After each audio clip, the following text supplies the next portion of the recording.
Chapter 1437.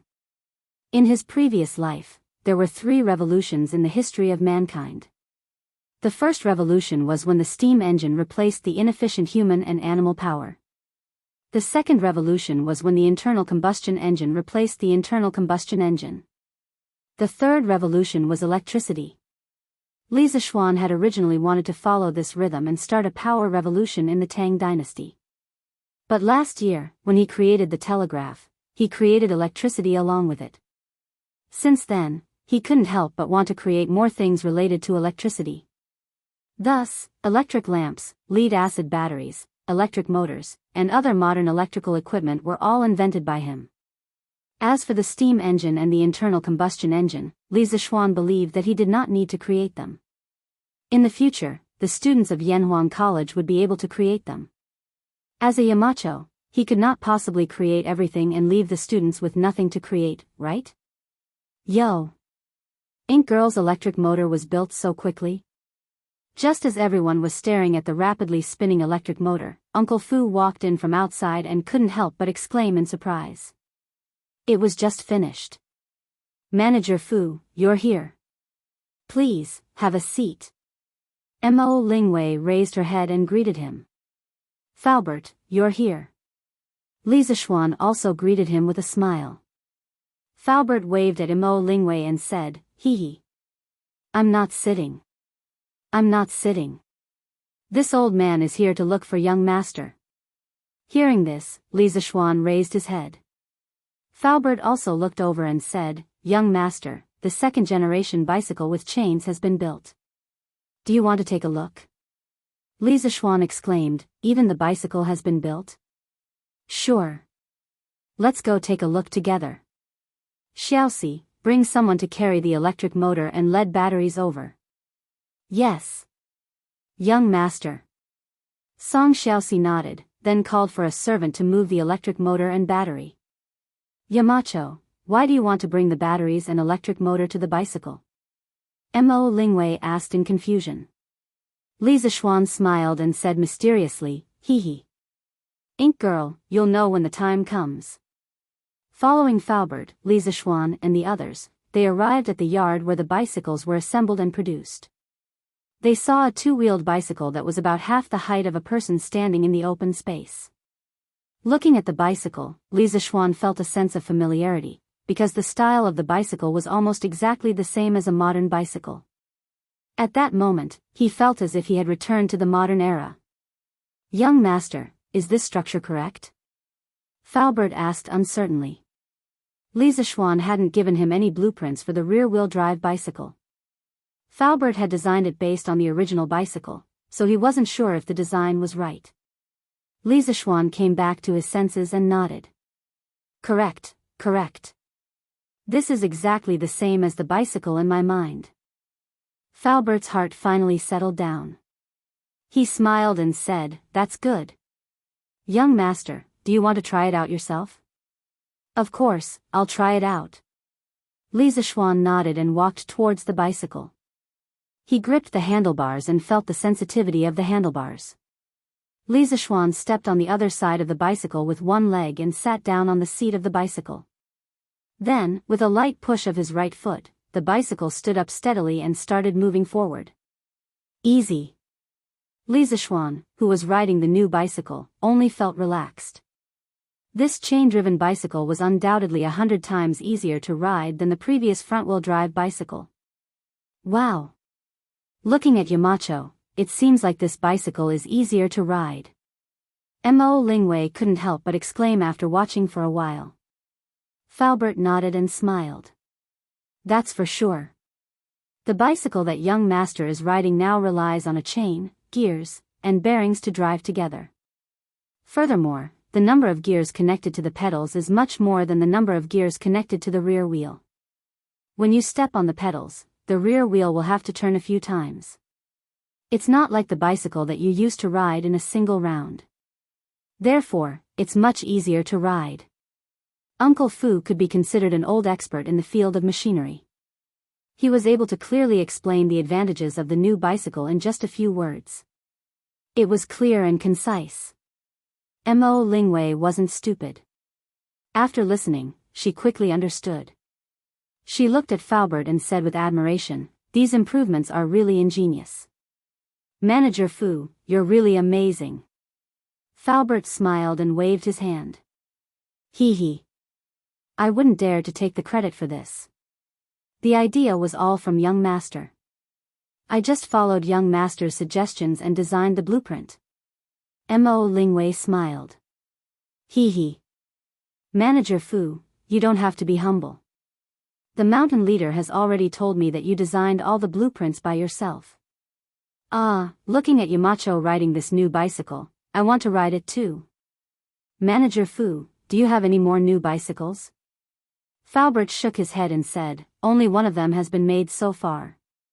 If Miss Mo wants, the workshop can make another batch in 2 days. Faubert watched Yan Xiaoning grow up, and Mo Lingwei was Yan Xiaoning's crush. Faubert took good care of Mo Lingwei in the workshop. Mo Lingwei smiled playfully and said, I don't have to wait until then. I want to ride it now. Then, she put her hands around her mouth and shouted at Li Zishuan, who was racing in the open space, Yamacho. Come down quickly. Let me ride this bicycle too. Li Zishuan heard the shout and could only ride the bicycle back. He handed it to Mo Lingwei and said, Ink girl, if you want to ride it, then ride it quickly. But you have to be quick because we're going to modify this bicycle in a while. Modify the bicycle? Yamacho, didn't you just say that this bicycle is already perfect? Then why do you need to modify it? Mo Lingwei was confused and asked curiously. Faubert also looked at Li Zishuan hesitantly. Li Zishuan smiled and said, Ink girl, didn't you find it strange that I asked Xiao Si and the others to bring the electric motor and battery? It's to modify the bicycle. Mo Lingwei thought quickly and her eyes suddenly lit up. She asked tentatively, Yamacho, you're not thinking of using the electric motor to move the bicycle, are you? After saying this, even she didn't believe it. But all the signs in front of her showed that Li Zishuan wanted to use the electric motor to modify the bicycle. Faubert's eyes widened in disbelief. He thought that the new bicycle with chains was already very advanced. But Li Zishuan wanted to take it a step further and use the electric motor to modify the bicycle. Then, wouldn't it mean that the bicycle in the future wouldn't need people to step on it and could be moved by the electric motor? Faubert didn't even dare to think about this in the past. Li Zishuan nodded and said, Ink girl is indeed smart. You guessed right. I did plan to use the electric motor and lead batteries to modify the bicycle. After the modification, the bicycle can't be called a bicycle anymore. It should be called an electric bicycle because it doesn't need people and can move quickly with electricity. Electric bicycle? That's good. Yamacho, let's start the modification now. As soon as Mo Lingwei heard it, she immediately became interested and shouted loudly. Li Zishuan smiled and asked, Ink girl, aren't you going to test riding the bicycle? Mo Lingwei shook her head without thinking and said, I don't want to try. I'm not going to try anymore. When the electric bicycle is done, it won't be too late for me to try it. Who would want to ride a bicycle if there was an electric bicycle? Li Zishuan found it funny and said, okay. Let's focus on modifying the bicycle today. Around 1859, the Frenchman Plant invented the lead-acid battery. In 1881, the Frenchman Gustave Truffaut had already used the DC motor and lead-acid battery in the transportation industry. He created the world's first electric tricycle, which was much earlier than the internal combustion car. It was also powered by the lead-acid battery. It was similar to the electric tricycles used by modern China. Today, Li Zishuan had brought the history of the electric bicycle forward by more than 1,000 years. Once the electric bicycle was released, it would change many people's understanding of electricity. After all, in the past, people only knew that electricity was the same as thunder on a rainy day. The people of Lantian County knew that electricity could light up light bulbs, but almost no one knew that electricity could provide power for humans. After humans learned how to use animal power and water power, they would eventually learn how to use electricity. Yamacho, I've finally found you. At noon, Li Zishuan did not go back.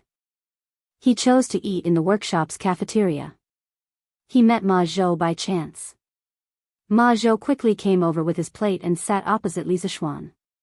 Li Zixuan was puzzled and said, "Oh? Brother Ma, why are you looking for me?" "In the morning, I was modifying the bicycle in the bicycle workshop. That's why you didn't find me." In today's workshop, there were thousands of craftsmen and countless workshops of various sizes. In the morning, Li Zixuan, Mo Lingwei, Faubert, Song Xiaoxi, and the others were all in the courtyard where the bicycles were manufactured. It was normal that Ma Zhou could not find him. No wonder. Yamacho was in the bicycle workshop. Ma Zhou suddenly exclaimed. He quickly went back to the topic and said, "Yamacho, the statistics from the editorial department are out. Yesterday, there were a total of 15,872 people who tipped Celestial Bane. Everyone tipped from 5 copper coins to 1,000 strings of coins.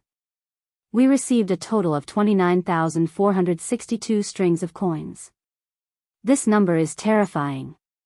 It's a miracle. I don't think there will ever be another novel and bragging world that can create such a miracle."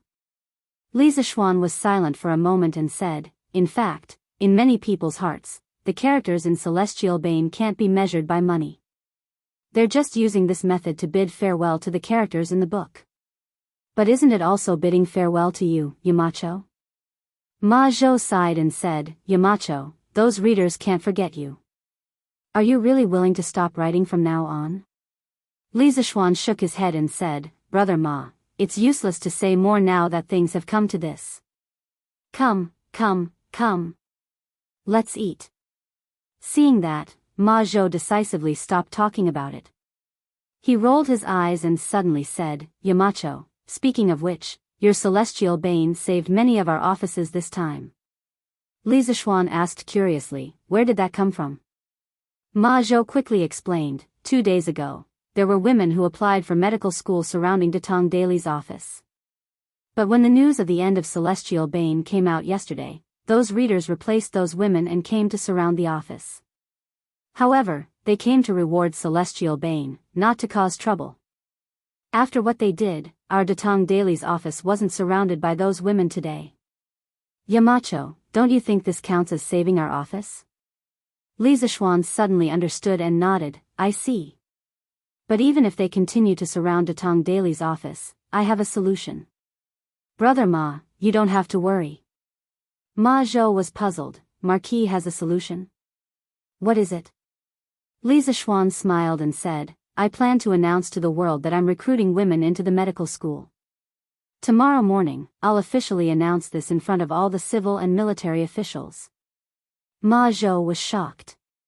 He stared and said, "Yamacho, this can't be. You'll be impeached by many officials if you do this.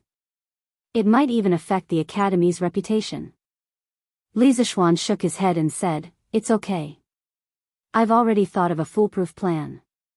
Brother Ma, don't worry." Ma Zhou was helpless, but he knew that once Li Zixuan decided on something, even 9 bulls couldn't pull him back. He didn't try to persuade him anymore. In the afternoon, Qing Chimo, Sun Zifan, and Yuchi Baolin came to the workshop. "Yamacho, I heard that our academy is recruiting female students. Is it true?" When Li Zixuan heard that the idiot had come to the workshop, he walked from the bicycle workshop to the front yard of the workshop. Who would have thought that Qing Chimo would ask such a question? Li Zixuan rolled his eyes in annoyance and said, "Where did you get this information from? The academy doesn't recruit female students. Even if it does, what does it have to do with you? You don't study hard, and you don't help train the team. You only care about things that have nothing to do with you." Qing Chimo heard this and said, "I'm innocent." "Yamacho. Who said that we haven't been training the team recently? Basically, we go to the field every day and lead the outstanding players to train. Last month, Brother Shanbei returned to Japan because of the death of Empress Tugu. At that time, Li Zixuan was determined to establish the Tang Football Association. Later, he was busy with work and couldn't leave. Qing Chimo and Yuchi Baolin volunteered to be the coaches of the national team. TSK. Don't be so full of yourself. When I'm done with work, I'll go and see the results of their training in person. Li Zishuan couldn't help but mock. Chapter 1438. Hey! Yamacho, it's up to you whether you want to believe it or not. In any case, Baolin and I have been diligent and conscientious lately. We have a clear conscience. In the workshop, Ching Chumo chuckled after hearing Li Zishuan's words. Beside him, Yuchi Baolin couldn't help but nod in agreement. Brother Cho Nyo is right. Yamacho, we really haven't been slacking off recently. The players that Yamacho transferred to the national team will be organized by us whenever we have time for physical training and tactical training. The teamwork between the players is getting better and better. Li Zishuan nodded and said, If that's the case, that's great. You guys can train them according to the tactical training manual and physical training program that I gave you.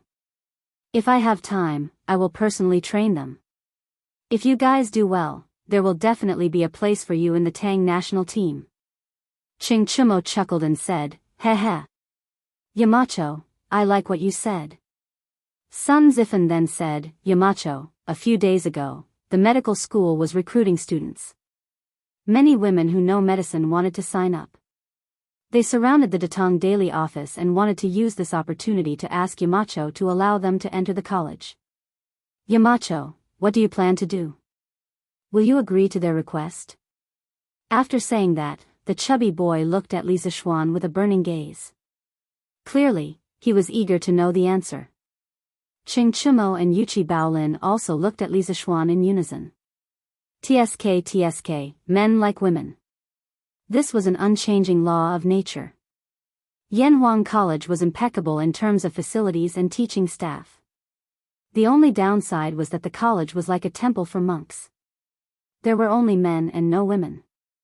Therefore, as soon as they heard that a woman wanted to apply for the Yanhuang Academy, Ching Chumo, Sun Zifan, and the other old foxes, who were in the age of puberty and hormone secretion, immediately came to Li Zishuan to ask for his opinion. Li Zishuan had also been a student in his previous life. How could he not see through Sun Zifan's true intentions? He glanced at them and said indifferently, Could it be that you bastards are thinking about women? As soon as he said this, Sun Zifan and Yuchi Baolin immediately flushed red. Yamacho, what are you saying? How could I, Sun Zifan, be that kind of person? No matter how bad Sun Zifan was, he was still the son of a great scholar. How could he be called a pervert? Yuchi Baolin stammered, Yamacho, I'm not. This honest man almost blurted out the modern era's 3 consecutive denials. I'm not, don't talk nonsense. Ching Chumo, on the other hand, was not a stingy person. He was thick-skinned and crossed his arms. He did not explain, but he did not deny either. Li Zishuan pointed at the 3 people in front of him and sneered, Haha. You guys. Let me put it this way. I do intend to recruit some talented women who know medicine to further their studies in the medical school. However, to avoid criticism, I plan to separate the medical school and the engineering school with a high wall. I'll imitate the way the Imperial Physician Department teaches students and train these medical students. What? Separate them with a high wall? F***CK. Yamacho, aren't you being too cruel? Do you have to be so heartless? Ching Chumo couldn't sit still after hearing Li Zishuan's words. He glared at him and said angrily. Li Zishuan glanced at him and said lightly, Didn't you say that you're righteous people just now? What? Now you're showing your true colors? Sun Zifan, who was about to speak, was stunned when he heard this and immediately shut his mouth. Ching Chumo pursed his lips and said, That's what they said. I didn't say anything. Yamacho, don't you think that our engineering school is a little out of balance? It's not easy for some female students to come in. Why are you surrounding them with a wall? Hearing Ching Chumo spouting nonsense, Sun Zifan quickly chimed in, That's right. Yamacho. There's a saying that goes, a fair and graceful woman is a good match for a gentleman. Although we don't have any thoughts about the female students who just entered the school, the balance between male and female yang can stimulate our motivation to study. Yamacho, you should be more happy to see this situation. Li Zishuan was speechless and couldn't help but scold, "Get lost. If the two of you can focus on your studies, Qingke and Xiaoko won't have anything to do with first place in the school." Yamacho, you're calling me? Speak of the devil. As soon as Li Zishuan finished speaking, Li Tai's voice came from outside the room. The fatty came today mainly to talk to Li Zishuan about quitting writing. He wanted to see if there was any room for negotiation. After all, he was an experienced novel enthusiast. Naturally, he didn't want Li Zishuan to quit writing. He asked the servant about Li Zishuan's location. As soon as he arrived at the door, he heard the conversation between Li Zishuan and Qing Chimo. "Qingke, you're here too? Have a seat." Li Zishuan nodded at Li Tai and greeted him. "Hey. Yamacho, you've made things so boring. The team still has training today. We'll take our leave first." Qing Chimo stood up, patted his butt, and said goodbye. "Yamacho, we'll take our leave too." Sun Zifan and Yuchi Baolin also stood up and said, Go ahead." Li Zishuan nodded. The three of them said goodbye to Li Tai and left. "Yamacho, what did Chimo and the others talk about just now?" Li Tai asked after the three of them left. "It's about the enrollment of medical students." Hearing Li Tai's question, Li Zishuan briefly told Li Tai what they had just talked about. Li Tai said disinterestedly, "Oh. So that's what it was about. Yamacho, your idea is good, but you have to be careful of the court officials' impeachment. Otherwise, this good thing will become a bad thing." As a member of the royal family, Li Tai was not interested in ordinary beauty. Moreover, compared to Qing Chimo and Yuchi Baolin, he was still young. Therefore, he did not care much about the enrollment of women into the medical school. In his heart, women might not be as important as novels and truth. Li Zishuan nodded and said, "I've already made a decision on this matter." "Don't worry, Qingke." Li Tai replied with an After a moment of silence, he said, "Yamacho, I'm sure you've heard about the grand occasion of Celestial Bane being rewarded by tens of thousands of people yesterday. Qingke knows that you're busy with work every day, but if you have the time in the future, would you be able to continue writing novels?" When Li Zishuan heard this, he immediately understood the purpose of Li Tai's visit today. He pondered for a moment, then sighed and said, "Perhaps. But who knows what will happen in the future? Novels are nothing in my eyes. Qingke, our goal is to spread the word of engineering to the world and benefit millions of people. I hope you can understand this." Li Tai was deep in thought. After a moment, he solemnly cupped his hands and said, "Qingke will remember Yamacho's teachings." Li Zishuan nodded with satisfaction. Just as he was about to speak, Song Xiaoxi said from outside the door, "Young master, Steward Fu has finished modifying the bicycle. They asked me to inform you."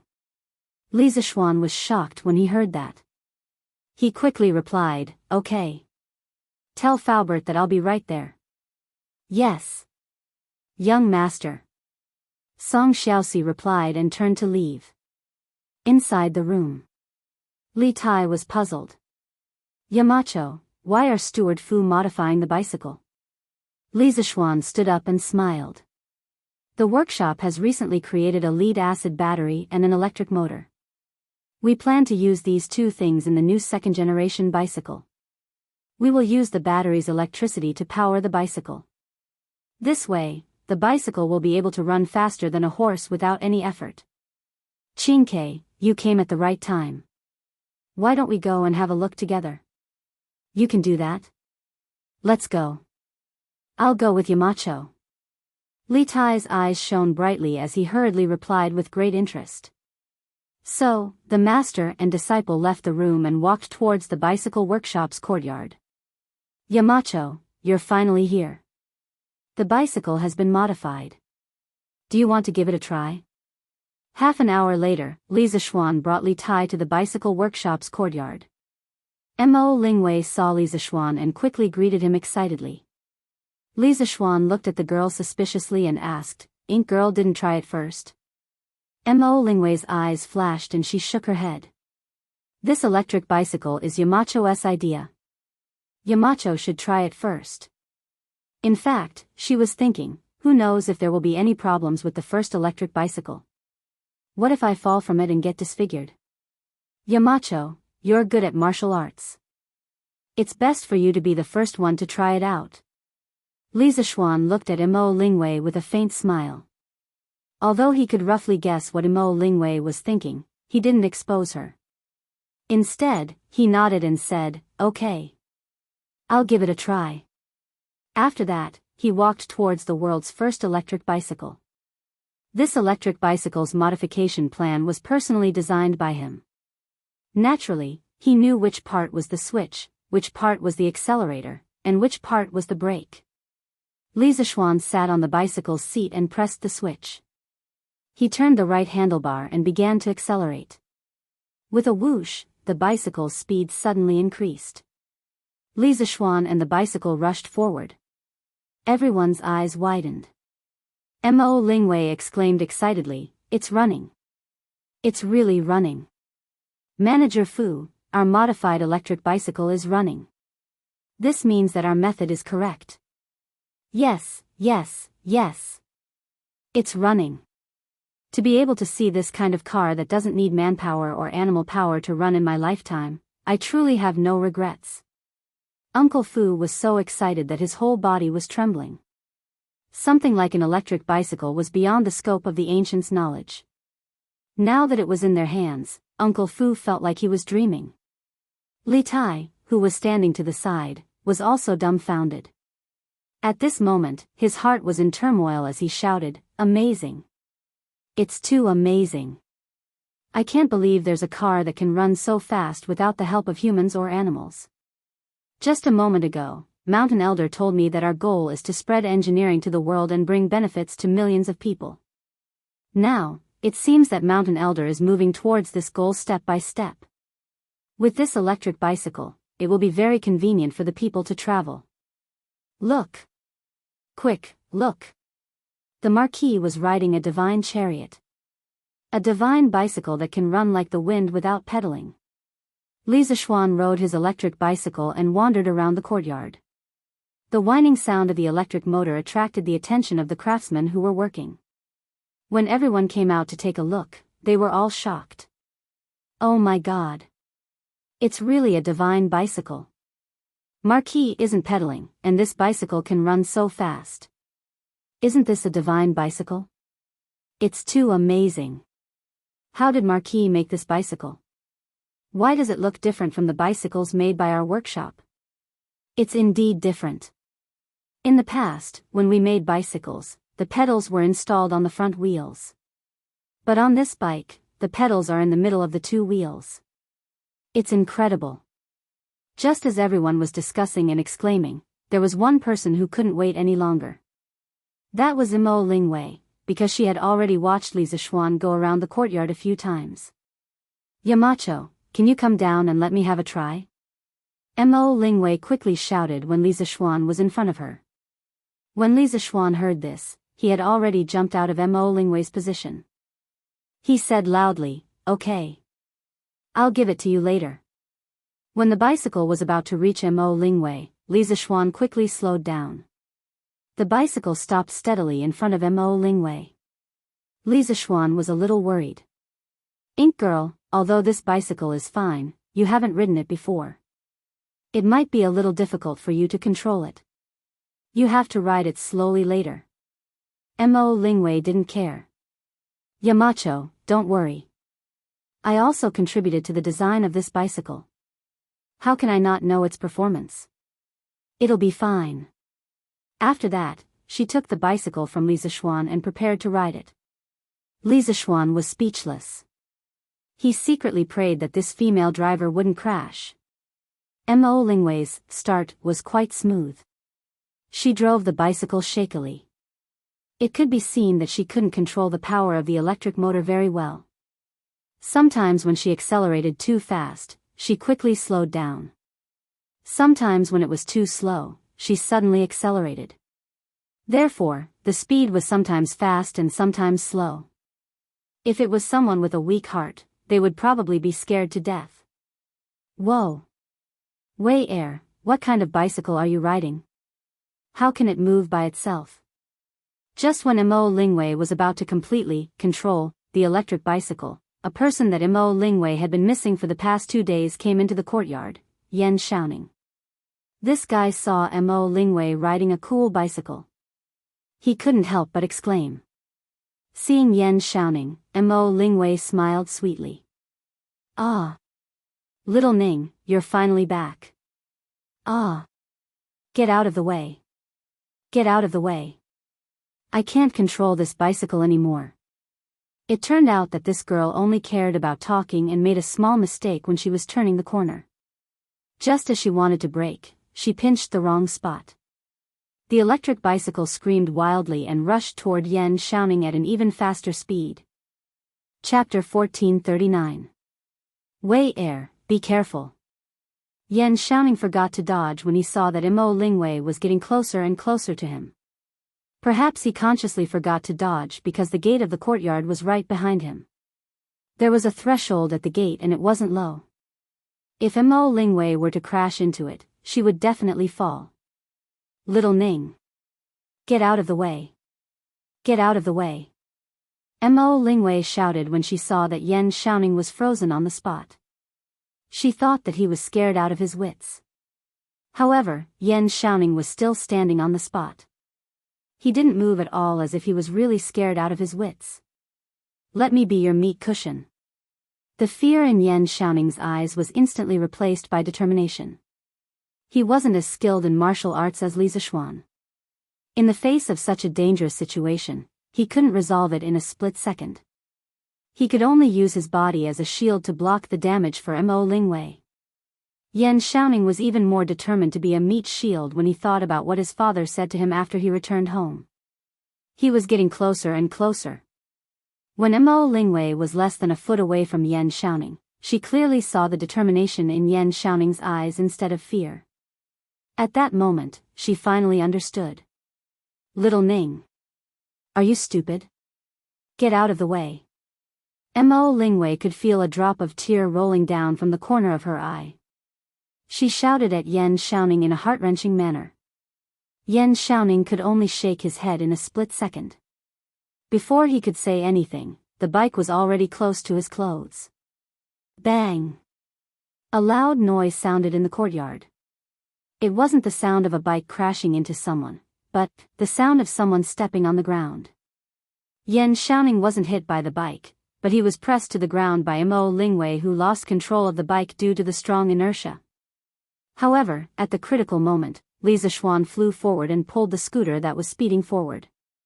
He stomped on the floor with one foot and immediately stopped the scooter's forward momentum. It was also because of this that Mo Lingwei flew out of the scooter uncontrollably and crashed into Yan Xiaoning. Bang! There was another loud bang. This time, it was the sound of 2 people hitting the ground. Ah! Accompanied by a shriek, Mo Lingwei's entire body fell onto Yan Xiaoning's body. Due to the inertia of the fall, her head also involuntarily fell down, quickly approaching Yan Xiaoning's face that was twisted in pain. Time and space seemed to have stopped at this moment. At this distance, Mo Lingwei could clearly see the fine hairs on Yan Xiaoning's face and the beads of sweat on his forehead.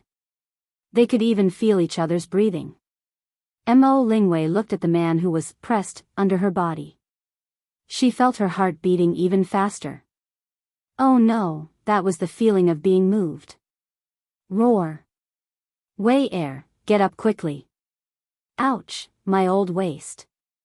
This was supposed to be the most heartwarming moment of the hero saving the damsel in distress, but at this moment, our hero was very unromantic. His cry of pain completely broke the warmth. Mo Lingwei secretly rolled her eyes and said, "Oh." Then she got up from Yan Xiaoning's body.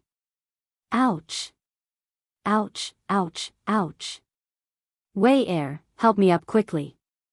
Yan Xiaoning also wanted to get up from the ground, but when he turned over, he felt that his waist was about to break.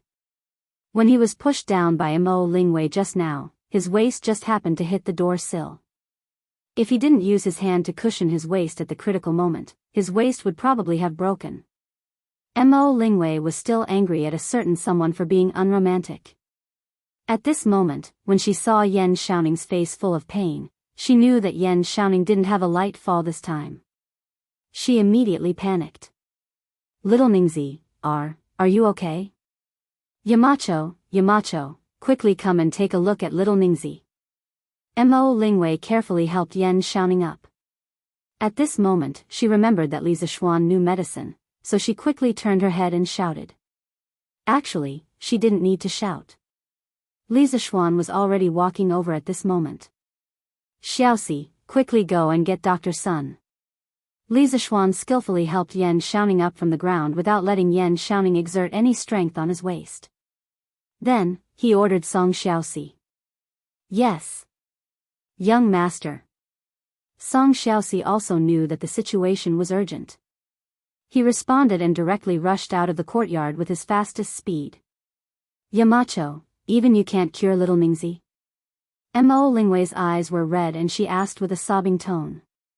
This girl thought that Yan Xiaoning's life was in danger from the fall and couldn't be saved. Her heart was filled with grief and she couldn't help but cry out loud. Li Zixuan was speechless at Mo Lingwei's somewhat excessive reaction. After a moment of silence, he said, Ink girl, it's true that I know some medicine, but massage and bone setting isn't my strong point. Xiaoning fell on his waist, it's better to get Dr. Sun here. Oh. I see. Mo Lingwei suddenly understood. Her face relaxed, but then she nervously asked, Yamacho, is little Ningzi's injury serious?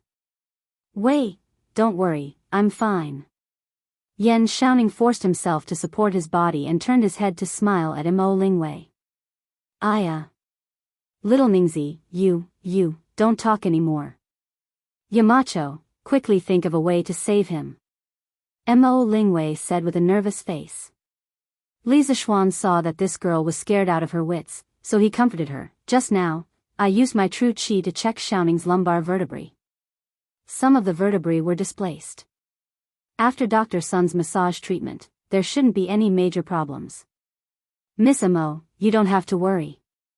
Oh. Thank you, Yamacho. Mo Lingwei immediately breathed a sigh of relief and said. Let's quickly help Xiaoning to the bed. Li Zixuan quickly said when he saw Yan Xiaoning's painful appearance. The few of them helped Yan Xiaoning to the nearest room and let him lie on the bed. In order to relieve Yan Xiaoning's pain, Li Zixuan used his inner force to carefully nourish Yan Xiaoning's injured parts and quietly waited for Sun Simiao's arrival. At the same time, on the Cloud Mountain, two old men who were over 50 years old sat opposite each other at a stone table in front of a Cloud Mountain courtyard. For thousands of years, millions of Mahist disciples have been dedicated to benefiting the world and the people. However, because of the changes in the dynasty, they have experienced many twists and turns. It's not easy to pass it down to this day. It's really admirable that Mr. Mo was able to abandon the prejudice of family background and join the engineering school to develop Moism in this way. An old man in a white Confucian robe with white hair took a sip of the immortal tea and sighed. Minister Yan, you're too serious. I'm ashamed to say that I'm not able to develop the knowledge left by the divine ancestor. I'm really ashamed to face all the ancestors of the Mahist family. An old man in a black robe sat on the other side and said with a wry smile. That's right, the two people sitting opposite each other were Yan Lide and Mo Huai. One was the Minister of Works of the Imperial Court, while the other was the current Mahist family's great son. The two of them were completely unrelated. Logically speaking, they would never cross paths in their entire lives. However, because of a trace of fate, they were able to sit at the same table and talk cheerfully today. Mr. Mo, you're wrong. Now that Moism is declining and Confucianism dominates the world's knowledge, it's basically impossible for the Mahist family to establish a sect and recruit disciples like before. Only by relying on the engineering school can we have a chance to prosper. Mr. Mo, you're adapting to the situation and making the most correct decision. Even if the divine ancestor of the Mahist family were still alive, he wouldn't blame you for this. Because everything Mr. Mo is doing now is for the good of the world. Yan Lide cupped his hands and said. Mo Huai was stunned. He paused and said, "The reason why I agreed to join the Yamacho and joined Yanhuang College was because I took a fancy to the philosophy of the engineering school. It's similar to my Mahist family's. Now, I can't even tell what the engineering school is. What is the Mahist family? I'm really a little obsessed." Yen Lide couldn't help but laugh. "We're both helping the world and the people. Why is there a need to distinguish between schools? I think the original intention of the Mahist family's divine ancestor was to benefit the world and the people, and not to make the Mahist family the #1 school in the world, right?" Mo Huai fell silent when he heard that. A moment later, he raised his teacup and said, "It's said that the onlooker sees more clearly than the person involved. Minister Yen, as an outsider, you've solved the confusion in my heart for a long time. I'll replace wine with tea and propose a toast to Minister Yen." "Haha. Mr. Mo, you're too polite." Yen Lide smiled, raised his teacup, and drank it from a distance. "Haha. I heard that Mr. Mo has a daughter who is talented and intelligent. She's proficient in the way of machinery and things. Moreover, she became the first female professor in Yanhuang College. Her profound knowledge is evident from this. I think it's also because Mr. Mo taught his daughter well that he was able to raise such an outstanding daughter." After drinking a cup of tea, Yen Lide took the opportunity to add more water and changed the topic with a smile. Mo Huai's heart skipped a beat when he heard that. He was finally talking about the main topic. He wasn't stupid. He knew that Yen Lide, as the minister of the 6 ministries, wouldn't come all the way here just to chat with him. He must have other things to discuss. As expected, after 3 rounds of conversation, Yen Lide finally revealed his foxtail. "Minister Yen, you flatter me. My daughter has been spoiled since she was young. Not only does she not learn needlework, but she also likes to study strange things. It's really against a girl's gentle and virtuous character. I've embarrassed myself in front of Minister Yen." Mo Huai cupped his hands. Yen Lide waved his hand and said, Brother Mo, you're wrong to say that. Ink Girl has talent in engineering. That's her own good fortune. Others can't even be envious of her. Such an extraordinary woman is as rare as phoenix feathers and Chilan horns even in the entire world. It's unfair to deny everything about her just because she doesn't know needlework." From Mr. Mo to Brother Mo, Yen Lide changed the way he addressed Mo Huai to shorten the distance between the two of them. At the same time, he secretly told Mo Huai, "I don't mind that your daughter doesn't know needlework. What I value is your daughter's talent." Mo Huai's eyes flashed and said, "Minister Yen, as the Minister of Works, your standards for judging people are indeed different from ordinary people. Speaking of my daughter, this old man would like to talk to Minister Yen about your son." Yen Lide was shocked and thought to himself, here it comes, here it comes. He quickly straightened his face and said, "Oh? Brother Mo, are you talking about my son? That kid is always idling outside and doesn't make this old man feel at ease." "There's nothing to say." Mo Huai laughed and said, "It's still the same saying. The onlooker sees the game clearly. As a person in the game, how can Minister Yen see your son's outstanding qualities clearly? Your son is protected by Minister Yen and is born in an official family. He has never had to worry about food and clothing since he was young. He should be like the rich playboys in the capital, playing with dogs and chickens all day long and loitering in brothels. However, he didn't.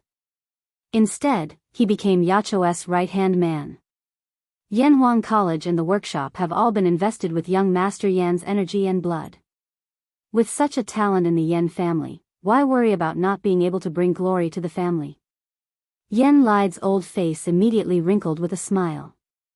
After all, as a father, it was impossible for him to not be happy when someone praised his son, not to mention that Mo Huai might be his future in-law. "Haha. Brother Mo, you're too kind. You're too kind. How can my son be as good as you say?" Yen Lide waved his hand and said, Your daughter and my son are about the same age and have similar interests. As elders, why don't we give them a push behind their backs and make this marriage happen? We'll become in-laws from then on, how about it?" Marriage proposal. At this time, Yan Lide saw that the time was right and finally expressed his real intention, marriage proposal. Previously, he sent someone to call Yan Xiaoning home to ask if Yan Xiaoning had a sweetheart now. Yan Xiaoning was the only son of the Yan family. Yan Lide had always been concerned about Yan Xiaoning's marriage. Therefore, that day at the entrance of the palace, Li Zixuan only casually mentioned it and Yan Lide immediately called Yan Xiaoning back. After he found out that Yan Xiaoning's sweetheart was Mo Lingwei, the daughter of the current generation of the Mo family, he immediately sent someone to collect all the information about Mo Lingwei. It didn't matter if he didn't look, but when he did, Yan Lide was immediately shocked. He was shocked by Mo Lingwei's talent and even more shocked by Mo Lingwei's status in Yanhuang College. In addition, Mo Lingwei's background, the daughter of the Mo family's master, made Yan Lide approve of this marriage from the bottom of his heart. At the very least, both parties of this marriage were completely well-matched in terms of social status. Although the Mo family was in decline now, it was still the Mo family. It was the Mo family that had experienced thousands of years of hardships and still stood strong. The Mo family's master was the Mo family's master. He was the Mo family's master who had hundreds of thousands of disciples at his peak. In terms of status, Mo Huai wasn't lower than Yan Lide. One of them was a powerful figure outside of the imperial court, while the other was an important official in the imperial court. Logically speaking, they should be on equal footing. Therefore, Yan Lide came today to personally test Mo Huai's attitude. This kind of thing could only be tested secretly and couldn't be said directly. Because if he was rejected, the Yan family would really lose face. Mo Huai's heart shook violently. Then, he restrained the shock on his face and said, "This old man also knows that my daughter and young Master Yan have the same interests, and this old man and Minister Yan are like-minded. Therefore, since Minister Yan has spoken, how can this old man refuse?" Chapter 1440. Dr. Sun, is Xiaoning all right? In the workshop of Strange Interest Pavilion, Mo Lingwei immediately asked worriedly after Sun Simiao treated Yan Xiaoning. Sun Simiao washed his hands and said, "Ink girl, you don't have to worry. Young Master Yan's waist is injured. After my massage and medicinal wine, he will recover in 3 days. However, it takes 100 days for bones and tendons to recover. He mustn't get injured again in the next few months." Sun Simiao's medical skills were really all-round. He was good at treating all kinds of diseases. No wonder he was called the king of medicine. However, Yan Xiaoning's injuries were mostly thanks to Li Zixuan. If it wasn't for Li Zixuan's invention of soaking medicinal wine in medicinal wine, Yan Xiaoning probably wouldn't have recovered so quickly. When the imperial court went to Nanyang last year, they realized that the grain in Nanyang was really cheap. For a time, the imperial court and merchants sent their fleets to the south to trade for grain. This directly caused the granaries in Tang Empire to be full. If it wasn't for the imperial court protecting the grain prices among the people would have fallen again and again. Those farmers would suffer losses. Li Zixuan also took the opportunity to purchase a large batch of grain. A portion of it was sealed in Yunshan while the other portion was given to the winery to brew wine. As a result, the number of drunken immortal and gentle village on the market gradually increased. At the same time, the amount of medicinal wine supplied to the Tang Empire's military, imperial physician department, and joint medical center also increased. Good, good, good. Dr. Sun, don't worry. I'll take good care of Xiaoning and won't let him get injured again. Mo Lingwei heaved a sigh of relief and nodded. Sun Simiao explained a few more dietary taboos before he took his leave. Have a good rest, Xiaoning. I'll help you inform Uncle Yen. Li Zixuan glanced at Mo Lingwei, who was sitting beside the bed with a worried face. He then looked at Yan Xiaoning, who was lying on the bed. These two should be considered a success now, right? After pausing for a moment, he felt that he shouldn't be a third wheel here. Hey! Xiao Xian. You! Don't tell my father that I'm injured. Even if you want to tell him, you can only say that I accidentally fell down. Yan Xiaoning, who was lying on the bed, hurriedly replied. Li Zishuan was stunned when he heard this. He immediately understood that Yan Xiaoning didn't want Yan lied to blame Mo Lingwei. Thus, he couldn't help but take a deep look at Yan Xiaoning. He thought to himself, who would have thought that the steely straight man who didn't understand romance would actually become so considerate of others? The changes in the world were truly unimaginable. Good. I'll cover for you. After a moment of silence, Li Zishuan responded and then turned to leave. Only Mo Lingwei and Yan Xiaoning were left in the room. Mo Lingwei affectionately looked at the man lying on the bed. She couldn't help but reminisce about the past. She realized that although this person would usually bicker with her and make her angry, he would always be considerate of her at critical moments. This kind of sincerity made her have the urge to cry. Little Ningzi, why are you so nice to me?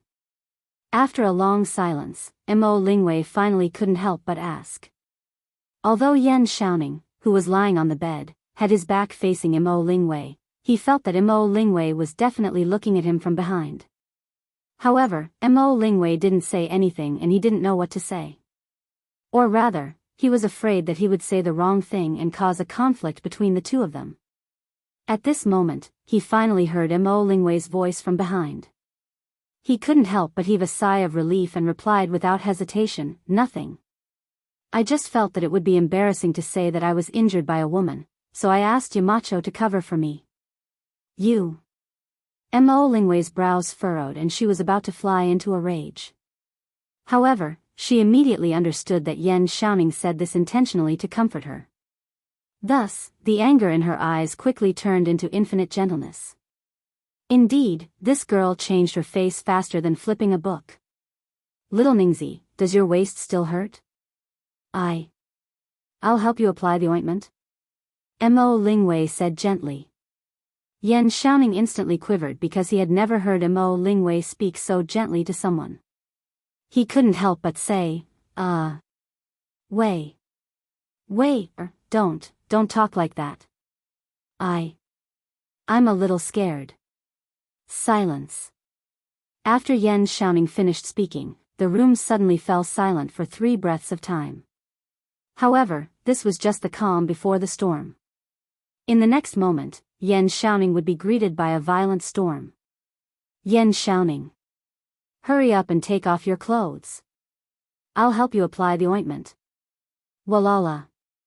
Feeling the shock of this super strong sound wave, the birds on the branches outside the room immediately flapped their wings and flew away. Ouch! Gentler. Gentler. After a while, Yan Xiaoning's miserable howls came from the room. The servants in the yard couldn't help but look at each other. They secretly thought that the man and woman in the room were two, weren't they? One was a female professor at Yanhuang College, and the other was the son of the current Minister of Works. The two of them were actually doing that in broad daylight. How immoral. Unaware that Yan Xiaoning and Mo Lingwei had already been labeled as wanton and unruly by the workers in the workshop, Li Zishuan was riding his little donkey, no, it was a little electric bike, on a small road in the countryside. He hummed a little tune along the way and enjoyed the summer breeze. It was really comfortable. However, this beautiful electric bike with amazing functions attracted the attention of many people along the way. Hey! Look! Isn't that Marquis? It's really Marquis. But what kind of bike is Marquis riding? How can it run so fast without pedaling? This must be a bike that only immortals can ride. Otherwise, how can it move by itself? It's amazing. This thing looks like a bicycle, but it's very different from a bicycle.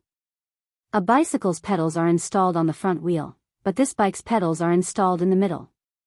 Also, this bike can run without pedaling at all. It's even faster than a horse. This must be an immortal's bike.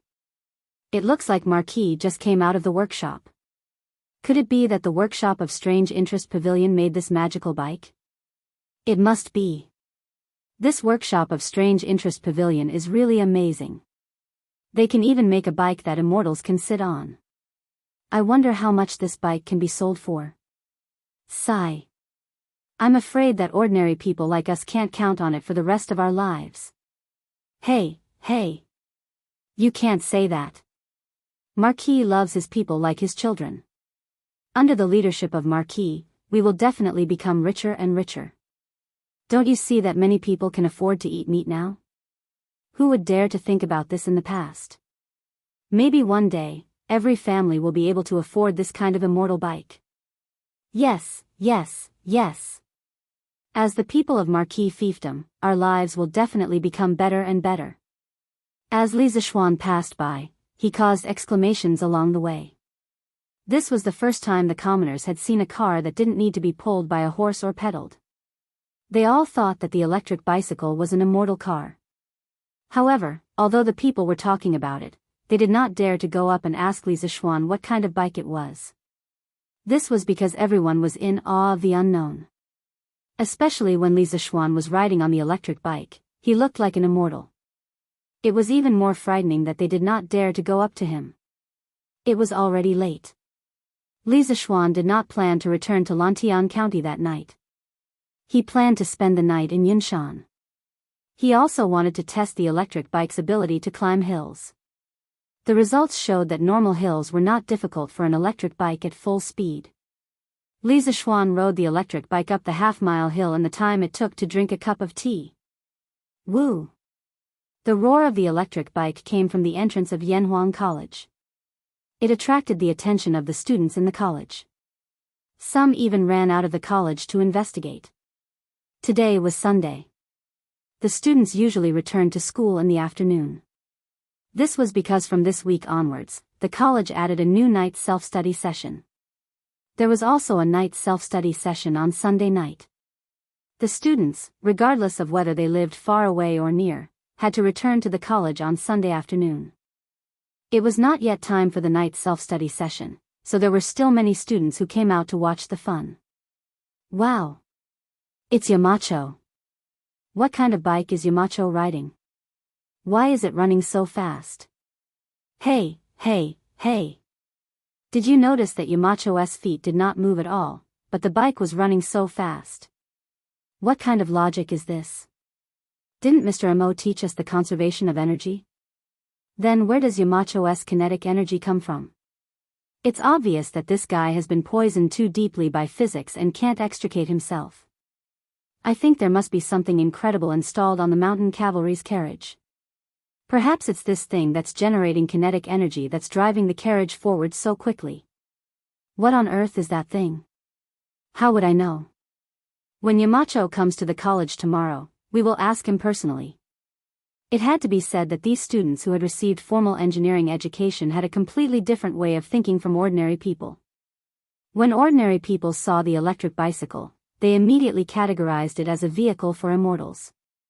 However, when the students of Yanhuang Academy saw the electric bicycle, they did not categorize it as a groundless supernatural power. Instead, they were seriously thinking about what provided the kinetic energy for the bicycle. Damn! When I left in the afternoon, Yamacho was still normal. But why is Yamacho riding such an awesome bike? Chinkei, tell me, what is with Yamacho's bike? Where did it come from? Ching Chimo heard the noise and immediately ran out of the gate of the academy. When he saw Li Zishuan riding a novel car and whizzing past, his eyes almost popped out of their sockets and his face was full of, what the F***ck? Li Tai curled his lips and replied, this is an electric bike. It is Yamacho's latest modified bike. It uses a battery to power the motor. It converts chemical energy into electrical energy, and then the electrical energy into kinetic energy to drive the bike forward. Damn! Chinkei, can you not make it so complicated? Just tell me, where did Yamacho get this bike from? Where can I get an identical bike? Ching Chumo was full of question marks.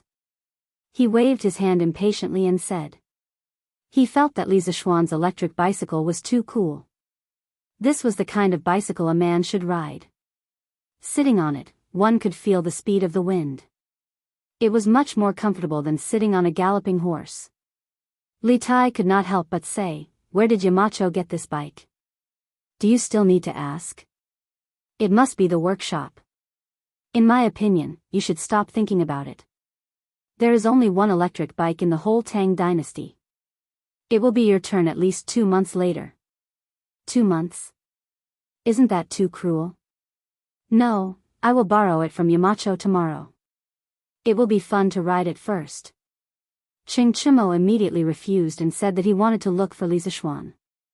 Ha! Go ahead then. Li Tai shook his head disapprovingly.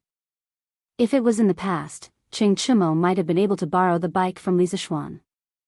However, Mo Lingwei had a car accident in the afternoon. Li Zixuan would definitely not lend the electric bike to others so easily. This was for the safety of the bike, and more importantly, for the safety of the person. Sigh. Li Tai sighed and turned to leave. He also wanted to have an electric bike like this. A bike that did not require manpower and could run on its own was a must for lazy people. Yo! Marquis Yong and is here. What bike is this? Yunshan Villas. Mo Huai was sending Yan Lide off. Just now, they had discussed the wedding date of the two families' children. Yan Lide planned to ask the matchmaker to formally propose marriage when he returned. As soon as he walked out of Yunshan Villas, Yan Lide saw Li Zixuan riding an electric bike toward them. With his sharp eyes, he quickly noticed the uniqueness of the bike. He could not help but exclaim in surprise. Yan Lide shook his head. It was also his first time seeing the electric bike. Screech. Li Zixuan had excellent eyesight. Naturally, he also saw Yan Lide and Mo Huai at the intersection. The bike began to slow down when it was about to reach them. After a while, the electric bike stopped steadily in front of Yan Lide. Li Zixuan quickly got off the bike and cupped his hands. Uncle Yan, you came to Yunshan Villas today? Why didn't you tell me in advance? I could have prepared a banquet for you. Yan Lide waved his hand and said, You don't have to be so polite, Xiao Xian. I came to Yunshan Villas today because I have something to discuss with Mr. Mo. At this point, Yan Lide pointed at the electric bike beside Li Zixuan and said, This bike of yours is very novel.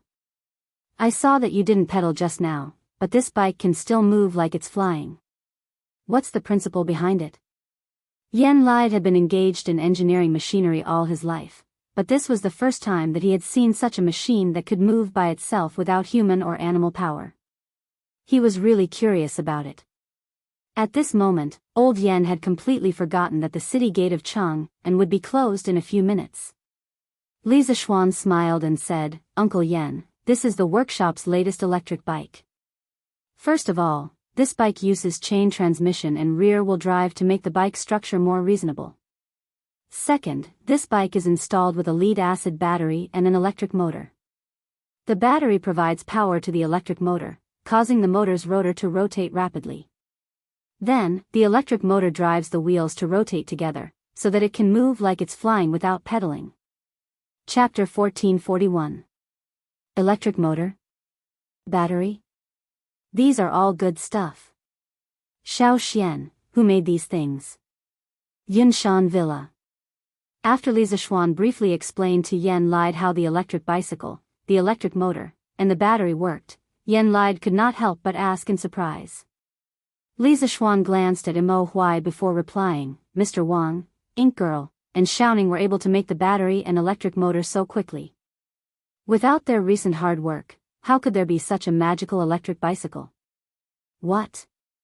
Xiaoning and Ink Girl contributed to the electric motor and battery? Yan Lide was shocked when he heard that. In the eyes of a father, his child would never grow up. However, when the father found out that his son had done something that even he could not do, the shock he would feel would be similar to Yan Lide's. Mo Huai, who was at the side, did not look too shocked. It was mainly because Mo Lingwei had always been at Yanhuang College. Mo Huai was also a teacher at Yanhuang College. He naturally knew more about his daughter's situation than Yan Lide. Li Zixuan nodded and said, Uncle Yan, Xiaoning has made considerable progress in both his theoretical foundation and his technical level. Don't underestimate him like before. Good. Good. Good. Yan Lide's face was filled with gratification as he said, good, 3 times. He had just discussed the marriage between his son and Mo Lingwei with Mo Huai. Now, he learned from Li Zishuan that his son had great capabilities. His son was about to complete the two most important things in a man's life. How could Yan Lide not be gratified? He. In-law, you've taught your son well. In the future, Xiaoning will definitely be able to inherit your mantle and bring the Yan family to greater heights. Mo Huai cupped his hands and smiled. In-law? Li Zishuan opened his mouth in surprise. He knew that Yan Lide must have something to do at Yunshan Villa today, but he never expected that old Yan would come directly to Mo Huai to discuss the marriage of his son and daughter. Wasn't this progress a little too fast? He. That was right. This old man came to Yunshan today to ask for this marriage for Xiaoning. This child and Ink girl are in love with each other and have the same interests. But after all, there are differences between men and women. If they hang out together every day without any status, it will ruin Ink girl's reputation. So as a father, I might as well help them get married. Seeing Li Zishuan's surprised expression, Yan Lide chuckled and explained. I see. Hearing this, Li Zishuan couldn't help but feel happy for his good friend.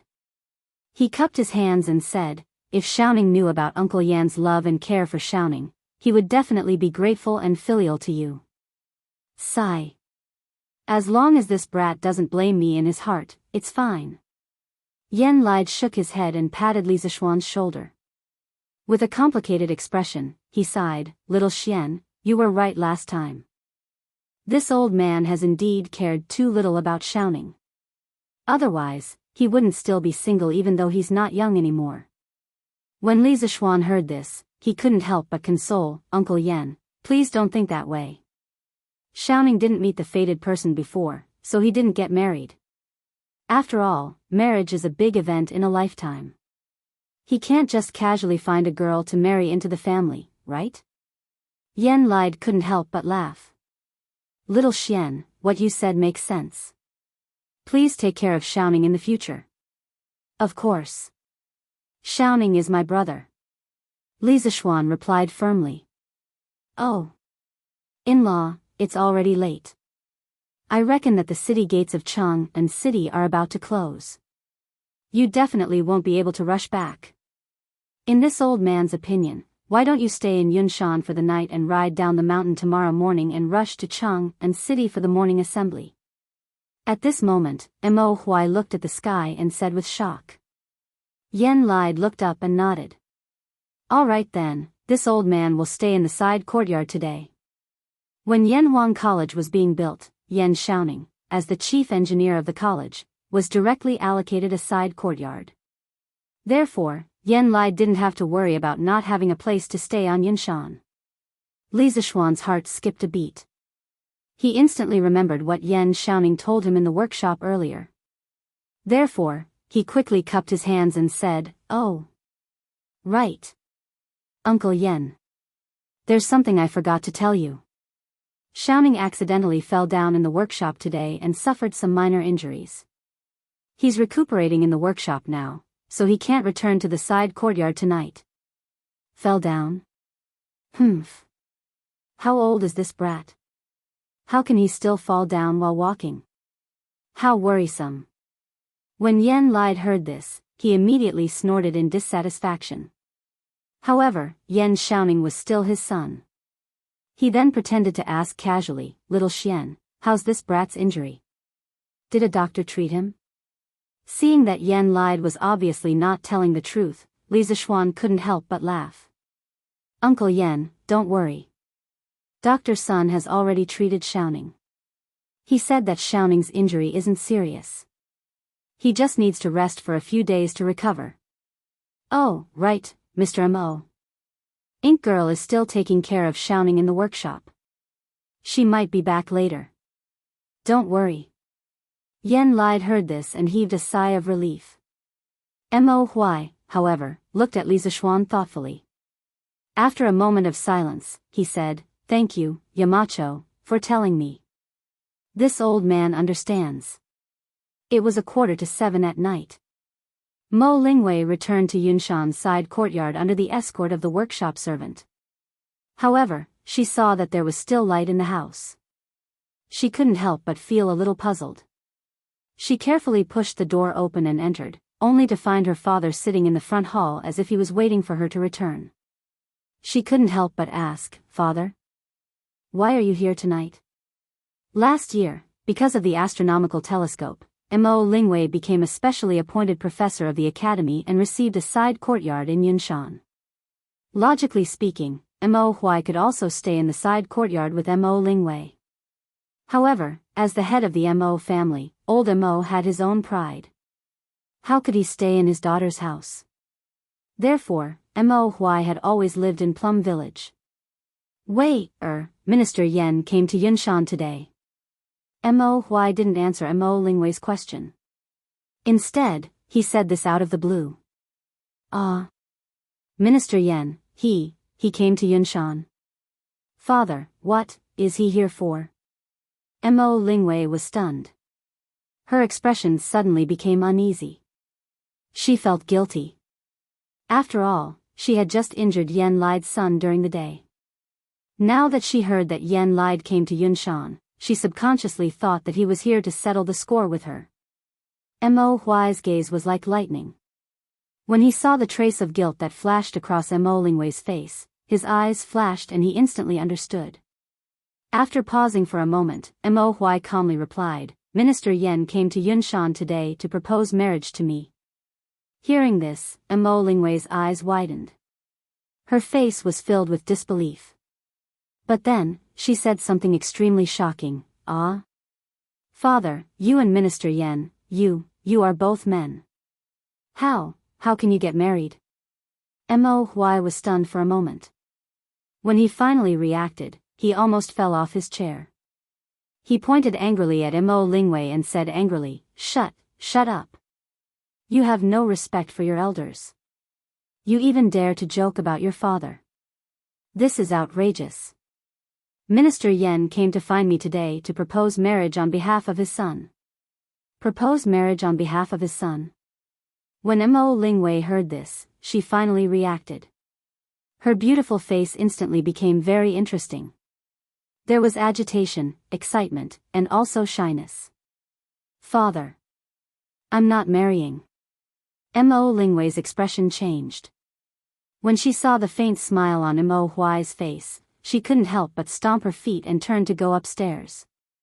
Mo Huai naturally saw through her shyness. After Mo Lingwei left, Mo Huai suddenly raised his head. His deep eyes seemed to be able to pierce through the roof. He murmured, "I'm sorry, Mo Lingwei." Haha. Ma Yingying, our daughter is about to get married. She chose her Mr. Right. If your spirit is in heaven, you should feel gratified, right? The news that the Marquis of Yong had created a car that didn't require manpower or animal power to travel as if it was flying spread throughout the entire Lantian County by the next morning. After hearing the news, there were those who were shocked, those who were doubtful, and those who were cheering. There were even more people who were raising money to buy this kind of car. As for those who doubted the authenticity of the rumor, after Li Zishuan rode an electric bicycle to Lantian County this morning, all of the doubters shut up. Young Master is back. Young Master is back on a celestial car. Just as they arrived at the entrance of the Marquis' estate, Wang Bale, who had long since learned that Li Zishuan had built a new magical carriage, cheered loudly as he went up to greet Li Zishuan. Screech. Li Zishuan tightened his grip on the brakes, and the car stopped steadily in front of Wang Bale at the entrance of the Marquis' mansion. He joked, "You rascal. Aren't you afraid that the car won't be controlled and will knock you down?" Wang Bale replied cleverly, "Young Master is benevolent, and his martial arts are invincible. How can he let this celestial car knock me down?" Celestial car? Li Zishuan was stunned, then he smiled and said, "Looks like my car has already been named." Wang Bale nodded and replied, "Yes. Young Master. The people who entered the city today were all talking about your car. They said that a car like this that doesn't need manpower or animal power to move like it's flying can only be made by the gods in heaven." So, word of mouth spread among the people, and they called your car a celestial car." As they spoke, Han Yushi, Li Jingma, Madame Li, and the others who had heard the news in the courtyard had already come out of the courtyard. "Xian, you really made a celestial car?" Li Jingma pointed at the strange-looking electric bicycle beside Li Zishuan, his mouth agape in shock. Yi Guozhong couldn't stay calm either. After looking at the electric bicycle from top to bottom, he clicked his tongue in wonder and said, "This morning, this old man heard that Xiao Xian, you built a magical bicycle that can move by itself. Could it be this?" Li Zishuan cupped his hands and replied, "Grandfather guessed right. This is a car that can move on its own." After another round of explanation, Li Zishuan explained the general principles of the electric bicycle to his family. Regardless of whether they understood or not, Li Zishuan pushed the bike straight to the backyard. However, a little tail inevitably followed behind him. "Big brother. Big brother. I want to ride this bike. Hurry up and teach me." "No. Children can't ride this bike." "Nonsense, Mo Lingwei is an adult and knows some martial arts. Even she got into an accident while riding a bike. How could Li Zishuan let his sister ride an electric bicycle? Why? It's too dangerous. It's easy to fall. Think about it. If you fall off this bike, you'll probably be disfigured and become ugly. Do you still want to ride it?" "Oh. Then I won't ride it. But big brother, you have to give me a ride." Okay. It's cool in the afternoon. Big brother will ride the bike and you can go out to play, okay?" Okay. After finally getting rid of the little girl's entanglement, Li Zishuan finally got the time to be alone with Han Yushi. "Wife, didn't I say that I wanted to give you a surprise a few days ago? What do you think? Do you like this electric bicycle? This is the first and only electric bicycle in Tang Dynasty."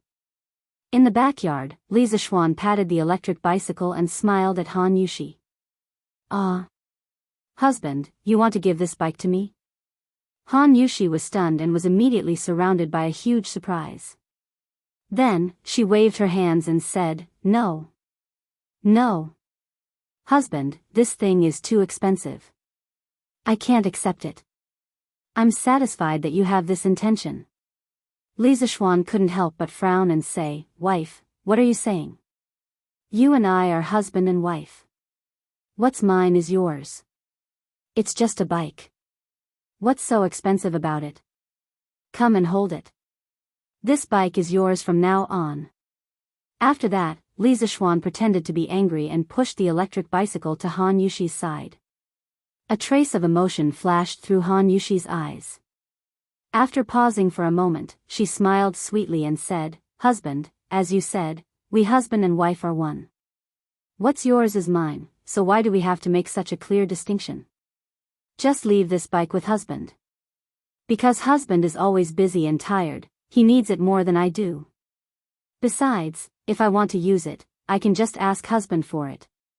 Li Zishuan was touched and annoyed. He was touched that his wife was so considerate of him. He was annoyed that if he knew this, Li Zishuan wouldn't have praised the electric bicycle in front of Han Yushi. Now, Han Yushi wasn't willing to accept this gift. "Young master." Wang Jiao came and said that Master Zhang from the workshop brought a batch of armor to the mansion. "Do you want to take a look?" Right at this moment, Xiaoxi hurriedly ran over and said. As for Wang Jiao, he was the gatekeeper, Wang Bail. There were women in the backyard. Normal male servants couldn't enter, so Xiaoxi had to pass the message. "What?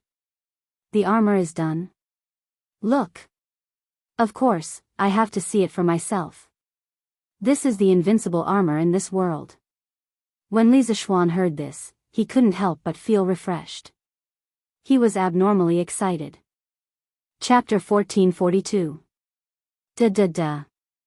In the morning of Chang'an City, the streets were bustling with pedestrians. The peddlers were hawking their wares, the commoners were chatting and laughing with each other, the children were selling newspapers, as well as the sounds of reading coming from the Imperial College and the Hongwen Library. These various sounds formed the various states of life in Chang'an City in the morning. But today, in Jianghu city, there was a different sound mixed in.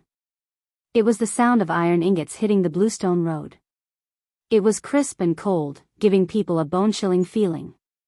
Everyone looked in the direction of the sound and sucked in a breath of cold air. What they saw was a group of fully armed knights riding tall horses and marching in this direction with an awe-inspiring aura. The hooves of those warhorses seemed to be tied with a lump of iron ingot, which led to the crisp, da-da-da, sounds on the street. However, this was not the most important thing.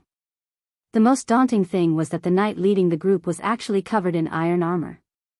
Other than his eyes, not a single part of his body was exposed. His head, neck, limbs, and hands and feet were all wrapped in iron armor. Even the warhorse he was riding was covered in a set of shiny iron horse armor.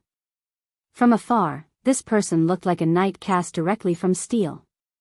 Powerful. Cold. Ruthless. This was the most intuitive feeling that this Iron Knight gave to the commoners on the street. The commoners who were close to him even had a feeling of suffocation.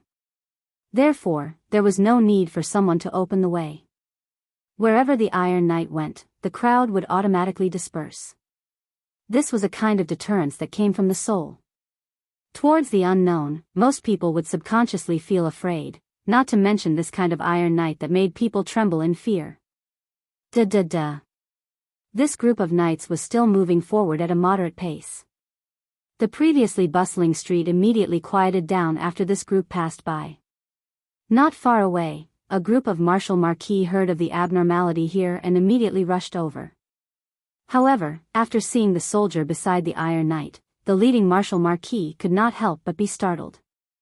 Then, he waved his hand and the martial marquis turned around and left. Hiss. Seeing this, the surrounding commoners all sucked in a breath of cold air, thinking to themselves, where did this cavalry come from, for Wu Ho to immediately avoid them? Although they had doubts in their hearts, no one dared to ask at this time. After all, everyone was afraid of angering the Steel Knight. After the strange cavalry left, the commoners on the street couldn't help but discuss with each other. Oh my God! What was the background of that fully armored cavalryman? It looked too terrifying. Just like the undead cavalry from the underworld. Tisk. Wang Lao Air, you're talking as if you've seen Hell's cavalry before. TSK. However, that man who is wearing steel armor from head to toe is indeed quite evil. Standing beside him, I feel like my feet are emitting cold air. That's right. That person was too terrifying.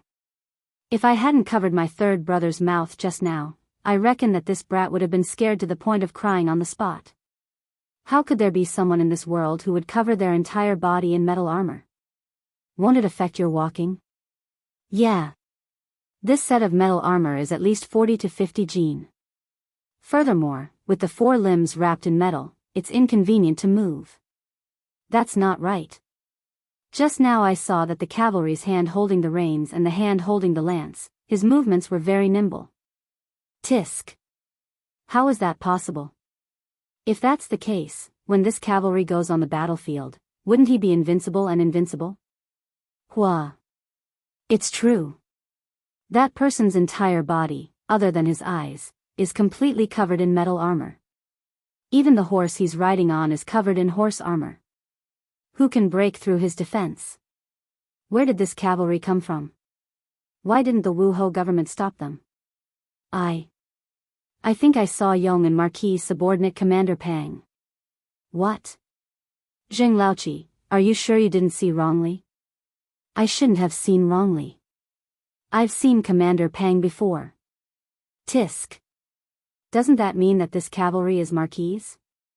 It can even be said that the person in the steel armor is Yong and Marquis? That might really be possible. But I don't know why Marquis brought troops to Jianghu city. Don't tell me Marquis wants to. Pa. Want what? Want your head. Just based on those 10 over cavalry, how can they rebel? Besides, Yong and Marquis is an upright and loyal person. He is even more loyal to His Majesty. How can he do such a rebellious act? The commoners were all discussing the sudden appearance of the cavalry. At this moment, in the imperial court, the morning court was also bustling with activity. Up till now, the 100 over counties near the Yellow River Basin have constructed a total of 30,000 over miles of ditches and over 4,300 water wheels. The drought in the various counties has been alleviated and has not affected this year's planting.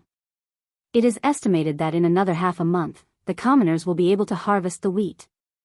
In Taiji Palace, Minister of Revenue Xiao Chua was reporting the drought situation to Li Er.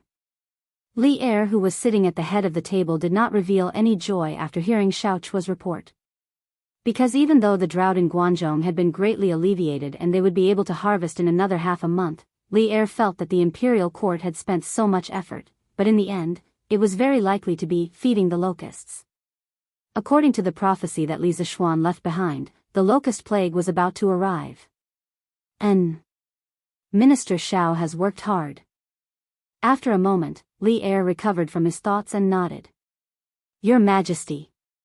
At this moment, Wei Zheng stepped forward and clasped his hands. I believe that the Marquis has contributed greatly to the Guangzhou drought being alleviated so quickly.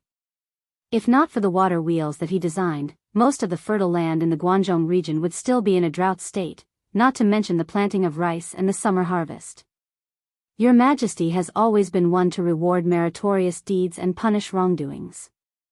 So I believe that the Marquis who created the water wheels and gave the blueprint to the imperial court should be rewarded.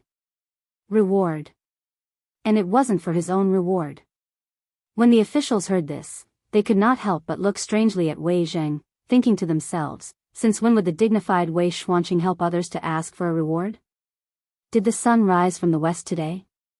Qing Yaojin looked at Wei Zheng's back with a face full of smiles, thinking to himself, why is this old Wei more and more pleasing to the eye? But no matter what other people thought, Wei Zheng himself did not have any selfish motives. The reason why he wanted to help Li Zishuan ask for a reward was mainly because Li Zishuan had said by the Ba River, living high in the imperial court, one worries about the people, living far away in the martial world, one worries about the ruler. He felt that Li Zishuan was a very good junior and was worth supporting. Li Er also looked at Wei Jing curiously and then said lightly, Minister Wei, you don't have to worry about this matter. This time, Li Zishuan has contributed greatly to the drought, so I have already rewarded him in private. Wei Jing frowned and subconsciously thought that Li Er was deliberately patronizing him, so he cupped his hands and said, May I ask how your Majesty rewarded him? No matter how good Li Er's temper was, he could not help but feel angry at this time. He frowned and said unhappily, Minister Wei, are you doubting me? Even a fool could hear the coldness in his words, but Wei Zheng, who was used to big scenes, was not afraid. This old official does not dare. Wei Zheng cupped his hands and said. Although he said that he did not dare, even a fool could see that he did not mean what he said. You, Li Er pointed at Wei Zheng and wanted to fly into a rage, but at this moment, a Jianghu guard walked in and cupped his fists. Reporting to your Majesty, the Marquis of Yong, and requests an audience. Li Er could not help but laugh and said, quickly. Let Minister Wei face to face and see if I have rewarded the Marquis of Yong then. After saying that, he looked indifferently at Wei Zheng in the hall. But who knew that the Jianghu guard did not accept the order, but hesitated and said, Your Majesty, please bring the troops, armor, and horse into the hall.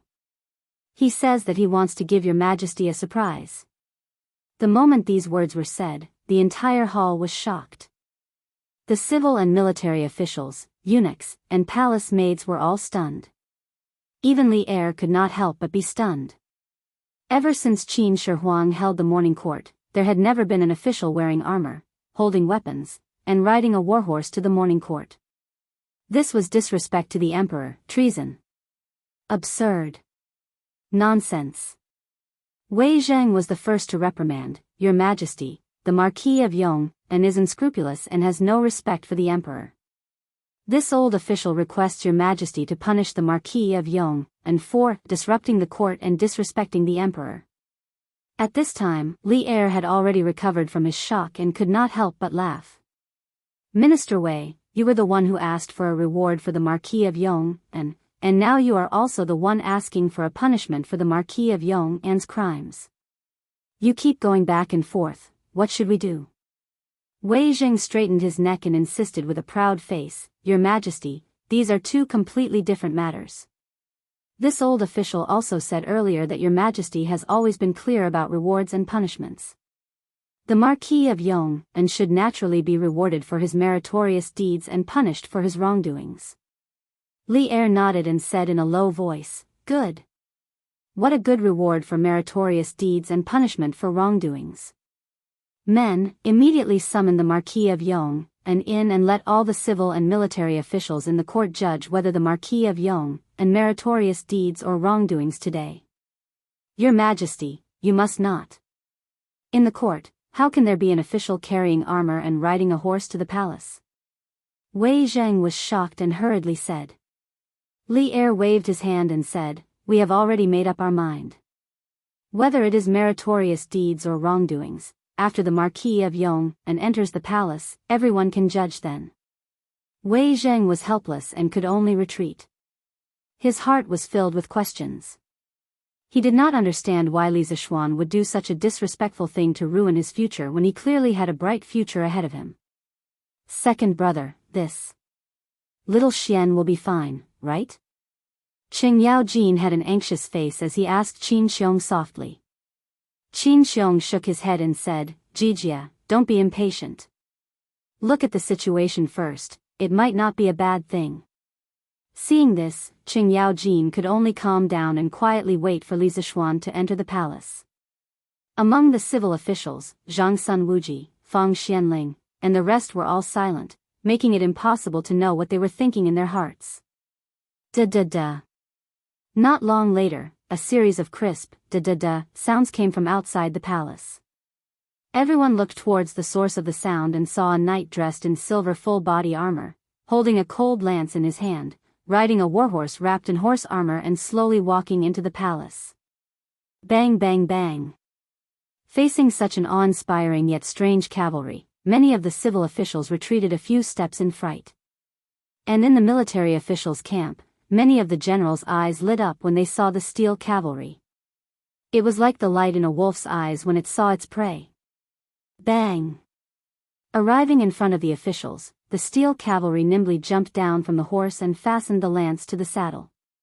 He cupped his fists towards Li Zishuan and said, "This subject Li Zishuan greets Your Majesty.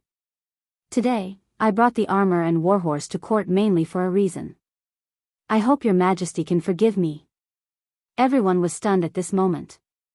They weren't shocked by Li Zishuan's words, but by the fact that Li Zishuan had dismounted from his horse and cupped his fists in one smooth motion, without the slightest hesitation. This caused the civil and military officials, especially the generals, to almost cry out in shock. Li Er was also an expert in military formations, so how could he not see Li Zishuan's extraordinary armor? He waved his hand and said, "Marquis Yong, there's no need to be so polite. What kind of armor are you wearing?" Li Er asked even though he already knew the answer. A few days ago, Li Zishuan had told him about the new armor. Now that he asked again, he was mainly asking on behalf of the civil and military officials. Li Zishuan also roughly understood Li Er's meaning. He cupped his fists and replied, "Your Majesty, this subject is wearing the latest vanadium steel plate armor made by the workshop. This armor is not only lighter than the radiant armor, its defensive power and defensive range are also far superior to the radiant armor. This plate armor can withstand all kinds of damage from swords and arrows. Together with the armored warhorse, a cavalry like this can rampage on the battlefield, sweeping everything in their path." Plate armor. After hearing Li Zishuan's introduction, the faces of the officials in the hall changed as they whispered among themselves. "What? This plate armor is actually lighter than the radiant armor? How is this possible?" "That's right. This plate armor clearly covers the entire body, while the radiant armor only protects the key areas. How can the plate armor be lighter than the radiant armor? But this plate armor truly is very nimble." Just now, the Marquis of Yong jumped down from his horse. This means that the plate armor doesn't affect his normal movements. Just this point alone is already very powerful. After all, it can protect all parts of the body, making it impervious to swords and arrows on the battlefield. It's an invincible existence. If this plate armor can be fully equipped in the army, why should our great Tang fear the Turks? That's right, that's right. A plate-armored cavalry like this is completely capable of wiping out the Turks. As the officials were discussing, Duan Zhishuan stepped forward and cupped his fists. Your Majesty, this subject would like to boldly test out the defensive capabilities of this radiant armor. As soon as he finished speaking, the hall immediately fell silent. The civil and military officials all looked at Li Er in unison. After a few moments of thought, Li Er nodded and said, "Permitted." Chapter 1443. Marquis Yong'an, are you willing to let this old man try? Inside Taiji Palace. Duan Zhishuan turned to Li Zishuan and asked. Li Zishuan, whose entire face was hidden behind the visor, nodded without any hesitation. General Duan, if you want to try it, then go ahead. The purpose of this plate armor is to be used in the army in the future. If we don't test it in advance, then won't we be harming innocent soldiers on the battlefield in the future? Good. Marquis Yong'an is wise. Duan Zhishuan looked at Li Zishuan with praise. He didn't have any ill feelings towards Li Zishuan. In addition, Li Zishuan had invented the telegraph to resolve the crisis in Guan City, allowing the reinforcements to rush to the aid of the black armored army. No matter what, Duan Zhishuan owed Li Zishuan a favor in this battle. A few days ago, Duan Zhishuan, who was busy with the expansion of the black armored army, received news from Li Er that after the expansion, Li Zishuan's workshop would be responsible for all the equipment. As the commander of the black armored army, Duan Zhishuan was only in charge of leading the troops. Even if he had any objections to the logistics arrangements made by Li Er, he would not voice them out. Now that he had finally seen Li Zishuan forge armor for the black armored troops, how could Duan Zhishuan hold himself back? He wanted to test the toughness of this new armor on the spot. Thus, he turned to Li Er and cupped his fists. Your Majesty, please grant me a sword. Although the Tang people revered martial arts, regardless of whether they knew martial arts or not, they would usually carry a sword when they went out. However, they were in the morning court, and everyone had to hand over their weapons before entering Taiji Palace. Duan Zhishuan was no exception. Li Er thought for a moment, then pointed at the guard who had brought Li Zishuan into the palace and ordered, He Shenggu, give the sword at your waist to Minister Duan. Li Zishuan wanted to give the emperor's sword to Duan Zhishuan as an experiment, but he remembered that the emperor's sword was forged by Zhang Yujiu and was extremely sharp. If Duan Zhishuan used the emperor's sword to pierce through the armor and injure Li Zishuan, that would be bad. The current Great Tang could no longer do without Li Zishuan. Here. How could the guard in front of the palace dare to disagree? He quickly took off the sword from his waist and handed it over to Duan Zhishuan. Duan Zhishuan took the sword. At this time, Li Zishuan said, this plate armor is mainly used for cavalry. Only in a battle between cavalry can its superiority be shown. If General Duan is willing, how about we go out and fight? Good. This is what you wish for, I dare not ask you. That was what Duan Zhishuan was thinking, but he was too embarrassed to say it out loud. Now that he heard Li Zishuan mention it, he couldn't help but have a good impression of Li Zishuan. Yes. Good. Since that's the case, then please follow me to the drill grounds to watch the battle between official Duan and the Marquis of Yong'an. Hearing this, Li Er quickly went with the flow. The officials in the hall naturally had no objections to Li Er's words. Furthermore, the new plate armor that Li Zishuan had brought today had piqued their curiosity. To be able to watch a battle between a veteran and a new soldier, no one would be unwilling.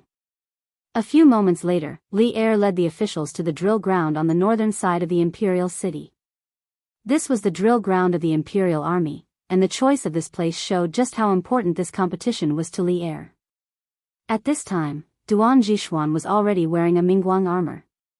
He held a sharp sword in his hand and rode on a warhorse covered in armor. He was facing off against Li Zishuan with an imposing aura. This was basically a battle between an old cavalry and a new cavalry.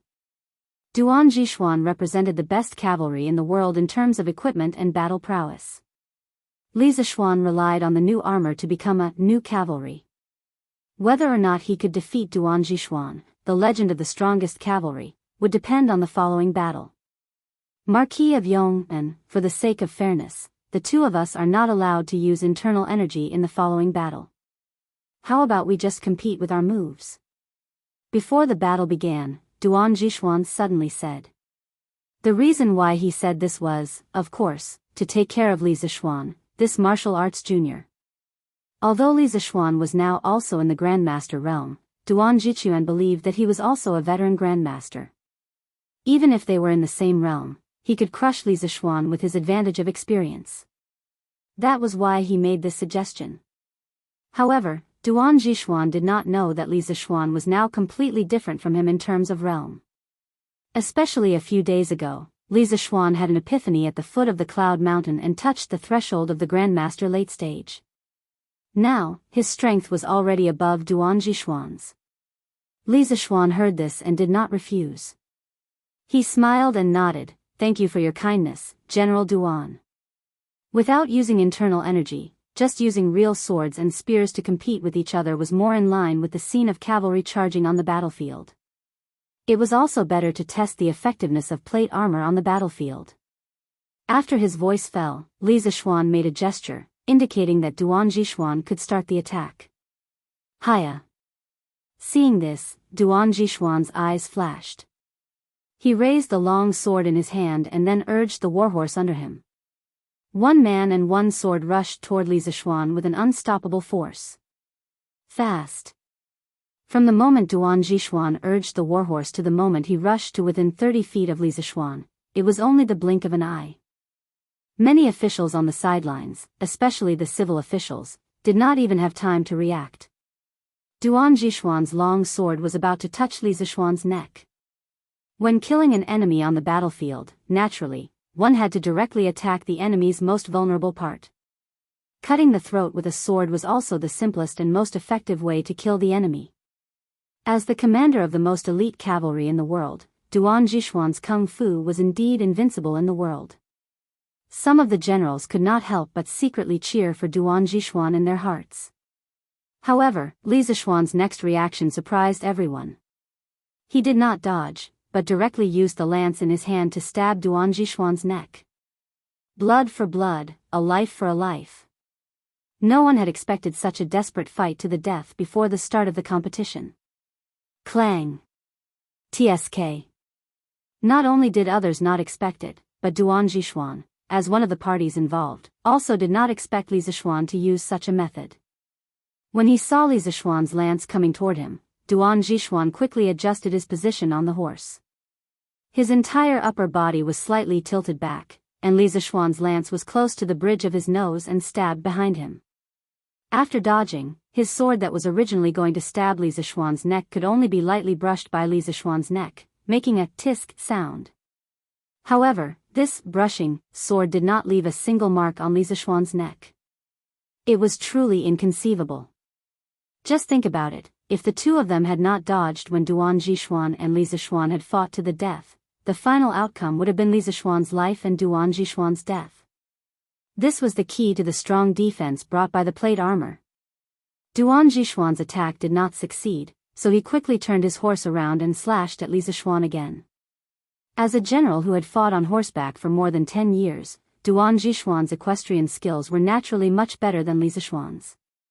Before Li Zishuan had finished turning around, Duan Jishuan's incomparably sharp sword had already slashed at Li Zishuan's back. Clang! Li Zishuan, who was turning around, saw Duan Jishuan's movements from the corner of his eye. After hearing a whistling sound from behind him, Li Zishuan did not panic. Instead, he calmly shrugged his right shoulder and straightforwardly sent his right shoulder under Duan Jishuan's blade. Clang! The loud sound of metal clashing came from the drill ground. Li Er and the civil and military officials were all stunned. Who in the world would dare to use their shoulder to block a sword like Li Zishuan? But this was not the end. At this moment, Li Zishuan borrowed the force of Duan Jishuan's slash to support himself with one hand on the horse's back and actually completed a beautiful turn. Immediately after, while Duan Jishuan was still shocked by the abnormal defense of the plate armor, Li Zishuan used the sharp vanadium steel horse lance in his hand to fiercely sweep the long sword in Duan Jishuan's hand. Kacha! In front of the sharpness of the vanadium steel horse lance, the fine steel sword actually had no resistance and was instantly broken. At this moment, Li Zishuan's big white had already turned its horse around. Li Zishuan then changed direction on the horse's back and looked at Duan Jishuan. General Duan, you've lost. You've lost. On the battlefield, when a soldier's sword was seized or broken, it was basically a declaration of defeat for the soldier. Silence. The drill ground suddenly became quiet. No one had expected Duan Jishuan to lose in this competition, and no one had expected Duan Jishuan to lose so quickly. But with such a result, everyone could only sigh in admiration at Li Zishuan's equipment. This was because in the entire competition, Li Zishuan had completely relied on the almost invincible defense of the plate armor and the invincible attack of the vanadium steel horse lance to defeat Duan Jishuan. In terms of horsemanship, Li Zishuan was far inferior to Duan Jishuan. In terms of strength, everyone also thought that Li Zishuan was inferior to Duan Jishuan. Good. Good. Good. Good armor, good horse lance. This old man concedes defeat. Duan Jishuan was stunned when he heard this, but he was not upset by his own failure. Instead, he was excited and happy. This was because the better Li Zishuan's equipment was, the more powerful the black armored troops would be in the future. Back then, Li Zishuan was able to lead 3,000 black armored troops to destroy Wang Shichong. Now, Duan Jishuan felt that if his 5,000 black armored troops could all be equipped like Li Zishuan, he could directly lead them into the lair of the Turks. In any case, you can't break through my defenses, and I can break through your defenses whenever I want. This sort of battle where there was a severe disparity in strength was simply maddening. Duan Jishuan was already looking forward to beating the Turkic cavalry into a frenzy and grinding them into the ground. Your Majesty, this old subject earnestly requests that the weapons, plate armor, and horse armor made by the Marquis of Yong, and be used in the black armored troops. Duan Jishuan looked deeply at Li Zishuan and clasped his hands together. Li Zishuan nodded and said, "Granted. My beloved officials, please return to the main hall for the morning assembly." "Yes, Your Majesty." Under Li Zishuan's lead, the officials returned to Taiji Palace and the morning assembly continued. At this moment, Li Zishuan had already removed his visor. The reason why he didn't remove the plate armor completely was because not only was it troublesome to put it on, it was also troublesome to remove it. The various straps on his body had to be removed one by one, and he knew that he wouldn't be able to do it alone in a short period of time. Thus, he could only remove his visor and stand in Taiji Palace for the morning assembly. It was just that it was strange for him to stand in front of the officials in such an attire. What do my beloved officials think of the plate armor and lance presented by the Marquis of Yong and today? In the morning assembly, Li Zishuan asked calmly. When everyone heard this, they couldn't help but recall the duel on the training ground. Qing Yaojin couldn't suppress the excitement in his heart, and he was the first to step forward and laugh heartily. Your Majesty, this old subject thinks that the plate armor and lance are very good. First of all, the plate armor can't be pierced by ordinary swords and sabers. It's like wearing a tortoise shell, and no one can hurt you on the battlefield. With this plate armor, our soldiers will die a lot less in the future. Moreover, this lance is too powerful.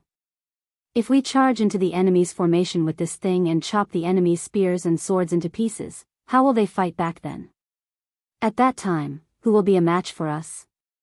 Thus, Your Majesty, on behalf of the soldiers of the left guard, I also ask Your Majesty for a batch of such armor and lance. When Qing Yaojin finished speaking, Li Zishuan's face turned green. What did he mean by wearing the plate armor was like wearing a tortoise shell? Wasn't this King cursing him in a roundabout way? When did old Qing become so immoral? Not only was this fellow immoral, he actually wanted equipment for the tens of thousands of soldiers of the left guard. Li Zishuan couldn't help but curse inwardly, "Old Qing, you're really thinking too much. Your Majesty, you mustn't." At this moment, Xiaoyu stepped out from the crowd and cupped his hands towards Li Zishuan.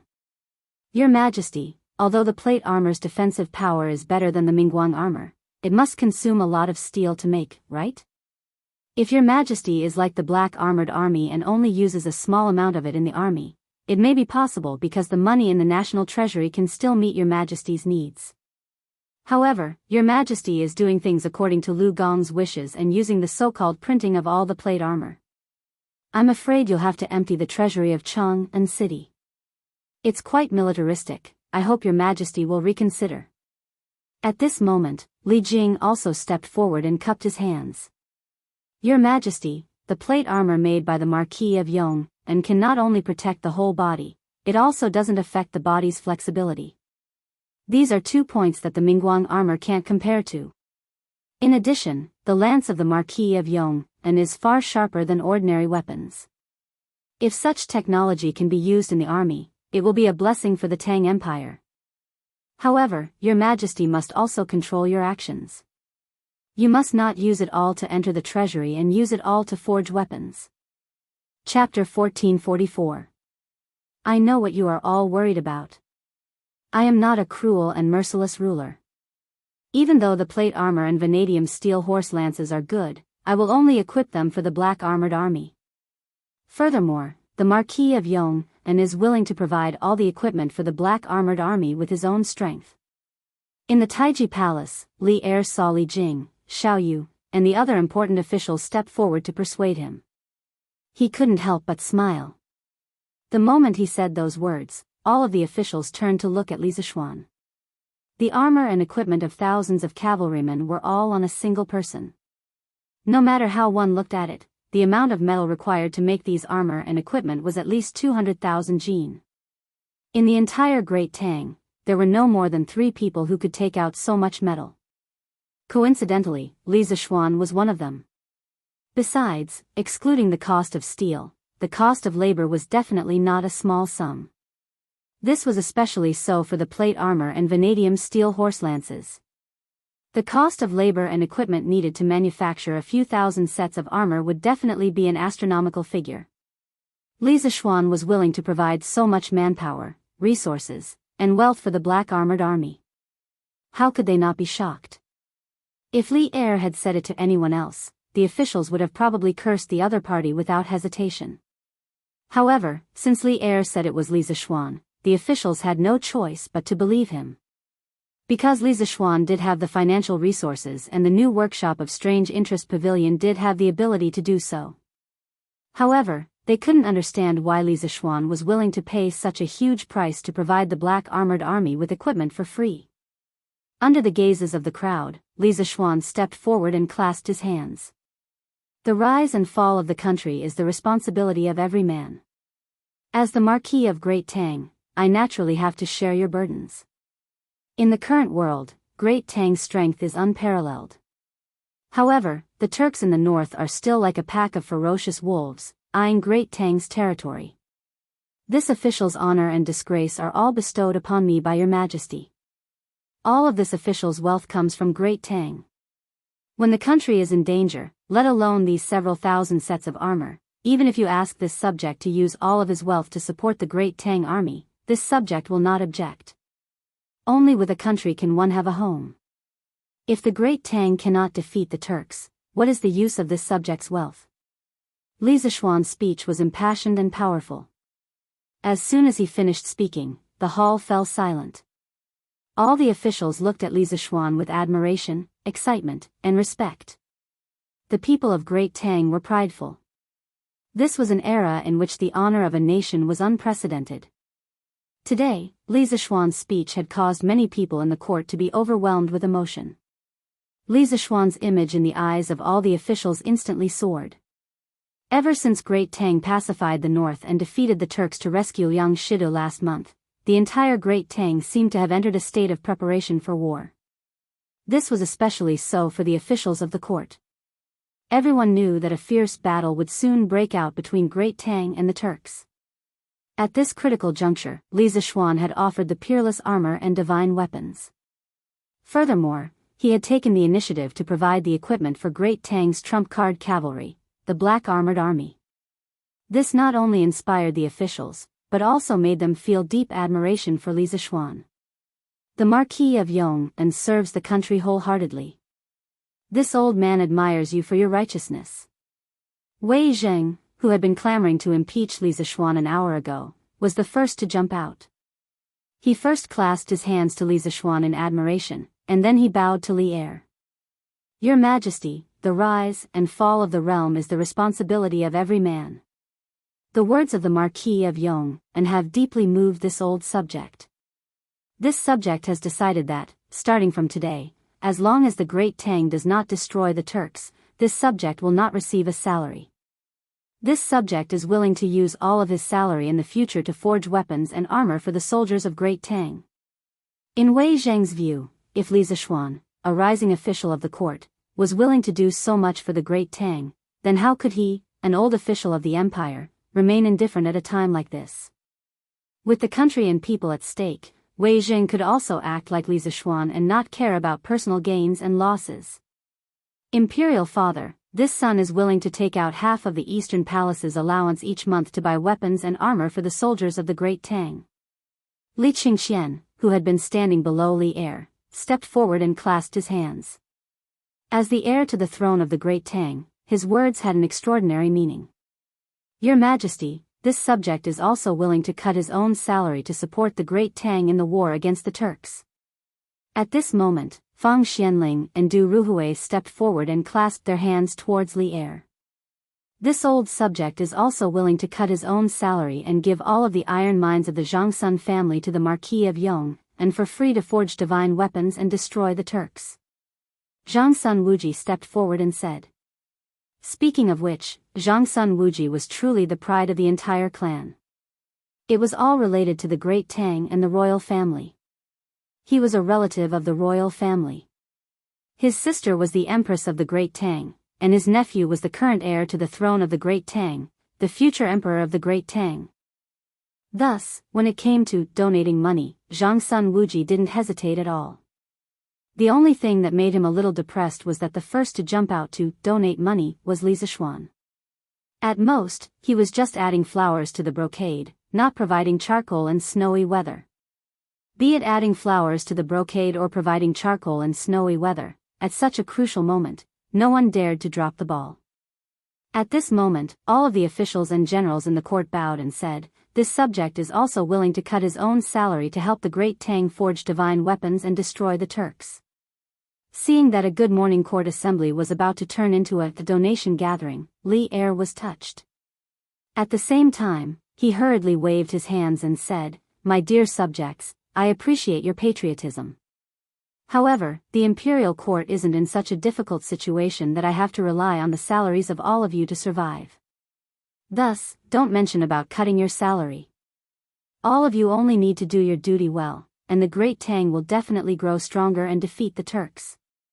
Benefiting from the rapid development of maritime trade in the south, the Great Tang's current financial situation was still very healthy. At the very least, they didn't lack money or rations. Thus, Li Er didn't have any intention of cutting his own officials' salaries. Hearing this, the officials hesitated for a moment before clasping their hands and saying in unison, this subject will do our best to assist your Majesty to create a prosperous era and defeat the enemies of the universe. Li Er was overjoyed and said with a smile, good. Let us work together to create a prosperous era. What is there to fear about the mere Turks? Your Majesty is wise. The civil and military officials shouted in unison. At this moment, Li Zixuan stepped forward and clasped his hands. Your Majesty, other than plate armor and vanadium steel horse lance, this subject will also present vanadium steel horse armor and horseshoes. Li Er frowned and said, this vanadium steel horse armor, we have seen it just now. It is indeed very useful for cavalry to charge, but what is this horseshoes? Why didn't we see it just now? Li Zixuan was about to explain, but Duan Zixuan beat him to it and said, Your Majesty, this subject guesses that the horseshoes mentioned by the Marquis of Yong and should be something that is wrapped around the hooves of horses. Just now, when this subject was fighting with the Marquis of Yong, and I noticed that the hooves of his warhorse seemed to be wrapped with some sort of metal. I think that it should be the horseshoes that the Marquis of Yong and was talking about. As the commander of the Black Armored Army, Duan Zhishuan's observation of horses was undoubtedly more meticulous. Thus, he was able to notice such an inconspicuous detail. Li Zishuan nodded and said, General Duan has good eyesight. The horse that I was riding just now did indeed have metal wrapped around its hooves. Saying so, he clasped his hands to Li Er and said, Your Majesty, in this subject's view, people need to wear shoes, and horses also need to wear shoes. When a horse wears shoes made of metal, not only will it not affect its running, it will also greatly reduce the wear and tear of the horse's hooves. Every year, tens of thousands of horses in my Great Tang will be abandoned due to the wear and tear of their hooves. If all the horses are nailed with horseshoes, this subject dares to guarantee that the average lifespan of the horses will be extended by at least 2 years. With these words, the officials were once again shaken, and they couldn't help but discuss in private. A moment later, Xiaoyu stepped forward and said, Your Majesty, if the Marquis of Yong'an's words are true, then this subject suggests that we immediately implement horseshoes in the army. Every year, tens of thousands of warhorses are eliminated due to the wear and tear of their hooves, and this is especially true for the warhorses on the front lines. If horseshoes can really protect the hooves of the horses, it will save the Great Tang countless amounts of money every year. At the very least, we can save 20% of our military expenditure. As the butler of the Great Tang, Xiaoyu helped Li Er manage the country's purse. He knew better than anyone else just how much of the annual expenditure of the imperial court on the military was used to purchase warhorses.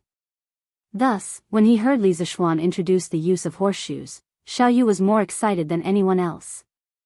Military expenditure will be reduced by 20%.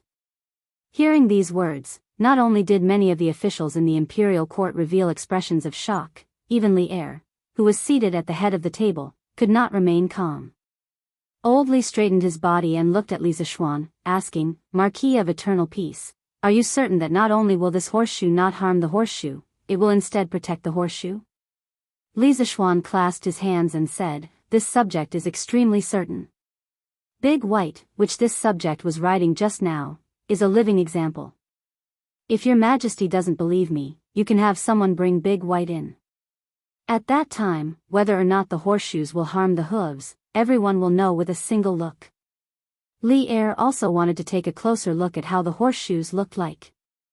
Hearing this, he nodded and said, Permitted. A eunuch went out to help Li Zishuan lead the horse. After a while, Big White finally stood on the imperial court. For strong men came from the side and wanted to work together to overturn Big White. However, they were stopped by Li Zishuan with a wave of his hand. Li Zishuan stroked the tuft of hair beside Big White's neck and whispered something into Big White's ear. Following which, a miraculous scene appeared. Big White snorted and rubbed its head against Li Zishuan's arm. Then, Big White bent its legs and sat on the ground. Following which, it nimbly flipped over and lay on its back with its 4 hooves facing the sky. Big White understood human nature. This was already discovered by Li Zishuan when he exterminated the group of mountain bandits at Mount Baimang last year. After that, he often trained Big White intentionally or unintentionally and cultivated the tacit understanding between them. Thus, this scene appeared. Everyone in the imperial court, including Li Er, was stunned. At this moment, Li Zishuan said, Your Majesty and all the ministers, please take a look. Is there a horseshoe nailed to the horse's hooves? Wei Zheng, Xiaoyu, Duan Zhishuan, Qingyao Jin, Zhang Sun Wuji, and a dozen other important ministers took the lead to take a look. After looking, Duan Zhishuan couldn't help but click his tongue in wonder and said, There is indeed a shoe made of steel nailed to the horse's hooves. However, in the battle with me just now, this horse's hooves were quite nimble and there were no signs of injury at all. Truly miraculous. That's right. Why didn't I, old Sheng, think of nailing a piece of metal to the horse's hooves in the past? This toy is good. However, little Xian, I, old Sheng, am more interested in your horse riding skills just now. If you have time, you must teach this old man. Cheng Yao Jin laughed loudly and said. Li Zishuan replied, Uncle Cheng, this horse riding skill is just a small trick. As long as one is familiar with the horse, anyone can do what this nephew did just now. Cheng Yao Jin naturally didn't believe it. However, before he could say anything, Li Er, who was sitting on the dragon throne, had already walked down. After looking at Big White's hooves for a while, he said, "These horseshoes are indeed good stuff. However, with a piece of metal embedded in the hooves, does the horse really not feel any pain?" Li Zishuan cupped his hands and said, "Your Majesty, actually, the dark outer layer of the horse's hooves is a very thick layer of hard cuticle. There are no blood vessels in it, just like a human's fingernail. Therefore, when the horseshoe is nailed, the horse doesn't feel any pain at all. Under normal circumstances, if a horse gallops for too long or if the road is too bumpy, it will cause the hard cuticle on the horse's hooves to be quickly worn away and split open. This way, the horse will become lame and unable to walk. This is why this subject wants to wear shoes for Big White to reduce the wear and tear on its hooves." Li Er roughly understood Li Zishuan's meaning and said in realization, "So that's how it is." Then, Li Er returned to the dragon throne. He looked at the officials in the hall and pondered for a moment before saying, "Beloved official Yan, hear the decree." Yan Lide stepped forward and cupped his hands. "This subject receives the decree." Li Er said in a deep voice, "Order the Ministry of Works to immediately rush out a batch of horseshoes. From now on, all the warhorses on the Tang Empire's front lines must be nailed with horseshoes." Yan Lide bowed and said, "This subject receives the decree." Li Er nodded and then looked at Li Zishuan. Li Zishuan was delighted. "Is old Li going to reward me?" Li Er didn't know what Li Zishuan was thinking. He said expressionlessly, "Marquis Yong, come forward and hear the decree." "This subject, Li Zishuan, hears the decree." Li Zishuan cupped his hands in anticipation. Unexpectedly, Li Er said, "Marquis Yong, has contributed plate armor, vanadium steel horse lance, vanadium steel horse armor, and horseshoes. You have contributed greatly. In view of your knowledge of military affairs, I hereby appoint you as the Black Armored Army's registrar. You will assist Duan Jishuan in quickly replacing the Black Armored Army's equipment. You will also incorporate the new equipment and come up with new training methods and battle tactics." "What? You want me to become a registrar in the Black Armored Army?" Hearing this, Li Zishuan was instantly dumbfounded. Not only was he stunned, but so were all the officials in the imperial court. After all, Li Zishuan had always been a civil official. After entering the imperial court, Li Zishuan's resume had been from the Imperial College's doctorate to the Yanhuang College's Yamacho to the Crown Prince Zhangshi to the Crown Prince's junior guardian to the Marquis of Yong'an. He had started his career as a civil official. But now, Li Er had appointed Li Zishuan as the registrar. Wasn't this branding? "Your Majesty, this subject feels that this is inappropriate." Before Li Zishuan could voice his objection, Wei Zheng had already started to scold him. Ah, he had spoken. Chapter 1445. Beloved official Wei, is there anything wrong with my conferment? In the Suite du Hall, Wei Zheng jumped out to oppose Li Zishuan the moment Li Er announced his decision to confer the title to Li Zishuan. This made old Li extremely displeased, and at the same time, furious. After all, this was a decision he had made after careful consideration. It was undeniable that Li Zishuan's talent in engineering was unparalleled. Furthermore, during his time as the Yamacho of Yanhuang College, he had been extremely diligent. However, on the other hand, Li Zishuan's attainments in martial arts and military affairs weren't lacking either. Firstly, his martial arts realm had surpassed all of his peers, and even the majority of the older generation couldn't compare to him. Secondly, the invention of plate armor, vanadium steel horse lance, vanadium steel horse armor, and horseshoes, as well as his suggestion to attack Liang Shidu, all of these showed that Li Zishuan was talented in military strategy. He was a good seedling. Apart from that, Li Er felt that a martial arts expert who was well versed in engineering was someone who was born for war. After quelling the rebellion in the city in the 3rd month, Li Er had a deep understanding of the importance of engineering in war. The Turks were powerful, and they had millions of soldiers who could control their bowstrings. If they could use the most advanced engineering in war, Li Er felt that Great Tang's chances of victory would be even greater. Li Zishuan was the perfect combination of engineering and military affairs. This was why Li Er decided to appoint Li Zishuan as the military secretary. He wanted to see what kind of different sparks could be created from the clash between engineering and military affairs. It had to be said that Li Er's mind was open enough and his ideas were bold enough. He did not see new things as different. Instead, he thought about how to make use of new things. If it was any other emperor, they probably would not have such a tolerant heart. Facing Li Er's questioning, Wei Zheng wasn't afraid at all. He clasped his hands and said in a deep voice, "Your Majesty, this old subject doesn't deny that the Marquis of Yong and has outstanding literary talent and vast knowledge. Thus, even though he was appointed as the junior guardian of the crown prince at such a young age, this old subject didn't have any objections. But the military would determine the rise and fall of the great Tang.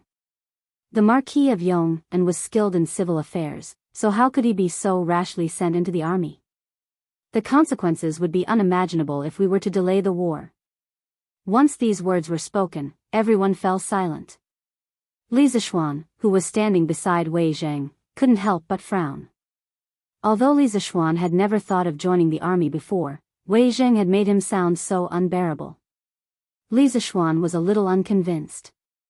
Just as he was about to refute, Qing Yaojin spoke first.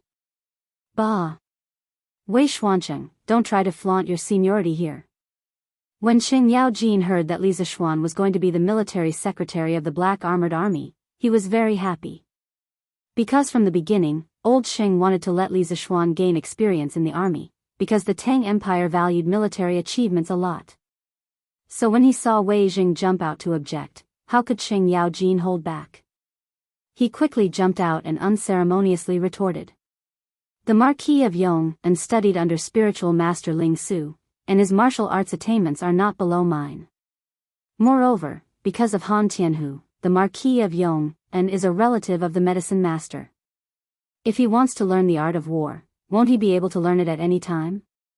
Also, the previous rebellion in Guan City and the punitive expedition to Liangshidu, these two battles were won so smoothly because of the Marquis of Yong and's contributions. Such a good general seedling, why did you, Wei Xuancheng, call him a weak scholar who doesn't know anything about military affairs?" Li Jing, who rarely attended morning court, didn't expect to be used as a scapegoat. He couldn't help but shake his head, but he didn't refute. If it was really as Qing Yaojin said, if Li Zishuan wanted to ask him for advice on the art of war, he probably wouldn't refuse. Wei Zheng's face flushed red as he refuted, "Duke Lu, you are twisting words and forcing logic. During the rebellion in Guan City and the punitive expedition to Liangshidu, the Marquis of Yong and did make a great contribution, but that was only behind the scenes planning. The Marquis of Yong and is not good at war. If His Majesty forcibly places the Marquis of Yong and in the Black Armored Army, it will only backfire."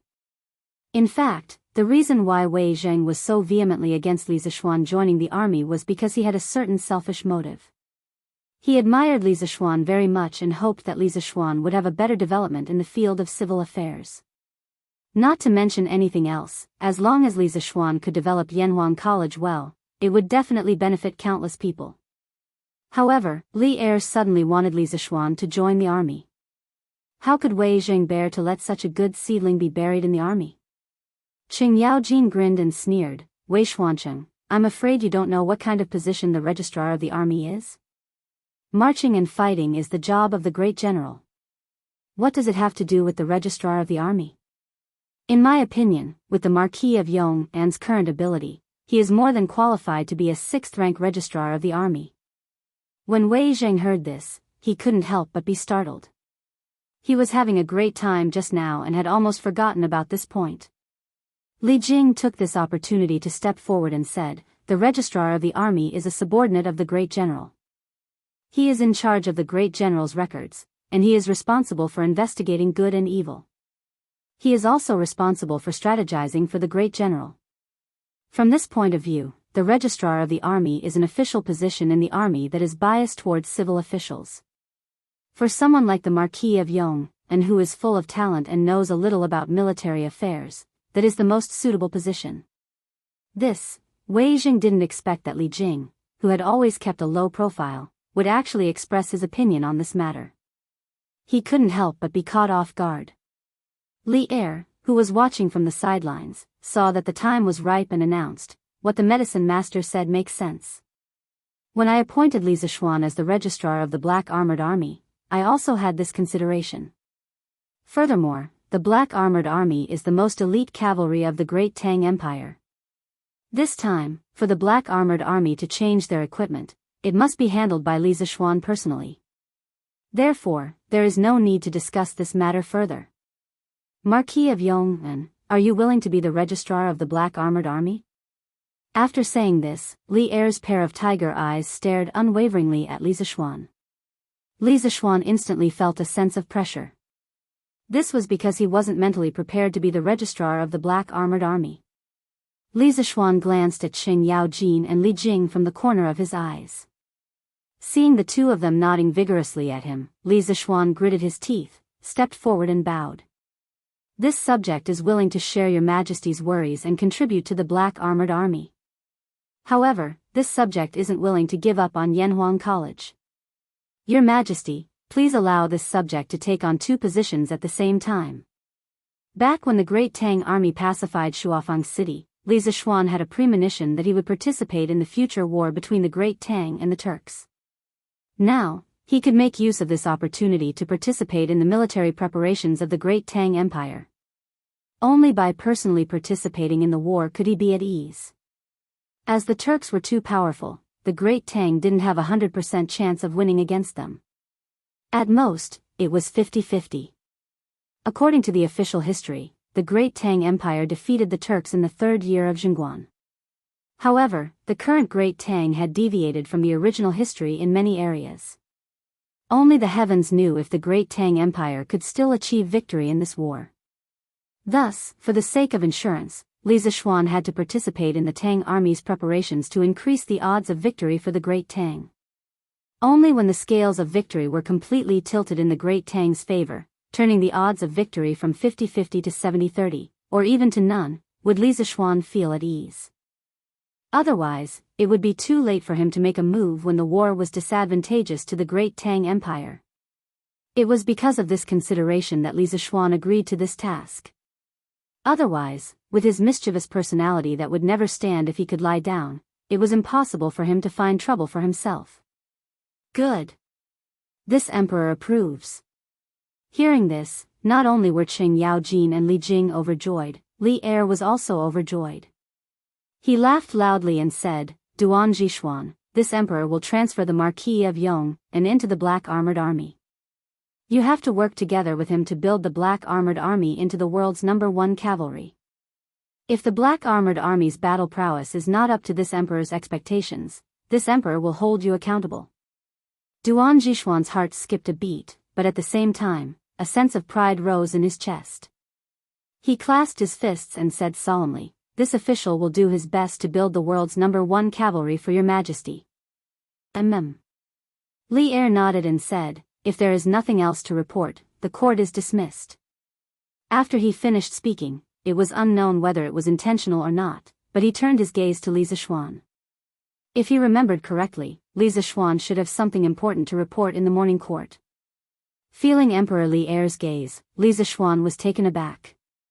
However, he quickly reacted and clasped his fists and said, "Your Majesty, this official still has something to report." Hearing this, all the officials in the hall turned to look at Li Zishuan. Today's morning court was really lively. It had been going on since around 7 in the morning and the sun was about to reach the top of their heads. Many of the officials who had not eaten breakfast were so hungry that their stomachs were growling. Originally, when they heard Li Er's words, everyone thought that the court was going to be dismissed. However, at this crucial moment, the main character of the morning court, Li Zishuan, interfered. This morning court was really full of twists and turns. "Oh. What other matters does the Marquis of Yong'an have? Say it quickly." Li Er pretended to be curious and asked even though he already knew the answer. Li Zishuan said loudly, "Your Majesty, this official requests to restructure Yanhuang College into the School of Engineering and the School of Medicine. As the name suggests, the School of Engineering specializes in engineering while the School of Medicine specializes in medicine. Although the two schools belong to Yanhuang College, they are completely separated. This official intends to use the teaching method of the Imperial Physician Department to open the School of Medicine. When the time comes, this official will not only recruit men who are interested in medicine, but also women who are slightly knowledgeable in medicine and come from medical families. This official requests for your Majesty's permission. As soon as he finished speaking, everyone in the imperial court, except for Li Er, looked at Li Zixuan in shock. Letting women enroll in the college, he really dared to dream. Many of the officials could not help but sigh in their hearts. Ridiculous. Simply ridiculous. Kang Yingda stood up angrily and reprimanded, Marquis Yong, and, "This old man will not stop you if you want to develop engineering in Yunshan, because your engineering can indeed bring a lot of convenience to the people of Tang Empire. But to let male and female students cohabit in the same college, this old man will definitely not agree. Since ancient times, there has always been a difference between men and women. If men and women are allowed to study together in the same academy, not only will it be immoral, it will also go against the Confucian school's 5 relationships, and it will also ruin the reputation of women. This old man will definitely not agree to this." As a descendant of Confucius, Kang Yingda was naturally the staunchest defender of Confucianism. Although he was different from those narrow-minded scholars who rejected other schools of thought, he would not make any concessions in terms of the moral principles of men and women. Li Zixuan retorted, "Chancellor Kang, I have already said that before the School of Medicine enrolls students, I will order people to completely separate the School of Engineering from the School of Engineering. In the future, this School of Medicine will be like the Imperial Physician Department, specializing in cultivating doctors who are interested in medicine. There will be no gender distinction in front of doctors, and the Imperial Physician Department will also recruit many female students every year. Why can't my School of Medicine enroll them?" Although he did not get along well with Kang Yingda in the past, today he was only discussing the matter as it was and not specifically going against Kang Yingda for revenge. Kang Yingda did not back down and said, "The Imperial Physician Department is the Imperial Physician Department, your School of Medicine is the School of Medicine. The Imperial Physician Department recruits female students to cultivate female medical officers for the nobles in the palace. Why does your School of Medicine recruit female students?" Li Zixuan replied, "Of course it is to treat the common women. The Imperial Physician Department trains female medical officers for the nobles in the palace, so why can't the School of Medicine train female doctors for the common women?" Bao Gu of the Eastern Jin dynasty had excellent medical skills and was meticulous. She was good at acupuncture and was famous for treating tumors and warts. She followed her husband Gu Xinwang to Mount Luofu in Guangdong for a long time to refine pills and practice medicine. She treated the people and helped the people. Her reputation spread far and wide in the Lingnan area and her name went down in history. As a great scholar, why can't Chancellor Kang tolerate the thousands of female doctors who aspire to become Bao Gu in his eyes? His Majesty has always loved the people like his children. The men in this world are His Majesty's people, so are the women. If a woman is sick, don't they need a female doctor? Hearing this, Kang Yingda was momentarily at a loss for words. However, after pausing for a moment, he still stubbornly said, "It is said that one can't hide their illness for fear of treatment. If a woman is sick, so what if she is treated by a male doctor? Furthermore, there is no lack of female doctors in the world today. There is no need for your School of Medicine to do something superfluous." Li Zixuan couldn't help but say, "Chancellor Kang, you just said that there is a difference between men and women. Now you are saying that one can't hide their illness for fear of treatment. Aren't you contradicting yourself? If a woman is sick with a very private illness, in order to protect her reputation, she would rather die of her illness than seek treatment from a male doctor. At that time, what would you say, Chancellor Kang?" Kang Yingda was instantly speechless. At this moment, all the officials in the imperial court were silent. Firstly, Li Zixuan had entered the palace today to present plate armor, vanadium steel horse lance and other new equipment. He had also shouldered the logistics of the Black Armored Army by himself, greatly increasing the military strength of the Black Armored Army. No one could deny such a contribution. At this time, if they stood out to reject Li Zixuan's suggestion, it would seem unreasonable. Secondly, which family didn't have a woman? Li Zishuan's words were right. Some women's private illnesses were indeed not suitable for a male doctor to treat. Therefore, in their hearts, they actually hoped that Yanhuang College's School of Medicine could cultivate more female doctors. Chapter 1446. In this debate regarding Yanhuang College's recruitment of female students, Li Zishuan won by a very small margin. The reason for his victory was mainly because Li Zishuan had performed a great service today. In addition, there was the precedent of the Imperial Medical Department. As long as Yanhuang College separated the medical department, it was basically equivalent to a second Imperial Medical Department. The only difference was that the Imperial Medical Department served the Imperial Court, while his Imperial Medical Department served the common people. After Li Er announced in front of the civil and military officials that Yanhuang College's medical department could recruit female students, he ordered the court to withdraw. The civil and military officials, who had long been hungry, hurriedly withdrew from the Taiji Palace and returned to their homes. Marquis Yong'an, have you thought it through? Do you really plan to join the Black Armored Army? Wei Jing suddenly asked when he passed by Li Zishuan. Li Zishuan stopped in his tracks and nodded. That's right. This marquis has already decided. Cavalry is what we need the most in the grasslands. If we can build the Black Armored Army into an invincible force, our chances of victory in the future war with the Turks will be much higher. When Wei Zheng heard this, he still felt that Li Zishuan was taking things for granted. He shook his head and sighed deeply. AI. You're still thinking too simply. The situation on the battlefield is ever-changing and complicated. It's not that easy to deal with. You're full of talent. You should be concentrating on teaching and educating people, but now you're going to join the Black Armored Army. What a pity. What a pity. After saying this, Old Wei sighed and left with his hands behind his back. Li Zishuan wanted to refute, but Wei Zheng had already walked far away. However, Wei Zheng's attitude towards him now seemed a little strange.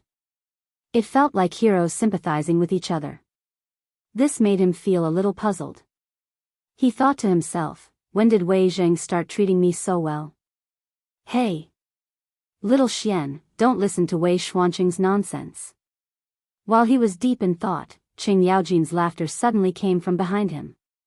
Old Qing quickly walked to Li Zishuan's side and said, Wei Xuanqing, that stubborn old man, wants to keep you in the court to promote culture and education so that you can be an upright civil official whose name will go down in history.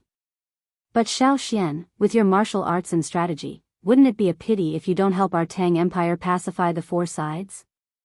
Aya, it's a pity that His Majesty didn't arrange for you to join this old man's left guard camp. However, Duan Ji Xian's Black Armored Army isn't bad either. It's a good place to gain experience. Little Xian, you definitely won't regret going there. Old Sheng had always had high hopes for Li Zishuan when it came to military affairs. However, Li Zishuan wasn't interested in joining the military in the beginning. In addition, he was the only child of the old Li family, so Old Sheng couldn't persuade him. Now, with Li Er's push, Li Zishuan had finally entered the military. Old Sheng was happy from the bottom of his heart. After all, in his opinion, how could promoting science and education be more satisfying than going to war and killing enemies? When Li Zishuan heard this, he smiled slightly and said, This nephew understands. As the saying goes, men should be hot-blooded. Serving the country isn't just one way to promote science and education. Going to war and killing enemies is also considered serving the country. Haha. Little Xian is right. However, you're proficient in both civil and military affairs. Even if the situation is special, it's best that you don't fall behind in both civil and military affairs. Qin Xiong had unknowingly followed behind the two of them and chuckled. He looked at the problem more comprehensively and profoundly than Qing Yaojin. He knew that Yanhuang College was likely to become Li Zishuan's strong foundation in the Tang Empire in the future. Therefore, he felt that while Li Zishuan joined the military, he shouldn't give up on Yanhuang College's career. After all, since ancient times, the country had been founded by martial arts and ruled by civil letters. Once the world was completely settled, the role of military generals in the imperial court would become smaller and smaller. At that time, promoting science and education would be the way to go. Uncle Qin, you're right. This nephew is indeed planning to do so. Li Zishuan nodded and replied. That's for the best. The few of them left the palace and went home separately. As Li Zishuan's main task for joining the Black Armored Army this time was to let the soldiers of the Black Armored Army get used to the new equipment and practice the tactics that were compatible with the new equipment. However, the Black Armored Army only needed a few sets of the new equipment and was far from being able to mass-produce them.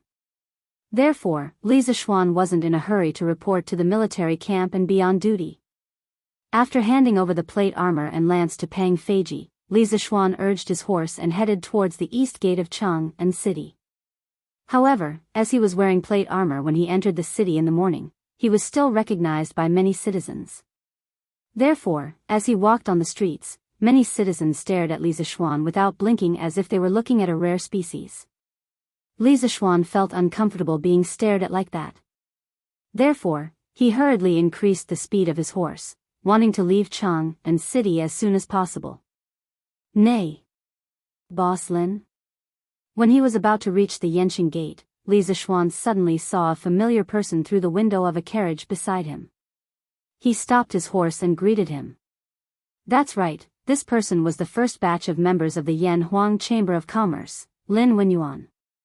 Li Zishuan could still remember Lin Wenyuan's son, Lin Hao, calling him Grandmaster in order to fool the guards and watch the fireworks on Yunshan Mountain. Marquis? You just finished your morning court session, right? I was just about to go to Yunshan Mountain to visit you. Lin Wenyuan was shocked when he heard that. He hurriedly asked the coachman to stop the carriage, opened the curtains, and jumped off the carriage. He cupped his hands and greeted Li Zishuan. As everyone knew, although Li Zishuan was a noble, he did not attend morning court sessions. Moreover, after Yanhuang College was built last year, Li Zishuan did not live in Chang'an City. Therefore, when he saw that the person outside the carriage was really Li Zishuan, Lin Wenyuan was a little surprised. Boss Lin is looking for me? Li Zishuan's heart skipped a beat as he asked curiously. Lin Wenyuan was a little embarrassed. There are some trivial matters, but the weather is hot now. Marquis, if you don't mind, please come to the carriage for a chat. I will go to Lantian County to visit Boss Chow in a while. After Lantian County announced a series of preferential policies for merchants, Chow Wendong moved his entire family to Lantian County. Therefore, if Lin Wenyuan wanted to see Chow Wendong now, he had to go to Lantian County. Li Zishuan pondered for a moment, then nodded. All right. Then let's go to Lantian County together. Marquis, please. Lin Wenyuan said happily. Li Zishuan smiled and did not refuse. He turned around and handed Big White to Pang Feiji, then went straight to the Lin family carriage. As one of the first members of the Yanhuang Chamber of Commerce, Lin Wenyuan's carriage was naturally very luxurious. This was a special edition, Don't Touch Me carriage that was custom-made from the Strange Interest Pavilion. Compared to other Don't Touch Me carriages, Lin Wenyuan's carriage had more space inside. Of course, the interior was also more luxurious. Although this was the case, Li Zishuan did not have the time to care about this. After he sat down, after sitting down, he asked directly, Boss Lin, what do you want to talk to me about? Can you say it now?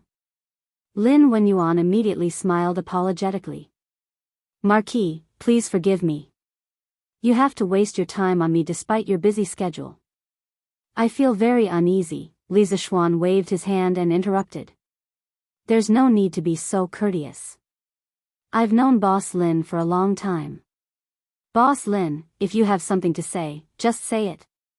Lin Wenyuan knew that Li Zishuan was the kind of person who did not like to beat around the bush. Hearing this, he said directly, Marquis, it's like this. This morning, I heard that you created a kind of immortal carriage that does not require human or animal power to move quickly. Is this true? Li Zishuan could roughly guess what Lin Wenyuan wanted to say. His eyes flashed and he said, that thing is not called an immortal carriage. There are no immortals in this world. That carriage is called an electric bicycle. I modified the original bicycle and changed it from the front wheel to the rear wheel. Then, with the help of the workshop's special electric motor and lead-acid battery, the bicycle can rely on electricity to move quickly. As for the name, Immortal Carriage, that the people gave to the electric bicycle, although it sounded very domineering, Li Zixuan did not like it because he felt that the name contained too much superstition.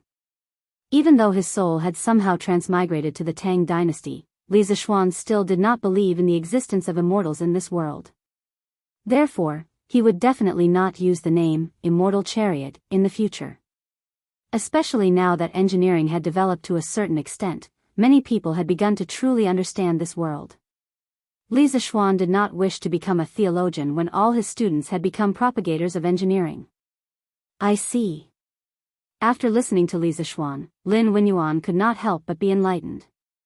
Then, he asked tentatively, Marquis, I wonder if you plan to sell this electric bicycle to the public in the future? Li Zixuan's eyes narrowed. He thought for a moment and said, if the electric bicycle wants to run for a long time, it must be charged with lead-acid batteries. Before the power lines are widely available, the electric bicycle cannot be sold. Lin Wenyuan was a little disappointed when he heard this. Li Zixuan saw this and asked, it seems that Boss Lin wants to make money from the electric bicycle? No, no, no. Lin Wenyuan was shocked and quickly waved his hand. Marquis, please understand. I did not mean that. The bicycle that the workshop made previously has already made me a lot of money. I do not dare to have any other thoughts. Now, I just want to help Marquis with his worries. Help me with my worries? What do you mean? Li Zixuan was puzzled. Lin Wenyuan swallowed his saliva and said carefully, I heard that Marquis is in need of copper, and I happen to know a few Japanese businessmen. They are very fond of Tang's bicycles. They said that in Japan, as long as you have a bicycle, you can exchange it for anything, including copper. To tell you the truth, Marquis, I once used 3 bicycles to exchange for 15,000 caddies of brass. So much? On average, 1 bicycle can be exchanged for 5,000 caddies of brass? Li Zixuan was surprised. When the bicycle was first sold, it was only 400 strings of coins. That did not include the discount for membership cards. Later, as the workshop's bicycle production increased, the price of the bicycle was slightly lowered. Now, it was about 350 strings of coins to buy one. In this era, the value of brass was difficult to measure with money because the imperial court did not allow the private sale of brass. However, many people melted copper coins to make bronzeware. Tang's copper coins were about 7 to 8 caddies, and 350 strings of coins weighed about 3,000 caddies. In order to buy a bicycle, the Japanese businessmen were willing to pay a high price of 5,000 caddies of brass. This made Li Zixuan a little bit tempted. After all, he was in need of copper, and the main material of the bicycle was iron. Using a little iron to exchange for a large amount of brass was a business that Li Zixuan thought could be done, but this brass should be under the control of the imperial court in Japan, right? I've heard that the Neon people also use copper coins. How could the Neon court allow those merchants to sell so much brass without permission? Li Zixuan quickly reacted and asked. In China's Tang dynasty, Japan also used the Tang dynasty's Kaiyuan Tongbao, issued in 621. At the same time, they began to issue the Hatong Kaishi, silver cast by Nara in 708, followed by Wanyan Tongbao, Shingang Kaibao, Longping Yongbao, Fusho Shenbao, Qinghe Changbao, Changnian Debao, Raoi Shenbao, Jingguan Yongbao, and Quanping Debao. In 907, when the Tang dynasty ended, they also issued Yanshi Tongbao and Tihu. In short, it was very messy, but many currencies were made of copper. The Japanese rulers were also very strict about the control of copper mines. Lin Wenyuan quickly replied, Marquis, you may not know, but the current Japan is very different from before. Ever since Shanbei, the son of Crown Prince Xingde, returned to Japan, he immediately ascended to the throne. He imitated the Tang dynasty's 6 ministries to reform the government, and at the same time, he set up an academy and abolished the old customs. It is said that the knowledge taught in his academy is the Marquis New Mathematics. I think that before Big Brother Shanbei returned to the country, he must have bought a few copies of the new mathematics teaching materials and brought them back. Hearing this, Li Zishuan frowned and asked, "What does this have to do with the Japanese businessmen selling brass?" Lin Wenyuan replied, "Marquis, of course it has to do with them. It is said that the newly ascended king of Japan directly abolished the copper coin and used the Tang yuan of Tang as the domestic currency. In addition, he built many seaports, wanting to trade with the sea merchants of Tang dynasty and exchange what they need. In this way, since Japan does not use copper coins, the control of the sale of brass among the people is naturally much smaller." Li Zishuan's face did not show any joy when he heard this. Instead, he could not help but feel his heart sink. If Japan continued to develop like this, in less than 20 years, there would be an extremely powerful opponent around Tang dynasty. At this moment, Li Zishuan was a little regretful that he hadn't kept his big brother king in the Great Tang forever. "Well, in that case, we will exchange the copper needed by the workshop with the Japanese businessmen in the future. Anyway, no matter what, we won't lose anything." Li Zishuan thought for a moment and said. He was really short of copper now. If he could exchange a large amount of copper from the Japanese, he could not ask for more. As for the hidden danger of Shanbei, he could only think about it later. Chapter 1447. Lantian County had a gall alumina mine.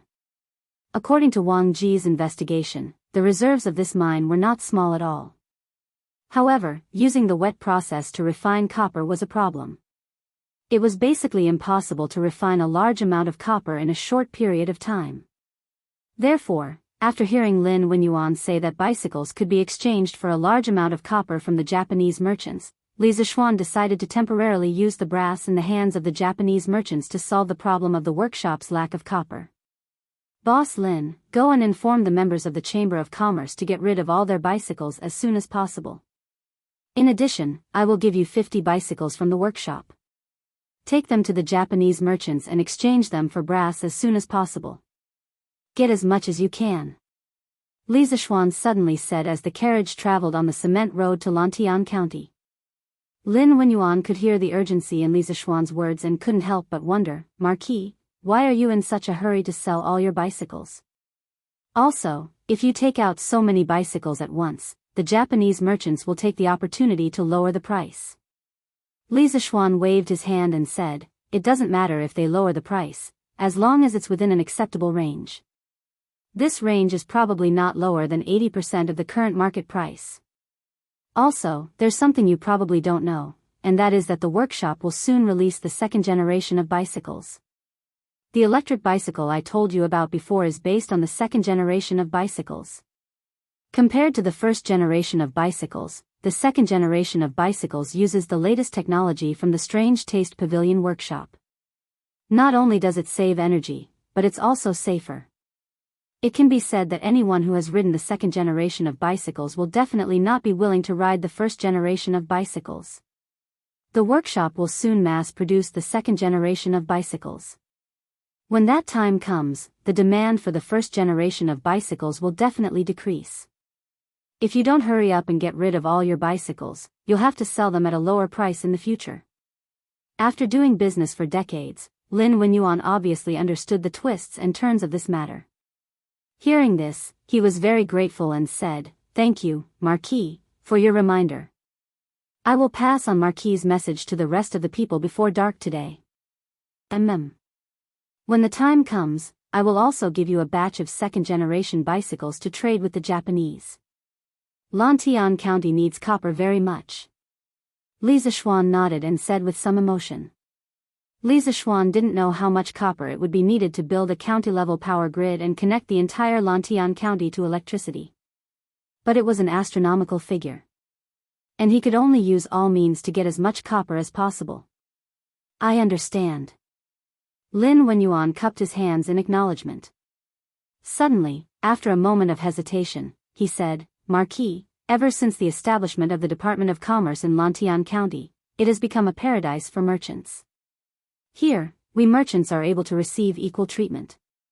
This Lin has been discussing with my wife recently. We wish to follow Boss Chow's example and move our family to Lantian County. I wonder if Marquis can grant us permission. In fact, Lin Wenyuan wanted to move to Lantian County not only because the Department of Commerce had raised the status of businessmen, but also because of his son's future. Although Lin Hao had Iron Egg as his teacher, and after more than half a year of studying in seclusion, he had a higher chance of passing the Yanhuang College this year. But what if he didn't pass? If that really happened, Lin Wenyuan planned to send Lin Hao to the county school in Lantian County. Moreover, hearing that Li Zishuan needed brass, it was obvious that he wanted to connect the entire Lantian County to electricity. That way, Lantian County would become more dazzling than Chang'an City.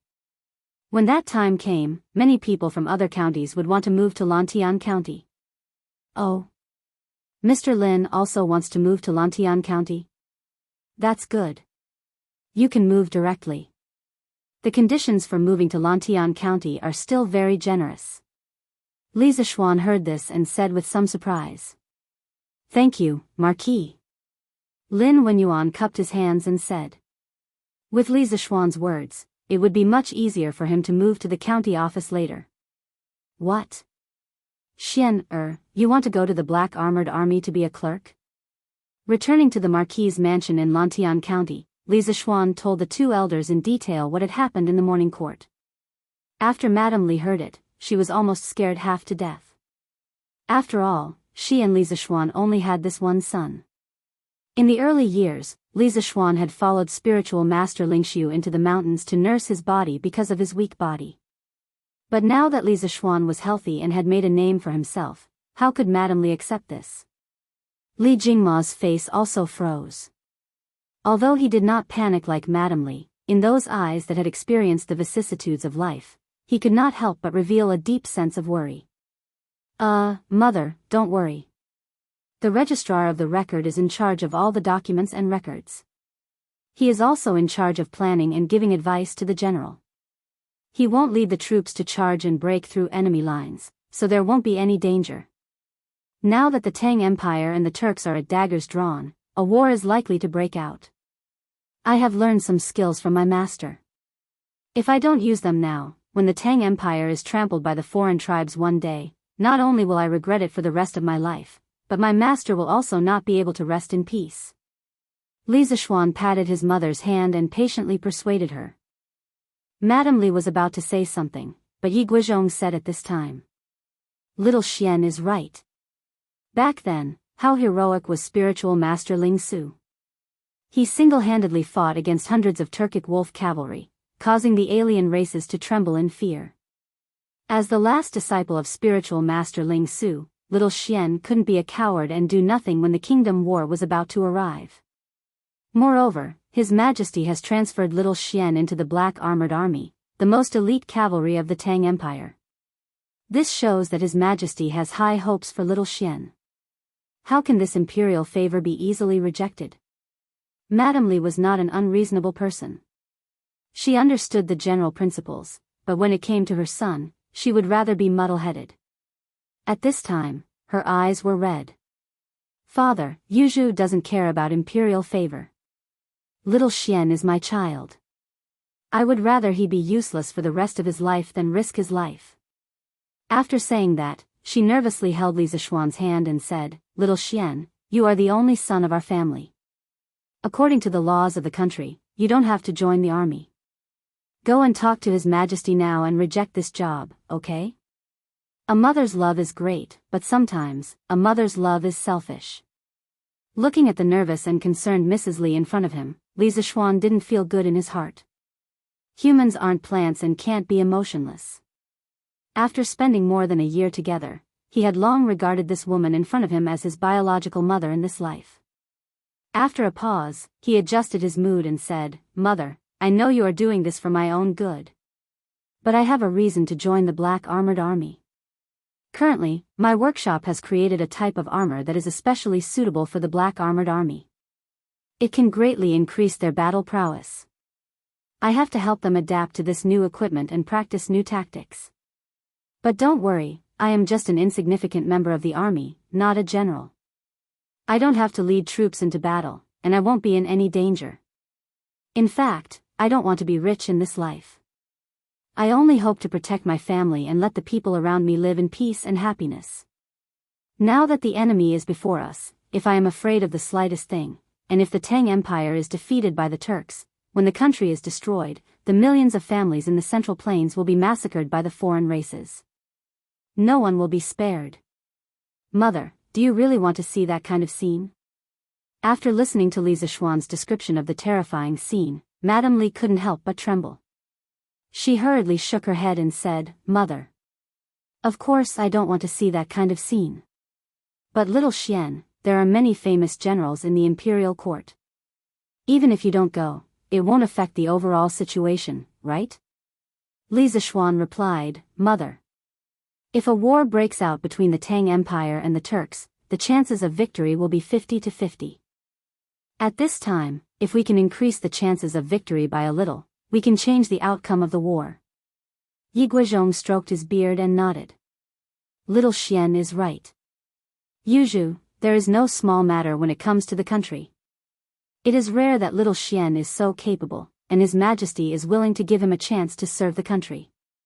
As his mother, you should understand. Li Jingma knew that this matter was almost a foregone conclusion.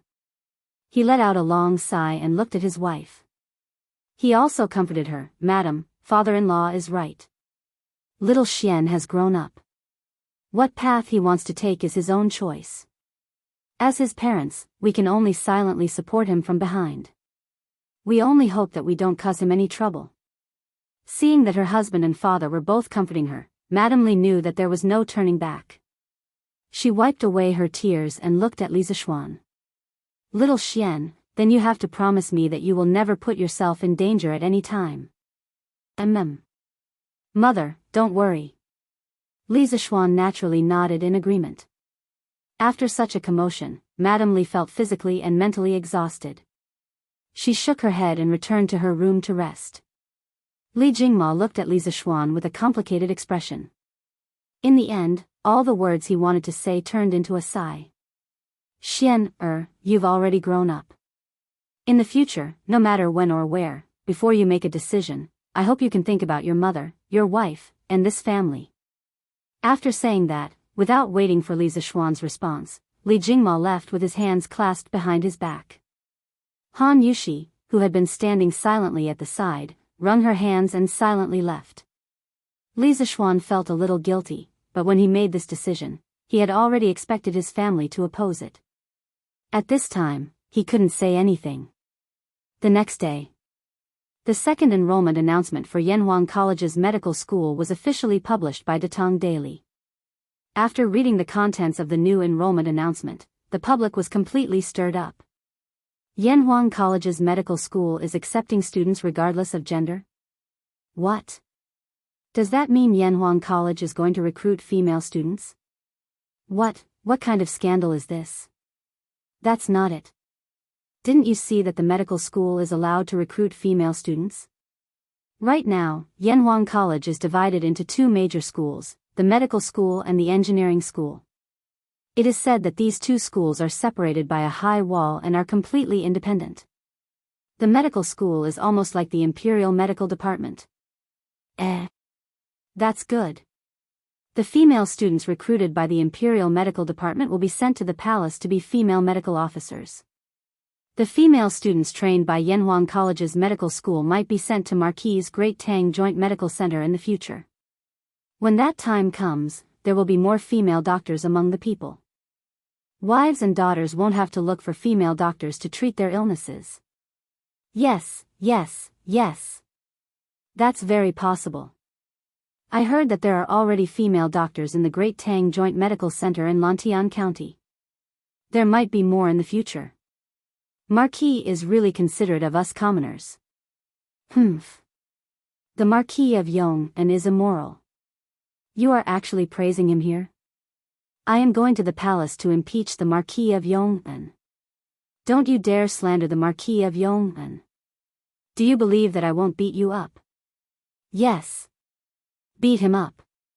Most of the people were supportive of the Yanhuang College's medical school's recruitment of female students. After all, there was the precedent of the Imperial Medical Department. Moreover, Li Zishuan was doing this for the good of the people. How could they not support him? However, when some of the scholars heard the news, they privately reprimanded Li Zhe for offending public decency. However, whether they were truly angry or enraged out of jealousy, that was something that no one knew. In any case, Yanhuang College was currently in a state of jubilation. Haha. Yanfu, did you hear? The medical school is going to recruit female students? What? Is that true? Of course it's true. Look. It's written in today's Datong Daily. I heard that even the emperor agreed. This is too crazy. What a pity. What a pity that a high wall will be built between the medical school and the engineering school. The students from both sides will not be able to walk around. Even if we want to see the new female students, I'm afraid it won't be easy. Ahem. Yuan Shua, your thoughts are too filthy. If you really want to see the new female students, why don't you just transfer to the medical school? You think I don't want to? If I want to enter the medical school, I have to pass the exam. I don't know anything about medicine. How can I pass the exam? Chu Yanfu was just saying it casually. However, when he heard Yuan Shua's words, he could not help but vomit blood. Similar conversations took place in every corner of Yanhuang College. It was no wonder that the students were so excited. In fact, Yunshan Mountain was mostly filled with men. It was like a temple for monks. As the saying goes, a gentle and graceful woman is a gentleman's dream. They were still in their adolescence. How could they not be excited when they heard that the college was going to recruit female students? Bao Lin, Zifen, I have a good idea. In Class 1, during the break, Ching Chumo suddenly shouted excitedly. What good idea do you have, Chumo? Tell me. Tell me. Sun Zifen's eyes lit up and he immediately said excitedly. Ching Chumo smirked and whispered, binoculars. We can go to the courtyard on the 4th floor and use binoculars to see the view of the medical school. Smack. As soon as Ching Chumo finished speaking, he felt a strong gust of wind at the back of his head. A solid slap landed on the back of his head, followed by an annoyed voice. You're using your cleverness on crooked ways. If Uncle Ching finds out, won't he break your legs? Chapter 1448. Only Ching Chumo could come up with such a wicked idea like using an astronomical telescope to peek at a beautiful woman. This kind of thing was something that many restless youths in modern society had done before, but Ching Chumo, as a man from the Tang dynasty, was actually able to come up with this idea. It had to be said that this guy's brain circuit was a bit different from others. Yamacho, why are you here? Ching Chumo was about to scold him when he heard Li Zishuan's voice behind him. He immediately changed his words. Li Zishuan rolled his eyes and said impatiently, why am I here? If I didn't come, someone would have used the Academy's astronomical telescope to peek at women. Ching Chumo was speechless. Yuchi Baolin and Sun Zifan hurriedly sat upright and still, acting as if this matter had nothing to do with them and they were unconcerned. Li Zishuan looked around and asked curiously, where's Qin Ke? Why isn't he in the classroom? Ching Chumo rubbed his head and replied, oh. Qin Ke saw Yamacho's new electric bicycle at the workshop the day before yesterday and wanted to go to the workshop to build it. He should be looking for Mr. Li Gang or Mr. Mo now, right? Qin Ke wants to build a bicycle? Li Zishuan was stunned when he heard this. Ching Chumo nodded and said, yeah. He even told me about it yesterday. Hey. Yamacho, tomorrow is Saturday. Can you lend me your electric bicycle for 2 days? As he spoke, Ching Chumo suddenly shamelessly asked Li Zishuan to lend him his car. Li Zishuan looked at him from head to toe and said angrily, with your careless temper, if I lend you my car, you'll either hurt yourself or someone else. I think I'd better not borrow it. Ching Chumo panicked when he heard that. Yamacho, how can you look down on me? I, Ching Chumo, am someone who has ridden a war horse and been on the battlefield. I'm just riding an electric bicycle. How could I hit someone? Li Zishuan didn't want to talk to this idiot, so he turned around and prepared to leave the classroom. He came to the academy today mainly to talk to Li Gang, Yen Silu, and the others about something, and also to check on the teaching situation in the academy. Hey! Yamacho, don't go. Are you going to lend me this electric bike or not? If you lend it to me for 2 days, I promise I won't hit anyone. If I really hit someone, I'll do whatever you want me to do in the future without any hesitation. In order to borrow the electric bicycle, Ching Chimo was going all out. He was betting his future freedom. Li Zishuan was helpless. After all, this idiot was his good brother. He could only wave his hand and say, okay. Lend it to you for 2 days. After school, you can go to the county and get it yourself. Hee. Thank you, Yamacho. Ching Chimo couldn't help but laugh proudly when he heard that. Suddenly, he pointed at the door and said, Yo! Yamacho, Chin-Kei is back. Weren't you looking for him just now? Li Zishuan turned around and saw Li Tai walking toward him. He took 2 steps forward and stopped in front of Li Tai. Li Tai saw Li Zishuan and hurriedly greeted him. Yamacho. Li Zishuan nodded and said, Chin-Kei, come with me. Okay. Li Tai hesitated for a moment, then followed Li Zishuan out of the classroom. Chin-Kei, I heard you wanted to go to the workshop to build a bike. How was it? Did you go to see Mr. Amo? Or Mr. Wenji? Downstairs, Li Zishuan looked at Li Tai and asked. Li Tai nodded and replied, yes. I just went to see Mr. Amo. He said that as long as Yamacho agrees, I can go to the workshop to study how to build a bike.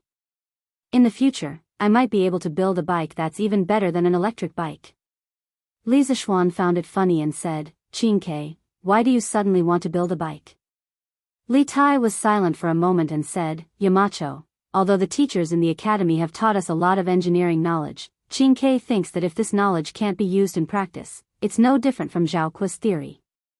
Mr. Wang made sulfuric acid based on practice, Professor Amo made telescopes, electric motors, and generators through practice. Xiaoka is now practicing in the Yanhuang Bank to verify the economic knowledge he learned from Yamacho, and I also want to use practice to verify the knowledge I learned.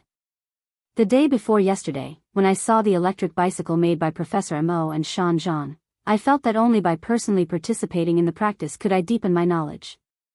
Only then would I be able to show the value of engineering. Only then would I be able to create such a magical and convenient tool like the electric bicycle.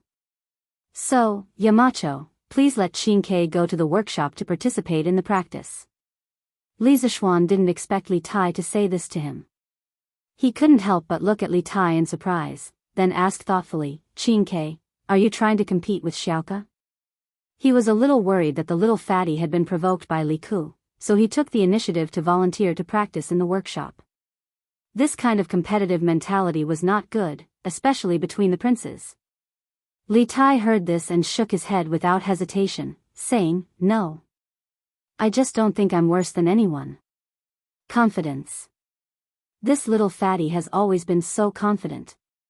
Li Zishuan paused, then smiled, that's fine. You can go to the workshop to practice, but you can't fall behind in your studies. I'm very pleased that you can understand so many principles. Li Tai was overjoyed when he heard this and quickly cupped his hands, saying, thank you, Yamacho. Oh, right, I heard from Mr. Mo that Professor Mo and Xiaoning are about to get married, so he hopes that I can take over Professor Mo's work as soon as possible.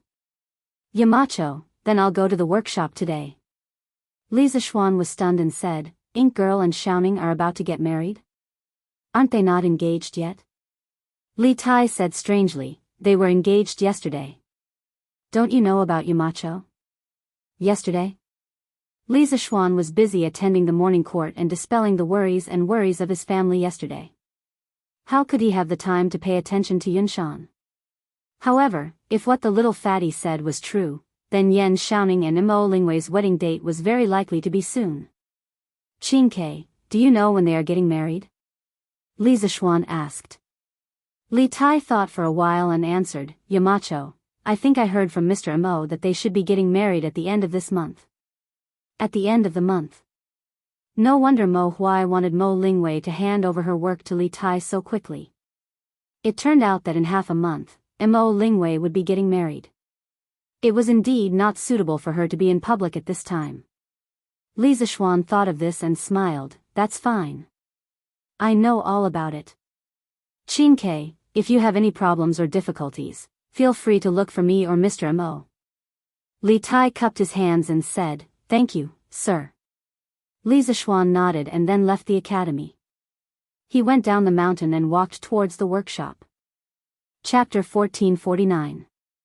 Brother Zhang, how's the progress of the new armor? How long will it take to make 5,000 sets? After descending the Cloud Mountain, Li Zishuan went to the temporary blacksmith workshop near the Ba River hydropower station.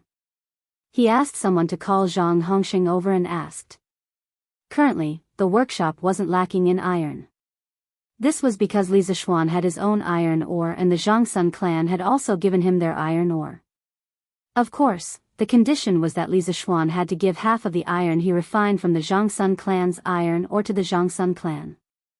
However, this time, Zhangsun Wuji had generously agreed to give Li Zishuan 200,000 jin of iron ore for free. Thus, he wasn't lacking in raw materials for producing weapons and armor. What he lacked was speed. Zhang Hongxing might have just come over from the forge as his forehead was covered in sweat. When he heard Li Zishuan's question, he wiped his sweat and replied, Marquis, vanadium steel horse lances, horse armor, and horseshoes are easy to make. However, plate armor isn't easy to make. When making it, we have to consider the coordination between the joints of the body and the plate armor. Although we have the hydraulic press now, we can only make 10 sets of plate armor in a day. If we want to make all 5,000 sets of plate armor, it will take about 500 days. 500 days? Li Zishuan couldn't help but frown. He couldn't even wait 100 days, let alone 500 days. After pondering for a moment, Li Zishuan asked, if we add a few more hydraulic presses, can we increase the speed of making plate armor? Zhang Hongxing scratched his head and thought for a moment before replying, Marquis, this can be done. However, other than the hydraulic presses, I think our workshop needs to recruit a group of blacksmiths. Otherwise, the speed won't increase much. Li Zishuan nodded and said, that's true. I'll ask Faubert to recruit a group of blacksmiths as soon as possible. If you know any blacksmiths, you can introduce them to us. Zhang Hongxing chuckled and said, hey. Marquis, now that you mention it, I do think of some blacksmiths that I know. Their skills are definitely superb. If I'm free in the next few days, I'll ask them to come over and help. Li Zishuan heard this and immediately felt relieved. He smiled and said, whether it's recruiting blacksmiths or adding hydraulic presses, you can go ahead and do it. You don't need to worry about the materials and money. I just need you to get 5,000 sets of plate armor made as soon as possible. 2 months at most. Brother Zhang, are you confident that you can complete the task? 2 months? Zhang Hongxing couldn't help but be stunned. According to the current speed, it would take a total of 500 days, but Li Zishuan had said 60 days, directly reducing the time to a tenth. Zhang Hongxing subconsciously wanted to directly say that it couldn't be completed, but seeing the urgency in Li Zishuan's eyes, it was obvious that Li Zishuan wanted to create 5,000 sets of plate armor as quickly as possible, regardless of the cost. Was the Tang Empire about to go to war? Zhang Hongxing suddenly had such a conjecture in his mind. He was so scared that he broke out in a cold sweat. Marquis. I can't promise you this, but I will do my best. I hope that when the time comes, I won't disappoint Marquis.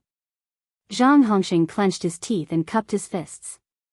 Li Zishuan didn't make things difficult for Zhang Hongxing. Instead, he smiled and said, okay. Then I'll look forward to your good news. If you need anything, don't hesitate to ask Faubert or me. After that, Li Zishuan turned around and prepared to leave. Zhang Hongxing suddenly said, Marquis, there's something I need your help with. Li Zishuan stopped and turned around to ask, what's the matter? Zhang Hongxing said, Marquis, I presume that you also know that in order for plate armor to maximize its effectiveness, it first has to match the stature of the soldiers. Otherwise, plate armor will greatly affect the soldiers' movements on the battlefield. Thus, this Zhang wishes to ask Marquis to send someone to measure the bodies of the soldiers wearing plate armor. Li Zishuan couldn't help but think that Zhang Hongxing was rather thoughtful. But he still frowned and said, "This way, I presume that it will greatly affect the speed of the armor production, right?" It should." Zhang Hongxing scratched his head, somewhat troubled. "But your suggestion isn't unreasonable. How about this? I'll send someone to measure the bodies of the soldiers, and you'll need to use the data I provide you to divide their bodies into 4 sizes: small, medium, large, and large. Each size actually corresponds to a range of figures. As for how much this range is, you can decide for yourself. This way, we only need to produce 4 sizes of plate armor. Although there will be some discrepancies after the soldiers wear them, it won't affect their normal activities. In addition, when forging the plate armor, Brother Zhang, you must remember to let the craftsmen work together and divide the plate armor into many parts for a specific group of craftsmen to specialize in producing. For example, a group of craftsmen will specialize in making wrist guards, another group will specialize in making shoulder armor, and another group will specialize in making helmets. This way, a production unit only needs to focus on one part of the work. This can greatly increase the efficiency and production. Li Zishuan briefly explained the modern clothing size grading system to Zhang Hongxing. Compared to tailoring, making clothes according to the size of the clothes could greatly save labor and time. This was also why the clothes in modern shopping malls were labeled with S, M, L, and so on. Speaking of sizes, Li Zishuan remembered that plate armor was very suitable to be made using the assembly line method. So, he taught the assembly line method to Zhang Hongxing. In fact, in the new workshop of Strange Interest Pavilion, some workshops had already used the assembly line method for a long time, such as the bicycle workshop. However, Zhang Hongxing joined the workshop relatively late, so he wasn't very familiar with the assembly line method. Hearing this, Zhang Hongxing's eyes lit up. He said excitedly, "Marquis method of dividing the sizes and dividing the work is simply too good. This way, our workshop can really make 5,000 sets of plate armor in 2 months." Hearing Zhang Hongxing's words, Li Zishuan couldn't help but let out a sigh of relief. He smiled and said, "That's great. Then we'll have to trouble Brother Zhang. Marquis, don't worry." After leaving the plate armor forging workshop, Li Zishuan went directly to the workshop to look for Faubert. He told Faubert about the expansion of blacksmiths and the addition of hydraulic stamping machines. Faubert naturally agreed. After repeatedly reminding Faubert to do his best to ensure Zhang Hongxing's production, Li Zishuan turned and went to the laboratory in the workshop. In the morning, Li Tai said that Yan Xiaoning and Mo Lingwei were about to get married. As a good friend and boss, Li Zishuan had to personally go and see the newlyweds. "Xiaoning, connect it quickly. See if the motor can turn." She used to be called Little Mingzi, but now she's called Xiaoning. It seems that women who are about to get married are generally more polite than before. "Okay. Wait. Okay. Woo. It turned. This small motor can rotate stably, which means that our rectifier circuit is finally successful." When Li Zishuan approached Mo Lingwei's laboratory, he heard such a conversation coming from inside. Finally, he heard Mo Lingwei's cheers. He couldn't help but feel happy. Could it be that the electronic diode was made? So, he quickly quickened his pace and walked into the laboratory. "Xiaoning, Ink Girl, you guys made the electronic diode?" After entering the laboratory, Li Zishuan saw Mo Lingwei and Yan Xiaoning giggling at the small DC motor spinning crazily on the table. "Ah. Yamacho, you're here." Hearing Li Zishuan's voice, Mo Lingwei quickly stood up to greet him. Then, she said excitedly, "Yamacho, Xiaoning and I not only made the electronic diode, but also the rectifier circuit. We tried it with a small DC motor just now, and it's totally feasible. In the future, as long as we match it with the rectifier circuit, we can directly use AC to charge the battery." Li Zishuan went forward to take a look. Seeing that the motor's rotor was rotating stably, He nodded and said, okay. I didn't expect you to make the diode so quickly. I thought you would make the DC generator first, then study how to make the diode. Mo Lingwei glanced at Yan Xiaoning and said embarrassedly, I originally planned to do so, but a few days ago, Xiaoning was injured by me. Even if I made the DC generator, he couldn't accompany me to the dam to verify it. So, I took care of him in the workshop while trying to make the electronic diode that Yamacho mentioned. I didn't expect the two of us to really make it. Looking at the bright-eyed girl in front of him, Li Zishuan couldn't help but give her a thumbs up and said, Ink Girl's talent in physics is really admirable. I'm afraid that many men can't even compare to 1/10 of you. Yan Xiaoning was instantly displeased. Hey. Xiao Xian, why do I feel like you're implying something? Your many men probably includes me, right? Li Zishuan smiled and said, how is that possible? Xiaoning, your talent isn't any worse than Ink Girl's. Isn't that right, Ink Girl? Mo Lingwei heard and looked at Yan Xiaoning with a slightly threatening gaze. Yan Xiaoning quivered and quickly said, no. Xiao Xian, what are you talking about? My talent is still a little worse than Wei Er's. He. Li Zishuan was instantly speechless. He thought to himself that his brother would definitely be a henpecked husband in the future. That's more like it. Mo Lingwei snorted and nodded with satisfaction. Li Zishuan looked at Yan Xiaoning and asked, Xiaoning, how's your recovery? Will it delay the wedding at the end of the month? Hearing this, Mo Lingwei's face instantly turned red, but Yan Xiaoning's expression froze and he said embarrassedly, You even know about Yamacho? Don't worry, I'm fine now, it shouldn't delay the wedding. The reason why the wedding date was so tight was all his own fault. If he hadn't pretended to be fine in front of Yan Lide and said that he only had a small injury, Yan Lide definitely wouldn't have chosen the wedding date between him and Mo Lingwei so close. But now that things had come to this, it was too late to say anything. He had to complete the arranged marriage even if he had to kneel down. Li Zishuan looked at Yan Xiaoning's expression and instantly understood. However, this was Yan Xiaoning's family matter, so he couldn't interfere. After all, even an upright official would find it difficult to settle a family matter. After thinking for a moment, he said, I will ask Priest's son to do more acupuncture and massage for you these few days. With the help of medicinal wine, it should be able to speed up the recovery of your waist and back. However, you have to be careful not to do any strenuous exercise to avoid adding more injuries to your injury. Today was the 4th of June, and there were only slightly more than 20 days until the end of June. However, generally speaking, it would take 100 days for bones and tendons to recover. In this special period, they could only use special methods. Yan Xiaoning didn't refuse. He nodded and said, Thank you very much.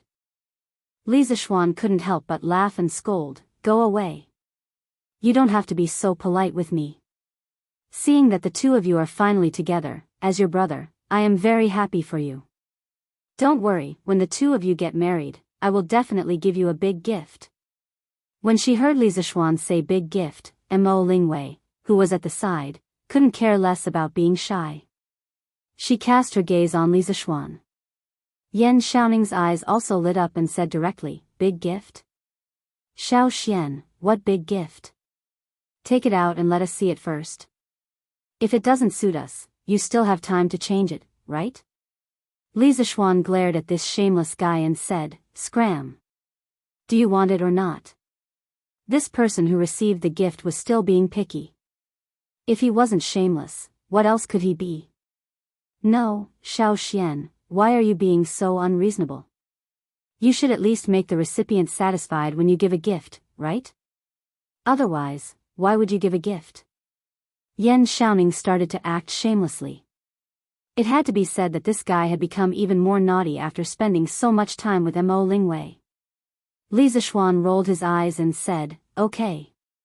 Then I won't give it to you. Hey. Don't. Let's talk nicely. Yan Xiaoning hurriedly said. The person in front of him was a real rich person.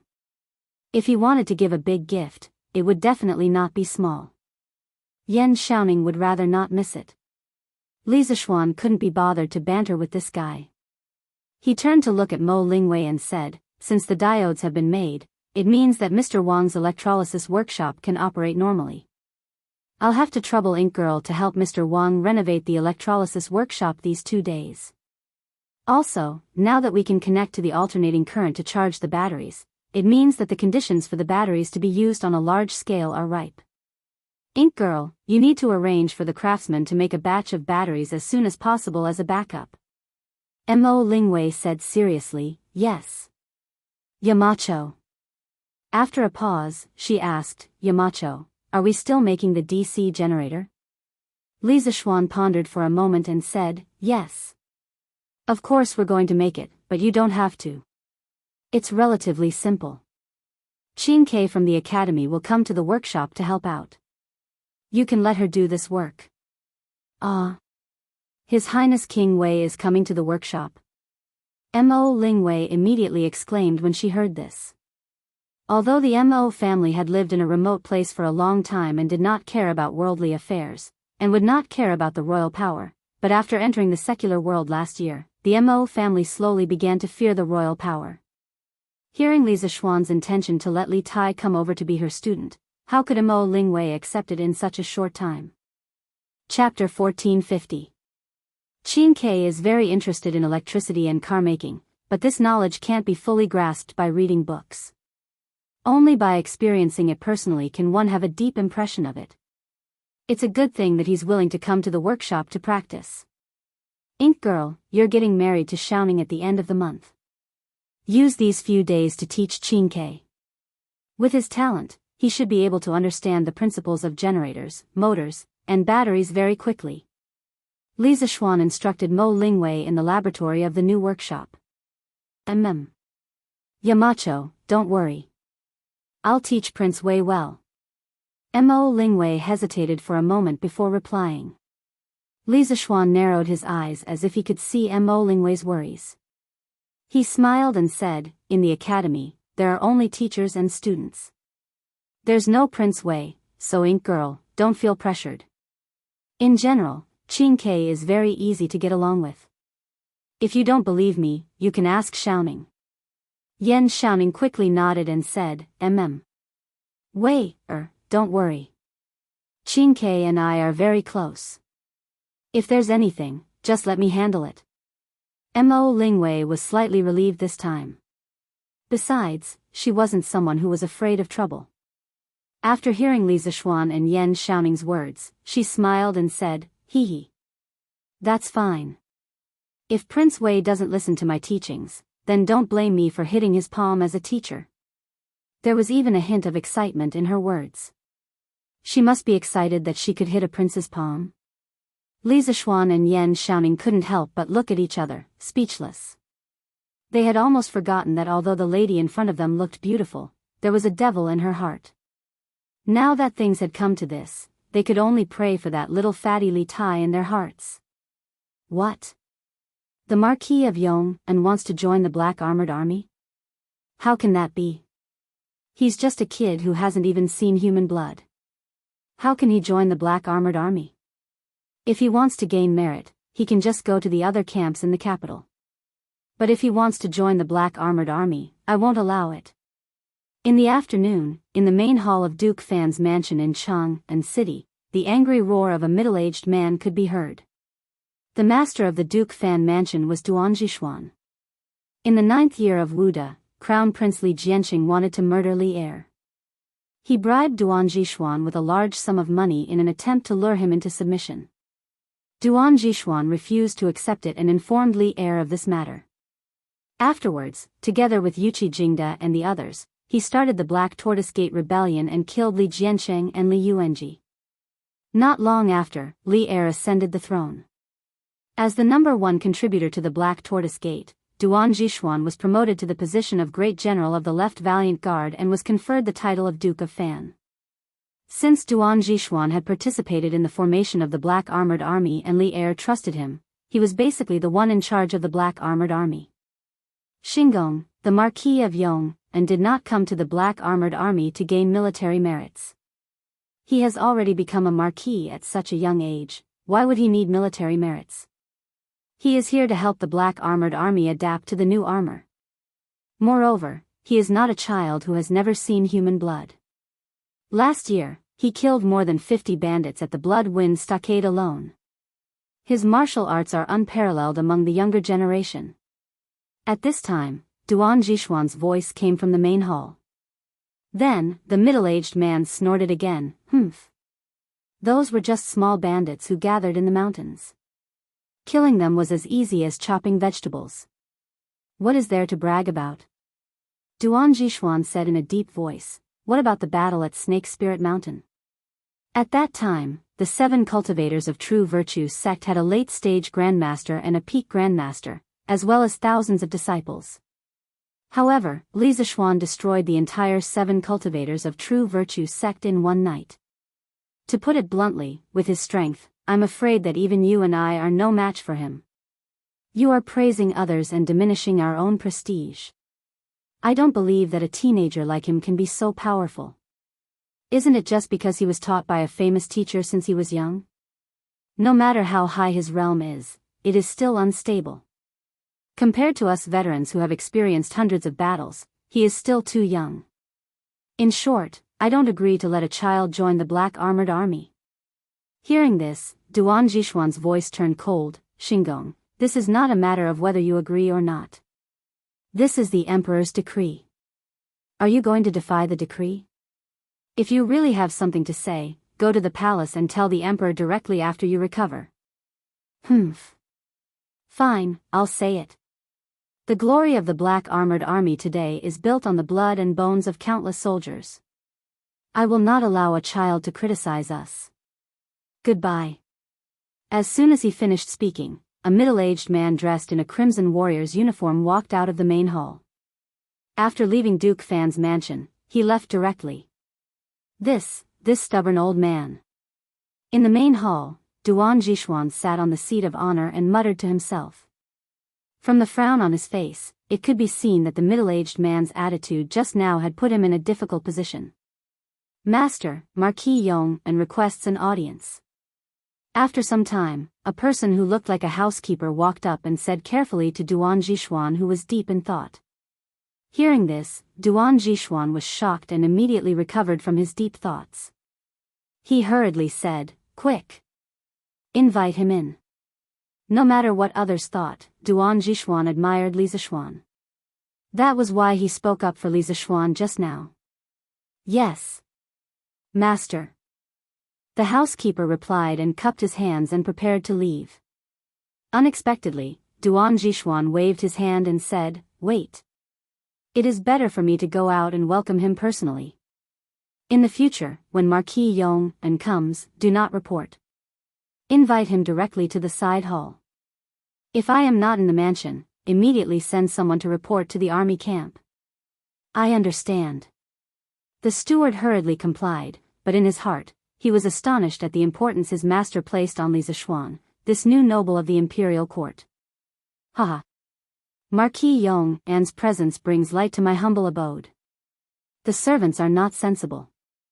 Marquis Yong An, please don't blame them." Arriving at the entrance of the mansion, Duan Jishuan walked towards Li Zishuan with a face full of enthusiasm and said with a smile. Li Zishuan cupped his hands and returned the greeting. He smiled and said, "General Duan must be joking. I came uninvited. I hope General Duan will not take offense." Speaking of which, before this, he did not know where Duan Jishuan lived. This was only when he went to the academy to ask Qing Chimo in the afternoon. This could not be blamed on him. The main reason was that he was not in the imperial court for many years. He only knew the names of many officials. As for where they lived, he most likely did not know. This Duke Fan mansion was not big, let alone grand. It looked about the same as Li Zishuan's mansion in Yongla district. However, this also showed that Duan Jishuan was a low-key person who did not like to be extravagant. At this moment, Duan Jishuan waved his hand and said, "Haha. Marquis Yong An, what are you saying?" Before long, you and I will be colleagues. Aren't you treating me as an outsider? Come, come, come. Let's talk inside. Housekeeper, quickly get someone to serve tea. Under Duan Jishuan's beckoning, Li Zishuan came to the front hall of the Duan mansion. It was also the place where Duan Jishuan and the other middle-aged man had an argument. After a brief exchange of greetings, the servants of the Duan mansion brought a pot of hot tea. After pouring a cup for Li Zishuan and Duan Jishuan, they left. Oh! This is divine tea.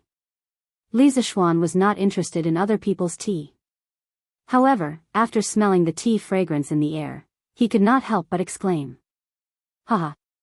This is something that I asked someone to buy from Lantian County. Speaking of this Duan has to say that Marquis Yong and is too stingy.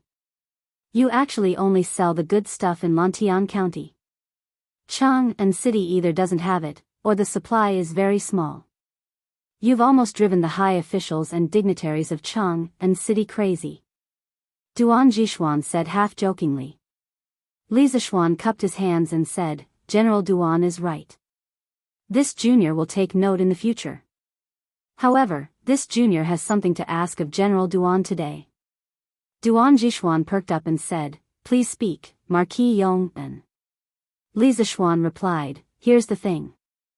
The workshop at Chitsu Pavilion is currently working hard to create armor for the Black Armored Army. However, in order to maximize the effectiveness of the new armor, it has to fit the soldiers' bodies. Therefore, I would like to send some tailors to the Black Armored Army's camp to measure the soldiers' bodies. I hope that General Duan can accommodate us. Duan Jishuan could not help but narrow his eyes. After a moment of silence, he said, So that's the case. However, the Black Armored Army camp is a restricted area. Ordinary people are not allowed to enter. How about this? I will instruct the generals of each camp to measure the height and weight of the soldiers and pass the results to you. How about that? Li Zishuan did not suspect anything when he heard that. He nodded and said, Sure.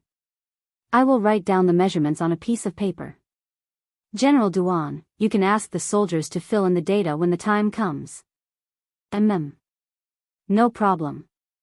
Duan Jishuan nodded and ordered someone to get a pen and paper.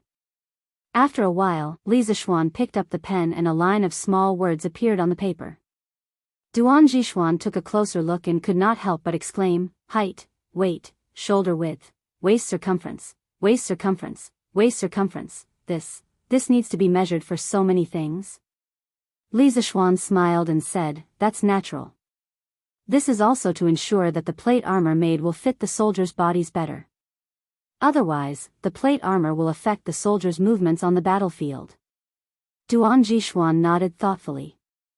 After a while, he frowned and asked, Although this makes sense, won't this affect the speed of your workshop's craftsmen? Li Zishuan shook his head. There will definitely be an impact. However, it's not impossible to overcome it. Don't worry, General Duan. The interesting pavilion workshop is already producing the armor at full capacity. It is estimated that within 2 months, they will be able to produce 5,000 sets of armor, vanadium steel horse lances, vanadium steel horse armor, and horseshoes. 2 months? So fast? When Duan Jishuan heard this, he couldn't help but exclaim, Although this Duan has never forged armor before, I have heard people say that a skilled craftsman would need at least 3 days to forge a set of radiant armor. The structure of the armor is more complicated than the Mingguang armor. It is amazing that your workshop can make 5,000 sets in 2 months. Li Zishuan heaved a sigh of relief when he heard Duan Jishuan say, So fast, and not so slow. Then, he said half-jokingly, As long as General Duan doesn't think it's too slow. In truth, this is the normal speed of the Oddity Pavilion's workshop. We have the most advanced equipment, the best technology, and the best craftsmen, so we naturally have the fastest speed and the highest quality. Otherwise, the products of the Oddity Pavilion wouldn't be so popular throughout the Great Tang. Duan Jishuan nodded in agreement and said with emotion, That's indeed the case. In less than a year, the interesting pavilion workshop has grown from a small workshop to the largest in the Tang Empire. Not even the imperial palace's general supervisor can compare. In the end, it is all thanks to Marquis Yong An's talent. Otherwise, if it were anyone else, the interesting pavilion workshop would not be able to reach its current scale. General Duan overpraises me. Li Zishuan smiled, then he stood up and said, I've achieved my goal today. It's getting late now, so I'll take my leave first. Once the matters at the academy and workshop are settled, I will report to the Black Armored Army's camp. Duan Zishuan's expression froze for a moment, but he quickly regained his composure. He gave an unnatural smile and said, Good, good. Marquis Yong, you don't have to worry about entering the camp. His Majesty has also said that you have to take care of both the academy and the camp. I understand. Although Duan Zishuan's expression changed quickly, it did not escape Li Zishuan's eyes. Li Zishuan looked at Duan Zishuan and clasped his hands. Thank you for your understanding, General Duan. However, the matters at the camp are more important. After I settle the matters at the academy, I will return to the camp as soon as possible. I hope that General Duan can calculate the figures of the soldiers as soon as possible. Duan Zishuan nodded. I will arrange for someone to do it as soon as possible. Li Zishuan clasped his hands and took his leave. Your Highness, the projects from last month have been sorted out. Our bank made a total profit of 35,800 Tang Yuan. After deducting the costs, we made a net profit of 31,400 Tang Yuan. Lantian District, Yanhuang Bank, Back Hall. A middle-aged scholar held a thick account book and bowed to Li Ku. Back then, Li Zishuan gave Li Ku special treatment and imparted some advanced financial knowledge to Li Ku. Then, he arranged for Li Ku to go to the Yanhuang Bank in Lantian County to gain experience. After all, knowledge on paper is shallow, but experience is necessary. Only through practice would Li Ku understand the true way of the economy. Thank you for your trouble, Mr. Song. Li Ku nodded, then he stood up and walked to Mr. Song. He stretched out his hand and said, Let me see the account book. Yes. Your Highness. Mr. Song's body trembled inexplicably, but he quickly returned to normal. After hesitating for a moment, he handed the account book to Li Ku. Li Ku took the account book, turned around, and returned to the desk.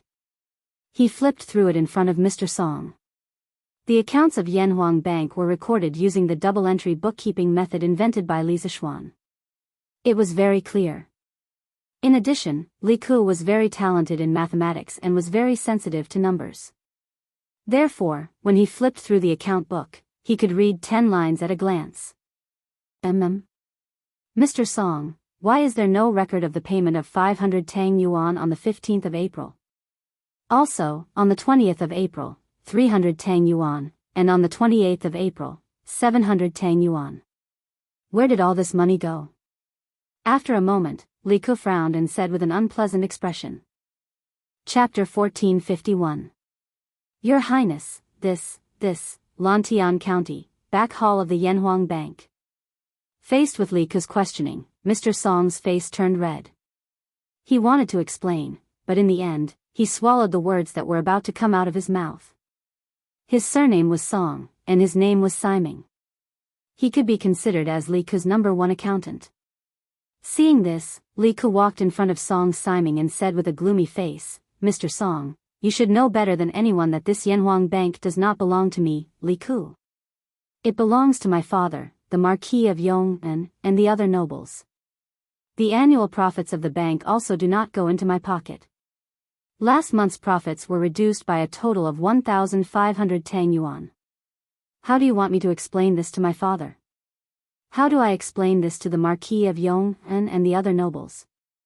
When Li Zishuan opened the bank, in order to increase the capital of the bank and increase the credibility of the bank, not only did he pull in the royal family, even Qin Xiong, Qing Yaojin, Zhang Sun Wuji, and the other nobles all generously donated to buy the shares of the Yanhuang Bank. Therefore, in theory, the annual profits of the bank should be distributed according to everyone's shares. Although Li Ku was now in charge of the management rights of the Lantian County Bank, he did not have the right to distribute the profits of the bank. The atmosphere in the room suddenly became oppressive. A layer of sweat gradually appeared on Song Siming's forehead, but even so, he did not say anything to explain himself. He just lowered his head, as if he had done something wrong, and stood quietly in front of Li Ku. Facing such a stubborn old man, Li Ku was a little angry. If it was another person in a higher position, they would probably directly lock this old man up for corruption and interrogate him severely. However, Li Ku knew the character of the old man in front of him. He knew that the other party would definitely not ruin his reputation for such a small amount of money. After a moment of silence, Li Ku opened his mouth again and said, "Mr. Song, this is not a small matter. You should not think of taking responsibility for it yourself. I, Li Ku, do not wrongly accuse a good person, but also will not let a bad person go. Mr. Song, please tell me who exactly used the 1,500 Tang Yuan. Otherwise, when this prince investigates thoroughly, no matter who it is, it won't look good for anyone's face." Hearing Li Ku's words, Song Siming's body trembled. After a moment of hesitation, he finally opened his mouth and said, "Your Highness, this matter must not be made public because the person who embezzled the money is the sixth prince." Li Ku's expression changed. His originally gloomy little face suddenly became like the sky before a storm. Dark clouds gathered. "You mean Xiao Xiao? How dare he?" After taking a deep breath, Li Ku said in disbelief. The so-called sixth prince was Li Er's sixth son. His name was Li Kuei and he was born from Yangfei. He was Li Ku's younger brother from the same mother. Because Li Kuei was not yet 10 years old and had a mischievous personality and was ignorant and incompetent, he was not favored by Li Er. Thus, he did not have an official title. According to the normal course of history, Li Kuei would only be conferred the title of King Liang in the 5th year of Zhengguan's reign. Right now, this troublesome brat was doing his best to cause trouble for the imperial family. In official history, Li Er had once reprimanded Li Kuei like this: "Beasts can be tamed after being trained, iron and stone can be smelted and sculpted to be made into tools. People like Li Kuei are worse than beasts and iron and stone." From this, it could be seen how much Li Er loathed this child. At this time, Song Siming said with a bitter face, "Your Highness, last month, the sixth prince and His Highness King Lu came to this Song many times, saying that they needed to withdraw a sum of money urgently. This old man also knew that the money in this bank could not be used, so I flatly refused. However, the sixth prince threatened this old man, saying that Your Highness was in charge of the entire bank and that he was Your Highness's younger brother, so it was no big deal for him to withdraw a bit of money. He also said that if this old man did not give him the money, he would sell this old man's little granddaughter to 100 Flowers Tower. The sixth prince's past misdeeds were all over the place, so how could this old man dare to risk my granddaughter? Your Highness, this old man's granddaughter is only 10 years old." At this point, Song Siming's old face was filled with shame and fear. Bastard! Bastard! Xiao Gui actually dares to commit such atrocities. When Li Ku heard this, even though the other party was his younger brother from the same mother, he could not help but curse angrily. After cursing, he looked at Song Siming and said, "Why didn't Mr. Song tell me about this earlier?" Song Siming smiled bitterly and said, "Your Highness, the sixth prince also said that if this old man told you about this matter, not only would he sell my granddaughter, he would also break the legs of my entire family. This old man will resign today, Your Highness, and bring my entire family to another place to avoid disaster before the sky turns dark." Seeing that his loyal subordinate had been forced to resign and leave, Li Ku could no longer hold it in and said in a deep voice, "Brotherly, don't worry. Mr. Song, you can't go anywhere. This prince promises you today that as long as this prince is alive, as long as you do not violate the laws of the great Tang Empire, nothing will happen to you and your family. This prince swears to the heavens." The ancients placed great importance on oaths. Seeing that the great king of Shu was actually swearing on his behalf, Song Siming was instantly moved. He hurriedly said, "Your Highness, you are too kind. Your Highness has always been generous and loyal to others. This old man naturally believes in Your Highness." Only then was Li Ku relieved. He nodded, then turned and shouted outside the door, "Guards! Go and capture this prince's disappointing younger brother. He used the word capture and not invite or bring. It was enough to see how angry Li Ku was at this moment. Yes. Your Highness. The two guards who came in could not help but look at each other, but seeing Li Ku's gloomy face, they could only quickly salute and accept the order. Smack. Bang, bang, bang. At this moment, the sound of a flower pot falling to the ground came from the courtyard outside the house, followed by a series of hurried footsteps that gradually faded away. Li Ku frowned and said to the two guards, "Quickly go and see what's going on outside." Yes. The two quickly walked out of the room. A moment later, "How dare you? Let go of this prince. Quickly let go of this prince. Otherwise, this prince will kill your entire family. This matter has nothing to do with this prince. If you want to capture someone, capture Li Ku. Why are you capturing me? Quickly let go. Otherwise, do you believe that this prince will not let you see tomorrow's sun?" Amidst the commotion, two of Li Ku's guards walked in with two teenagers in tow. "Your Highness, the commotion outside the house just now was caused by the sixth prince and Prince Lu. They should have just arrived at the bank." One of the guards put down Li Ku and saluted Li Ku. Speaking of which, these two children were unlucky. They had planned to use the same trick today and come to the bank to extort a sum of money from Song Siming. They did not expect to see Li Ku lecturing Song Siming when they arrived at the bank. It was fine if he was lecturing Song Siming, but the content of the lecture just so happened to include them. After eavesdropping for a while, they saw that the situation was not good and immediately fled. However, when Li Yuanchang turned around, he accidentally knocked over a flower pot beside him, which alerted Li Ku inside the house. Li Ku's gaze was gloomy. He nodded at the two guards and said, Both of you can leave first." "Yes, sir." The more one knew about the imperial family's matters, the faster one would die. The two guards had no intention of listening in at all. When they heard that, they hurriedly left as if they had been pardoned. Third brother. After the two guards left the room, Li Ku hesitated for a moment, raised his head, and looked at Li Ku fearfully as he spoke weakly. Although he was usually quite a scoundrel and often relied on his father as the emperor to cause trouble everywhere, he was not afraid of anything. However, as the saying goes, everything has its vanquisher. Li Gue was still quite afraid of this elder brother of his who shared the same mother. Li Yuanchang stood there calmly and did not say anything. According to seniority, he was Li Ku and Li Ku's imperial uncle, so he was not afraid of Li Ku. Li Ku stared at his younger brother from the same mother without saying a word. Just as Li Ku could not take it anymore, he heard Li Ku say coldly, "Apologize to Mr. Song immediately." The cold voice seemed to have no warmth, and there was no room for negotiation. "What? Third brother, you want me to apologize to this rotten old man? Impossible. I'm a prince. Who does he think he is?" Hearing this, Li Gue exclaimed in disbelief. Song Siming narrowed his eyes and pretended not to hear Li Ku's rude words. Bam! However, Li Ku could not pretend not to hear. He slammed the table angrily and stood up. "Bastard! Shut up! How did Imperial Father teach us? He taught us to be benevolent, humble, kind, and gentle. Look at you now. How are you any different from those hooligans on the streets? Hurry up and apologize to Mr. Song, or I will return to the palace today and report everything you did to Father. We'll see how Father will punish you then." "Hey! Don't. Third brother, please don't tell Father." "Apologize, I will apologize to Mr. Song right now."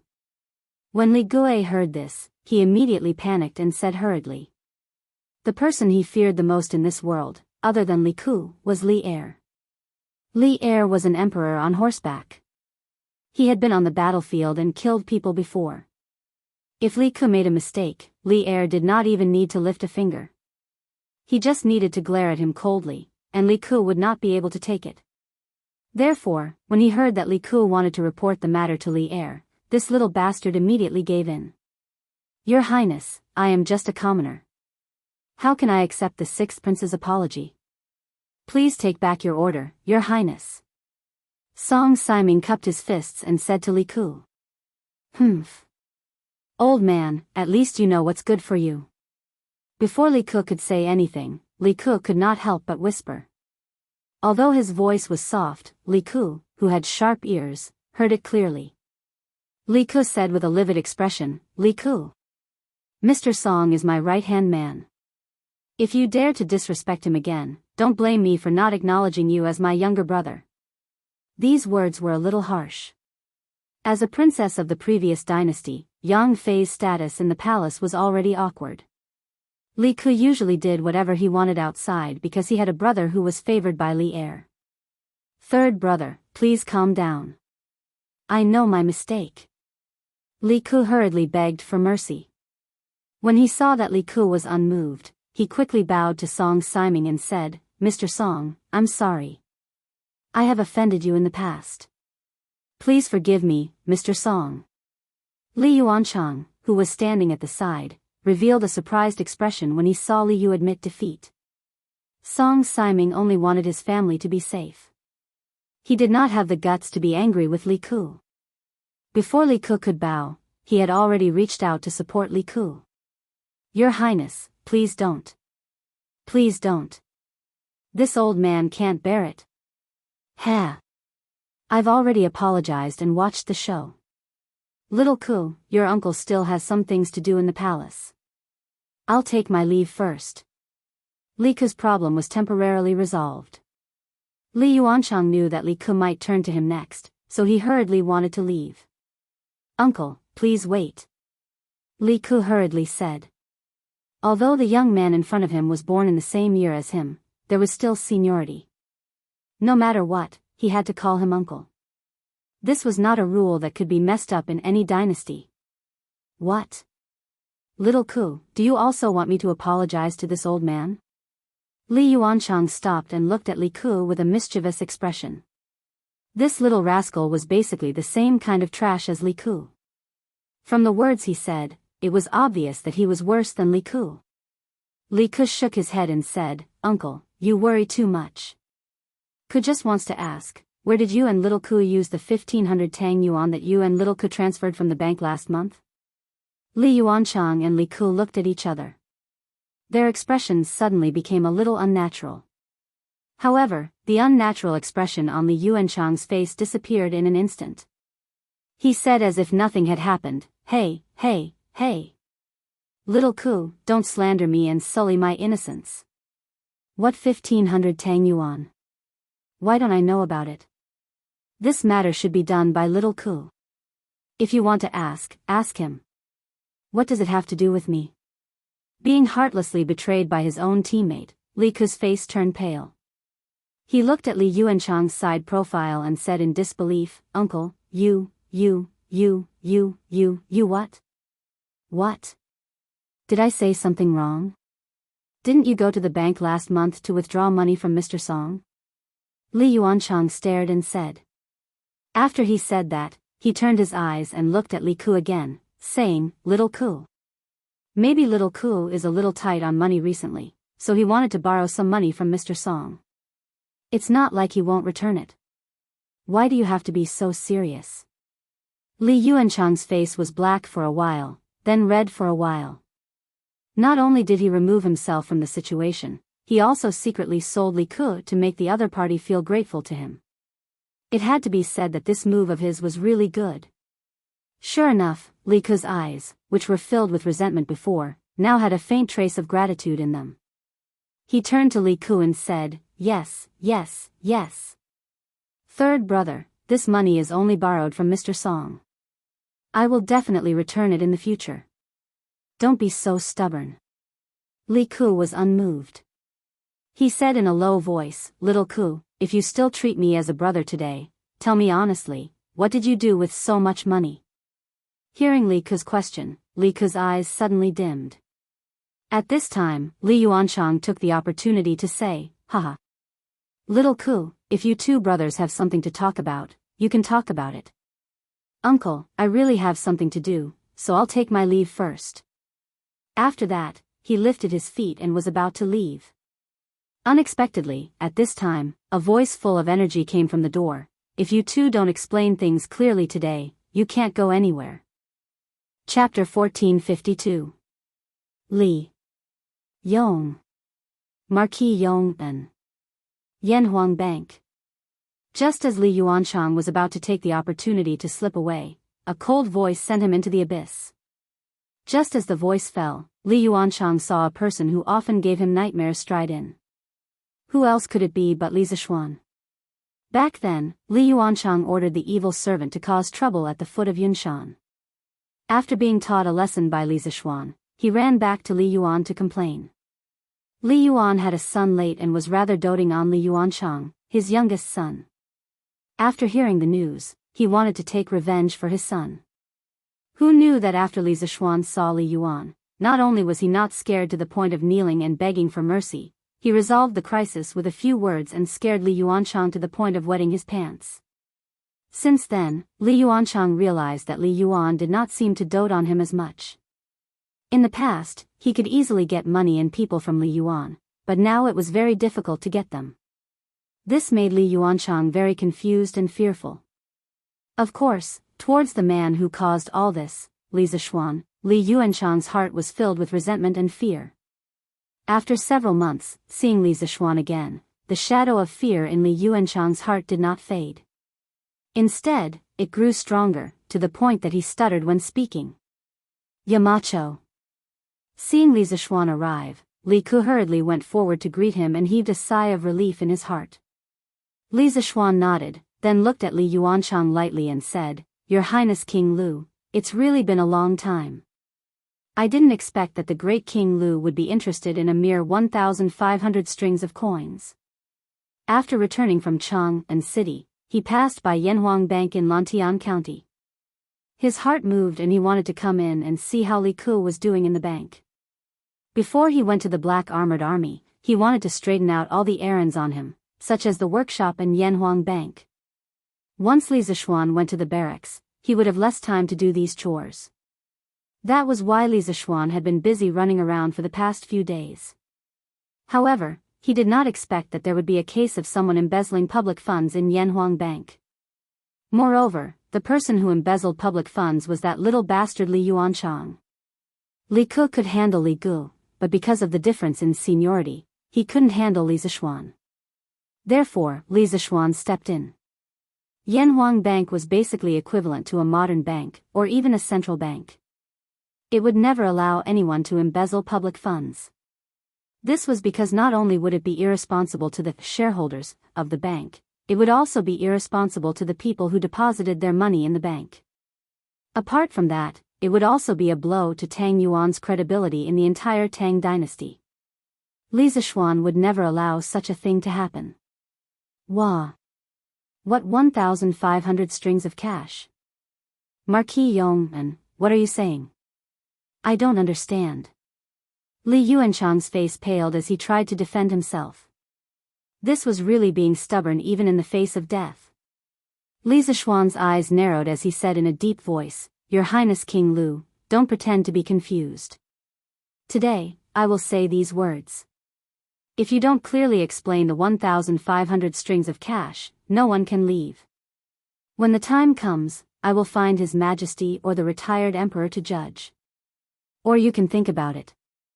Will those nobles who invested in Yanhuang Bank let you off?"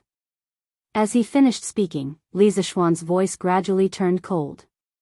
Li Yuanchang and Li Gu couldn't help but shiver. After his expression changed, Li Yuanchang opened his mouth and said, "Isn't it just 1,500 strings of cash? I will send someone to return it to you when I return. This money was originally borrowed from Mr. Song. Today, I will return it all to you. In the future, don't bother us anymore." He had thought it through. Rather than completely falling out with Li Zishuan and causing a huge ruckus, he might as well grit his teeth and return the money. He was clear in his heart that even if this matter reached his father, Li Yuan, it would not end well. After all, he was not in the right. Moreover, the shareholders of the Yanhuang Chamber of Commerce were all nobles of the imperial court. He had affected the interests of so many people, Li Er would not let him off. Li Zishuan nodded and said, "It is only right to repay debts. The money that Your Highness King Lu owes should naturally be returned. However, where did you use the 1,500 strings of cash that you borrowed earlier?" Hearing this, Li Yuanchang evasively said, "This Marquis Yong, and you don't have to care. Don't worry, when I return to the palace, I will immediately send someone to send the money to you." Li Zishuan lightly said, "Why can't I care? I have to confirm whether the 1,500 strings of cash are still there or not. Or rather, I doubt Your Highness King Lu's ability to repay the debt."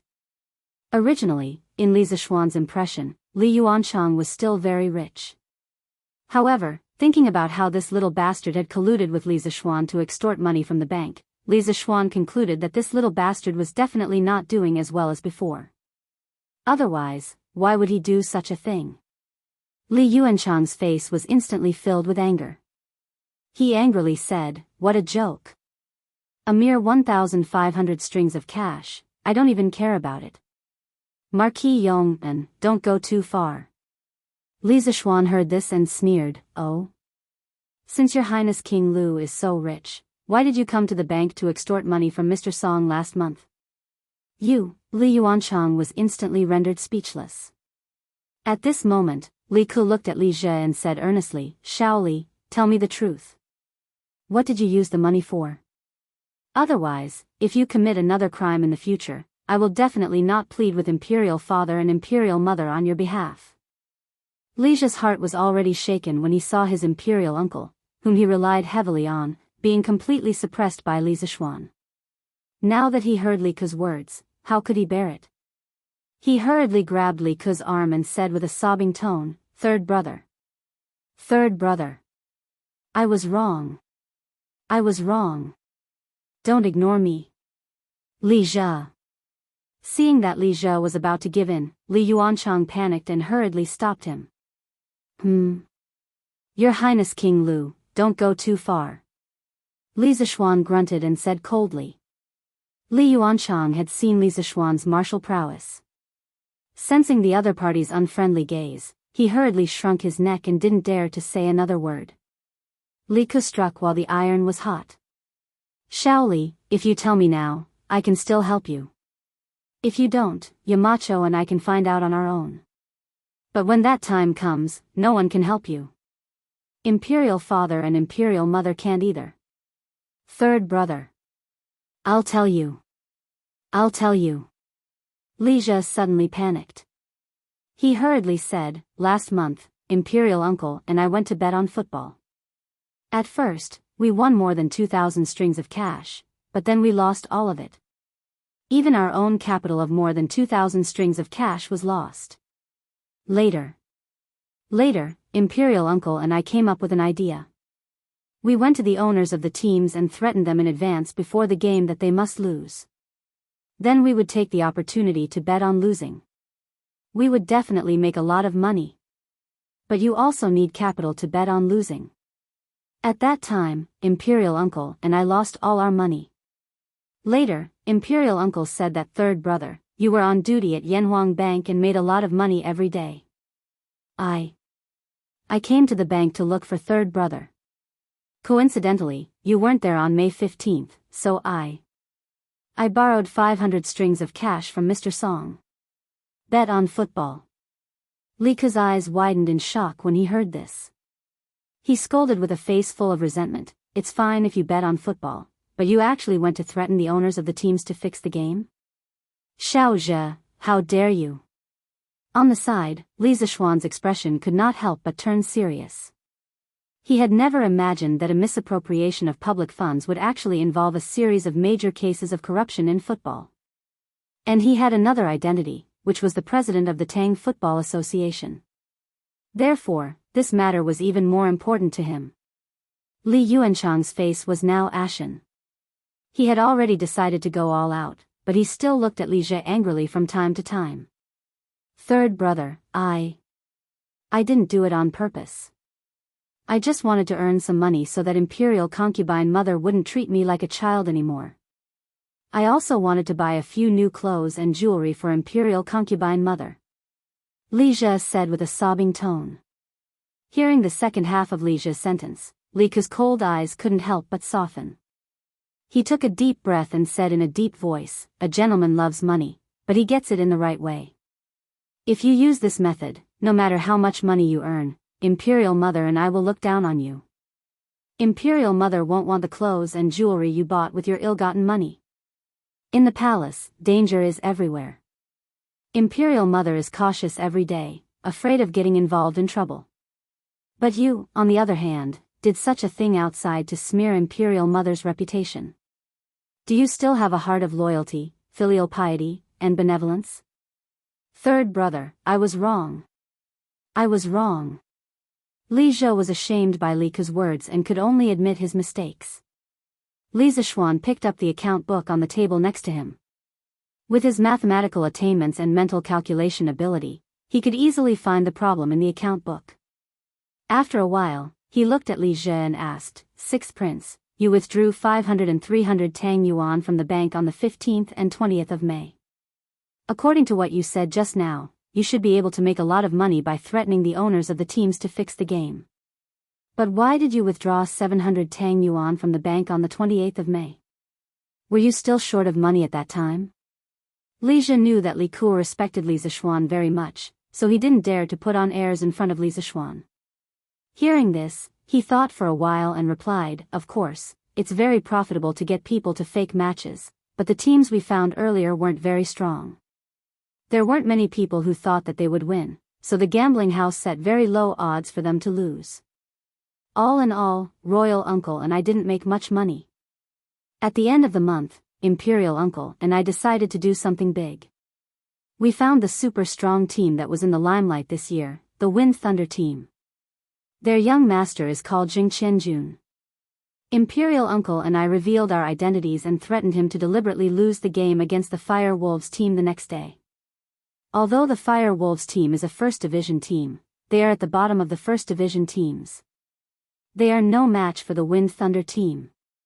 So there will be a lot of people who bet on the Wind Thunder team winning, and we bet on the Wind Thunder team losing, so we can make a fortune in one fell swoop.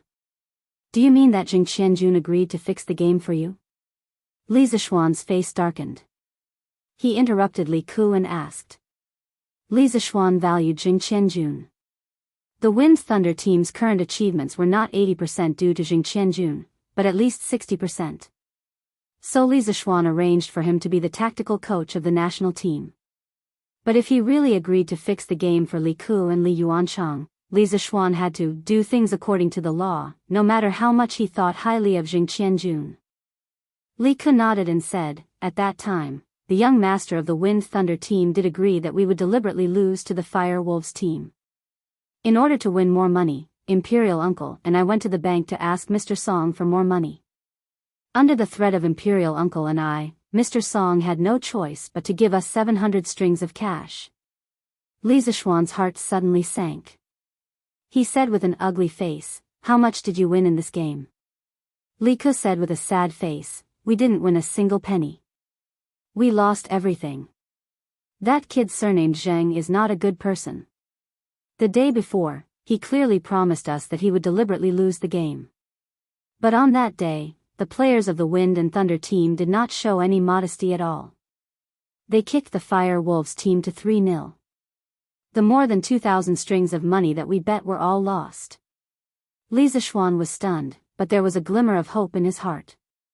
He asked again, "You mean that Jing Qianjun agreed to fix the game for you, but he didn't instruct the players to deliberately lose the game?" Li Ke said gloomily, "Yes." Seeing the boy's aggrieved face, Li Zishuan held back his laughter and said, "Then you didn't take revenge on him in private?" Li Ke said angrily, "Why didn't we take revenge? After the game, Uncle and I took a few guards to the Zheng family's house to find that bastard Jing Qianjun. But the door of the Zheng family's house was closed. No one opened the door. The door of the Zheng family's house was so strong that it couldn't be opened even if we hit it with a piece of wood. In broad daylight, we couldn't make a big deal out of it, so we could only send people to guard outside the Zheng family's house.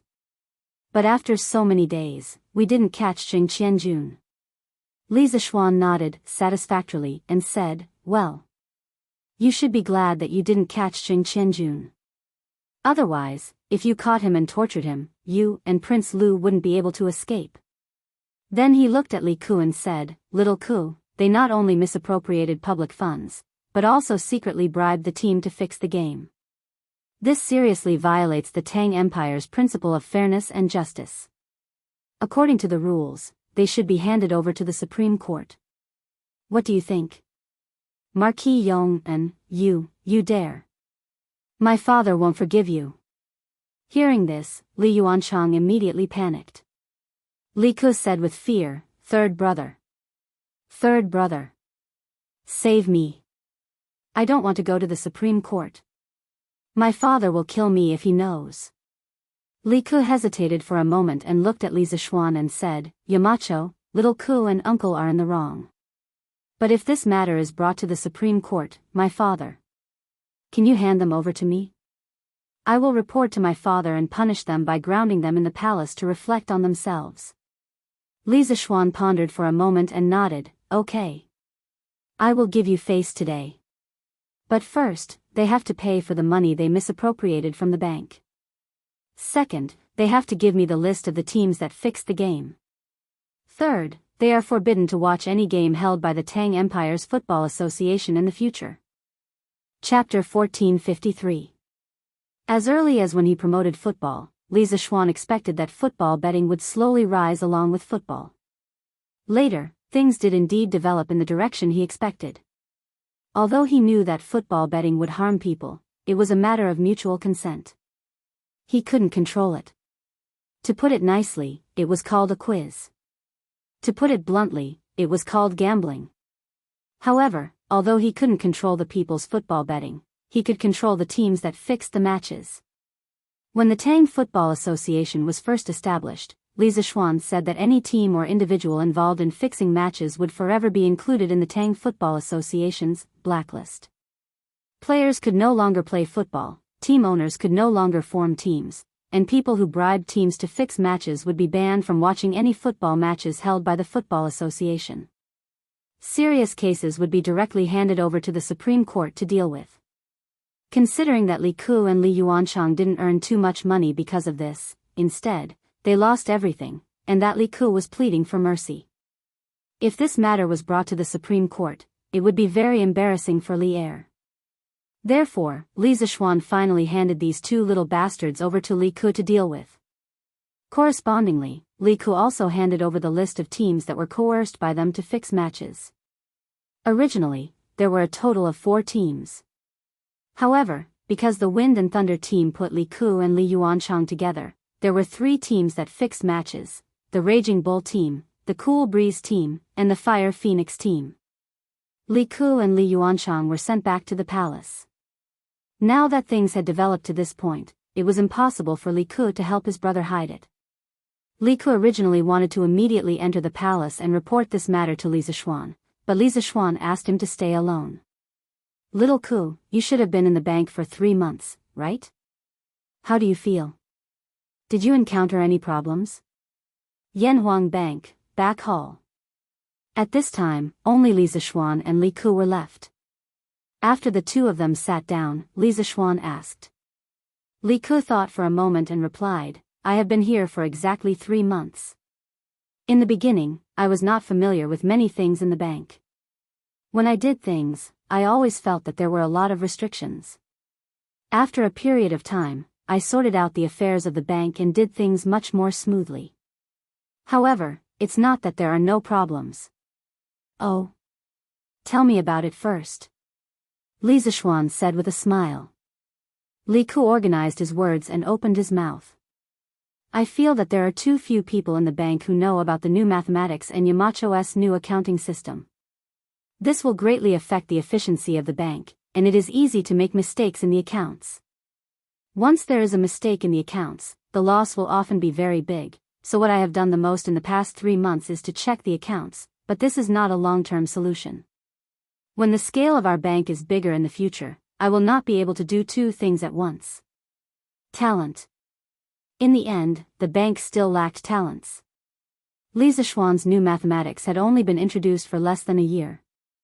It was extremely difficult to find a group of bookkeepers who were proficient in the new mathematics and accounting system. This lack of talent situation might improve in a few years, but the bank could not wait. Li Zixuan frowned and thought for a moment, then said, "Actually, it is not difficult to solve this problem. Little Ku, you can recruit a group of students from Yanhuang College who are proficient in the new mathematics and accounting system. Hire them to the bank and use their weekends to check the accounts for the bank. This way, there are two benefits. First, it will allow the bank to operate efficiently and accurately. Second, these students will work part-time and part-time. They can use this to deepen their understanding of the knowledge that they usually learn from books, and they can also get in touch with the daily operations of the bank. When they graduate in the future, those students who are not interested in an official career can stay in the bank as bookkeepers. In terms of salary, they will definitely be able to ensure that their family will not have to worry about food and clothing. Yanhuang Bank's position in Tang Dynasty was equivalent to a modern-day bank or central bank. It was considered a large-scale, state-owned enterprise. Li Zixuan felt that assigning his students to work in the bank would not be a disgrace to Yanhuang College's reputation. "Yamacho, you intend to let the students of the college to work in the bank as bookkeepers?" Li Ku's eyes widened in disbelief. In the minds of the ancient people, there was no such thing as a state-owned enterprise. In their eyes, there was only the imperial court. Scholars studied and obtained scholarly honors in order to enter the imperial court and serve the country. They had never heard of anyone studying specifically to become bookkeepers. Why? Little Ku, are you looking down on Yanhuang Bank? Do you feel that it is a waste of talent for the students of the college to stay here? Li Zixuan's sharp eyes seemed to be able to see through people's thoughts. He looked at Li Ku and said with a faint smile, "No. No. Ku did not mean that." Li Ku hurriedly said.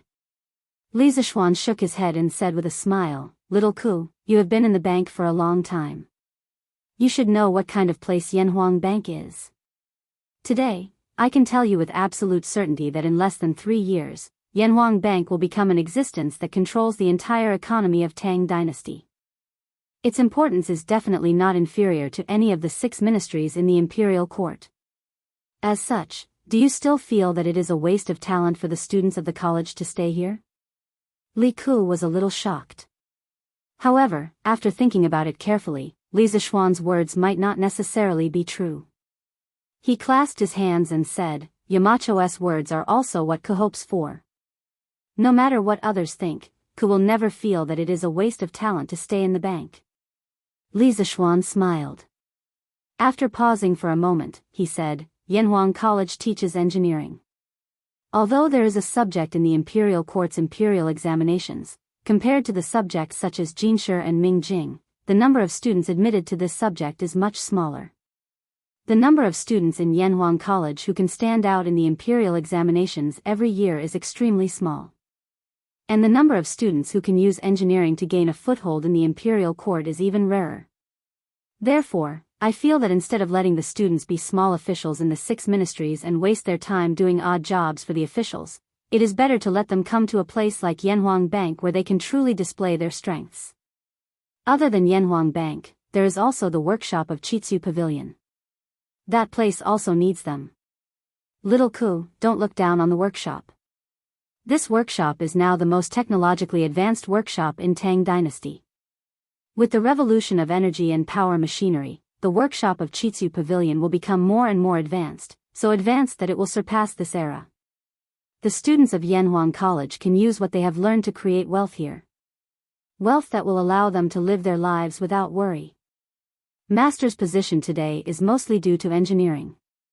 In the future, among these students, there might be hundreds and thousands of master, hundreds and thousands of Marquis Yongmen. The meaning of these words was very simple. That was, if the imperial court did not want too many engineering students, then he wanted them. He did not mind having too many. This was a plan that had been buried in Li Zixuan's heart for a long time. It was called the Great Lantian Plan. In his view, since the imperial examination system of this era was mainly based on Confucianism and the imperial court did not want so many engineering students, then he would bring this group of students to Lantian County and create a world that would surpass this era. In any case, he was now the lord of Lantian County. There were many vacant positions under him. He had the ability to give these engineering students generous treatment and high social status. Chapter 1454. Yamacho, now that Confucianism is in power, it is indeed difficult for engineering students to stand out. However, I am willing to help you. After listening to Li Zixuan's words, Li Ku was silent for a long time before he spoke. Oh. How do you plan to help me? Hearing this, Li Zixuan asked with a smile. Li Ku pursed his lips and said, in a few years, I will be going to Shu. Shu has been isolated from the Central Plains for a long time, and the conditions there are very backward. It is in need of large-scale construction to improve the living conditions of the people. At that time, if there are students from the college who are willing to go to Shu to be officials, I will gladly accept them. I believe that with the ability of our college students, it will not be a problem for them to benefit the people. Li Zixuan glanced at Li Ku and laughed, haha. Little Ku, you have seen Ku Shiqing's good deeds in Shu, so you want to recruit more students from the college to help you manage your fief, right? Don't be fooled by Li Ku's dignified words, as if he was helping Li Zixuan share his burden. In fact, Li Ku's actions were snatching talent from Li Zixuan. However, even though Li Zixuan knew Li Ku's true intentions, he was not angry. This was because the students of the college were free to choose where to develop in the future. Li Zixuan could not control them at all. If Li Ku had the ability to attract these talents to Shu, it could only be said that he was charismatic. Li Zixuan would not be angry about this. After being seen through by Li Zixuan, Li Ku was slightly embarrassed. He coughed dryly and said, ahem. Nothing can be hidden from Yamacho's eyes. Actually, what I am thinking is that the Central Plains is deeply influenced by Confucianism. Even if the engineering students have made outstanding contributions, it will be difficult for them to compete with Confucianism that has been passed down for hundreds and thousands of years. But Sichuan is different. Since the Qin and Han dynasties, it has been isolated from the Central Plains and is less influenced by Confucianism. As long as Ku can lead the students of the academy and make Sichuan a prosperous place, engineering will be able to gain a foothold there. Maybe Ku can even open a school similar to Yanhuang College there. I hope Yamacho will agree. Li Zixuan couldn't help but laugh and said, Little Ku, you're helping me spread the seeds and leaves. What reason do I have to disagree? Pausing for a moment, he continued, just as you said, the study of engineering is indeed met with a lot of resistance in the current Great Tang, but I don't think this resistance is a problem. As more and more people realize that engineering can change the world, they will slowly accept it. Of course, if you want to develop engineering in Shu, it might not be a bad idea. This can also be considered as blossoming. Li Ku cupped his fists and said, what Mr. said makes sense. Then from now on, Ku and Mr. will work together to develop our skills. In the past, Li Ku was repulsed by Sichuan. After all, he had lived in Cheng and since he was young. It was inevitable for him to have some resistance in his heart when he was asked to go to Sichuan, which was thousands of miles away. However, after talking with Li Zixuan, Li Ku even faintly looked forward to going to Sichuan as soon as possible. Because leaving Chang'an was like a fish entering the sea. At that time, he could be like his idol, Li Zixuan, vigorously develop engineering in his fief and make the people there better. He was looking forward to the land of Sichuan being transformed into a true heaven on earth under his transformation. Li Zixuan nodded. Just as he was about to get up and leave, he suddenly thought of something and said to Li Ku, Little Ku, I just saw on the account book that Yanhuang Bank's monthly income is more than 30,000 strings of coins. Is that right? Hearing Li Zixuan suddenly ask this, Li Ku was a little confused. He paused for a moment, nodded and replied, Indeed. In recent months, the number of merchants in Lantian County has skyrocketed.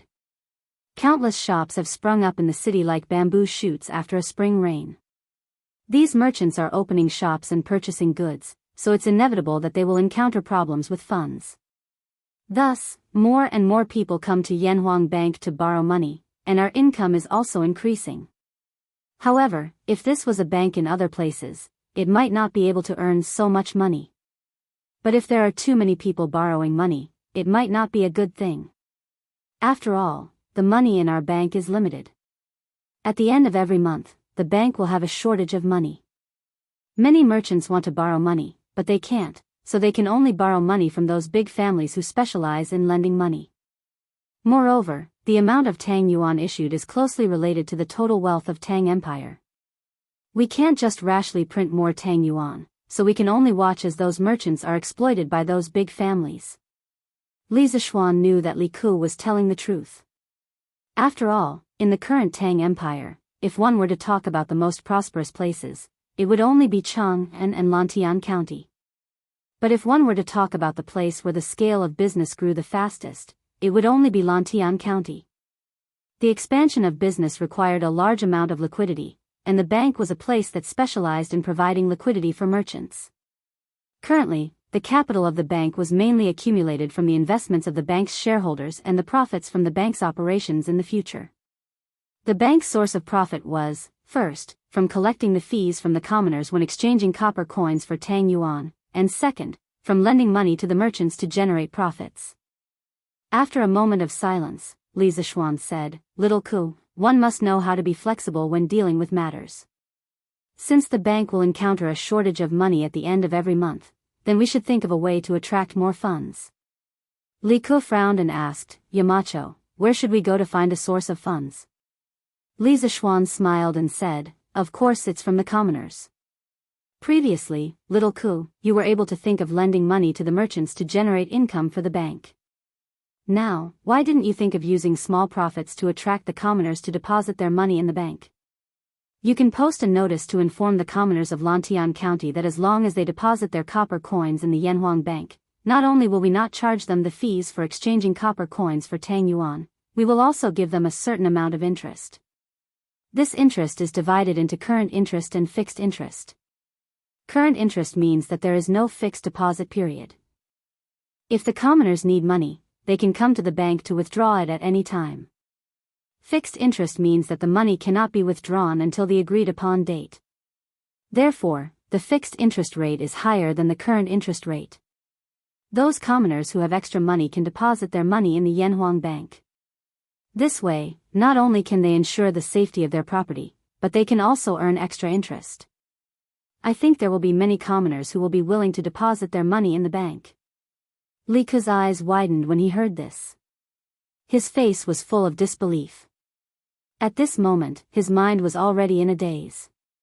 After a while, he finally regained his senses.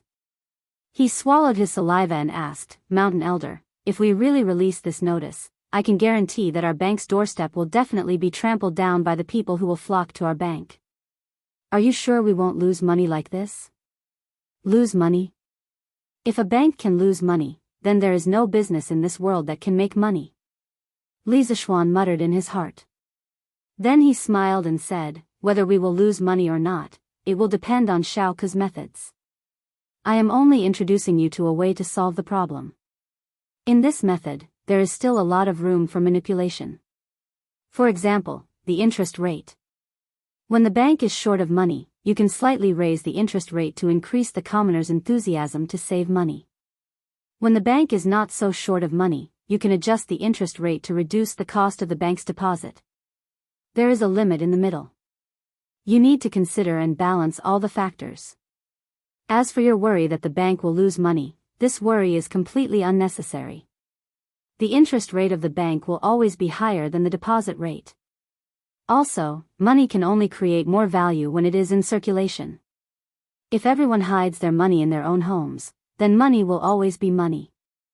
But if they keep their money in the bank, and the bank uses the money to help businessmen expand their business, then money can easily become 2 strings of money, or even more.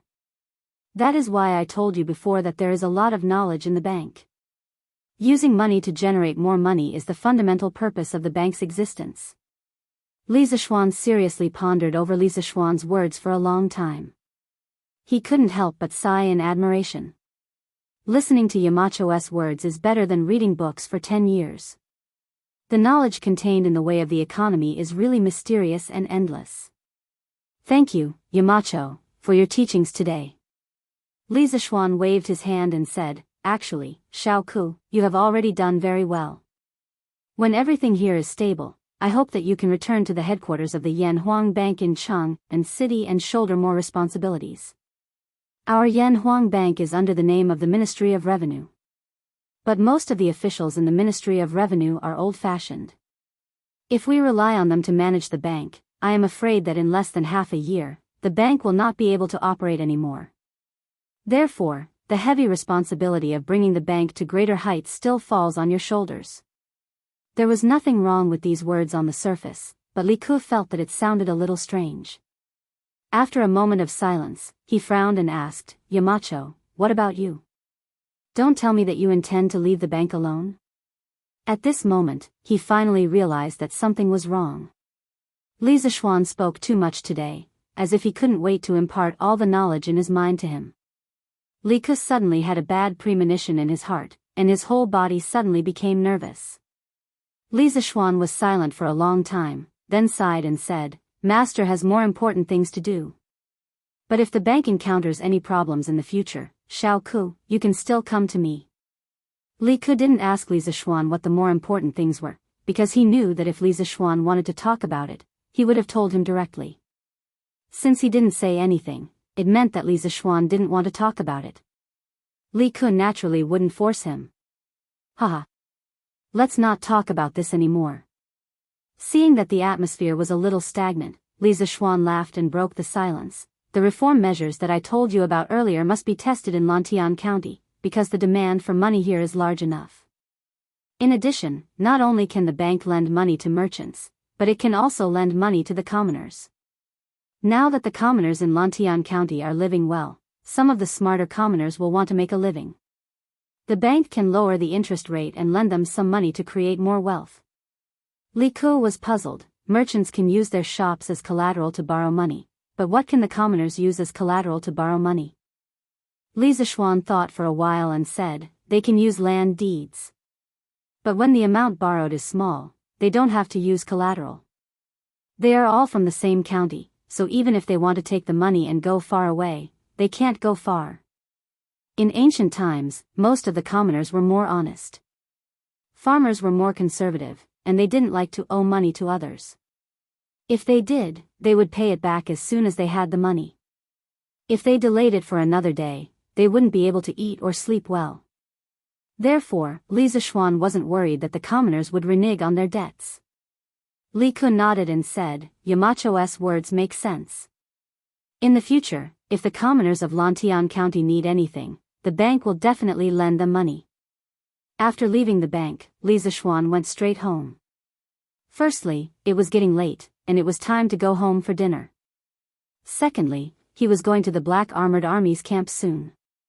Before he went, he had to spend some time with his family.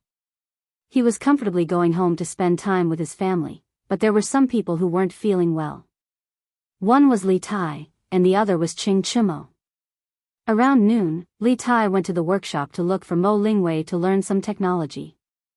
Mo Lingwei used the force-feeding method to teach Li Tai the principles of the workshop's newest products, such as DC motors, batteries, and diodes. Li Tai was busy wandering around the workshop, trying to understand everything that Mo Lingwei explained to him. He worked all the way until night time. Poor Wei Wang, he had to work overtime in the workshop at night. If word got out, no one would believe it. Now, he and Li Ke were brothers in the same boat. One was fighting in the bank, and the other was researching new technology in the workshop. Although it was hard work, the two brothers were willing to endure it. Hey! This electric bike is so fun to ride. It's so much better than riding a horse. No. I can't return the bike to Shaoxian so soon. I have to ride it for 2 more days. In the evening, Ching Chimo rode the electric bike that he borrowed from Li Zishuan. He was like a young man, attracting the attention of all the passers-by. He couldn't help but mutter to himself on the bike. F asterisk CK. So majestic. At this moment, Ching Chimo saw a woman riding a bicycle towards him. Of course, that wasn't the main point. The main point was that the woman had a particularly spectacular body part. As the bicycle bumped along the road, Ching Chimo's eyes widened. Bam! As the saying goes, extreme joy begets sorrow. All happiness is destined to have a price to pay. Ching Chimo was so focused on looking at the beautiful woman that he forgot to look at the road. With a bang, he and his car crashed into a newly erected electric pole on the side of the road. Ouch! Help, help! Soon, Ching Chimo's painful howls came from under the electric pole. That sound was really miserable. Chapter 1455. Ouch! Softer, softer. It hurts so much. Night fell, but in a ward of Lantian County's Tang Tang Joint Medical Center, there was a faint light. A woman with a good figure was applying medicine and bandaging a burly man. What was annoying was that the man was still crying and howling from time to time. Those who didn't know the situation would think that they were doing something in the room. Serves you right. Who asked you to ride without looking at the road and like to look around? The woman with a good figure could not help but snort angrily. Looking at her face carefully, who else could it be but Guqinyue? And the man half leaning on the couch was Ching Chimo. It turned out that the woman Ching Chimo saw on the road today was Guqinyue, who had just finished work and was about to go home. However, this fellow was so fascinated by the scenery that he did not even know that he had crashed into a telephone pole.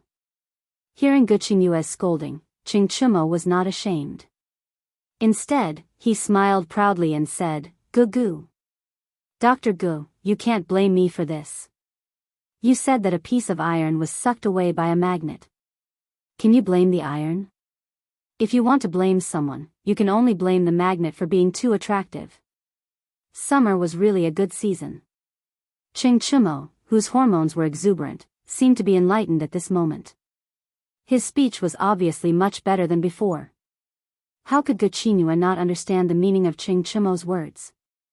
But it was precisely because she understood that she felt both angry and a different kind of emotion in her heart.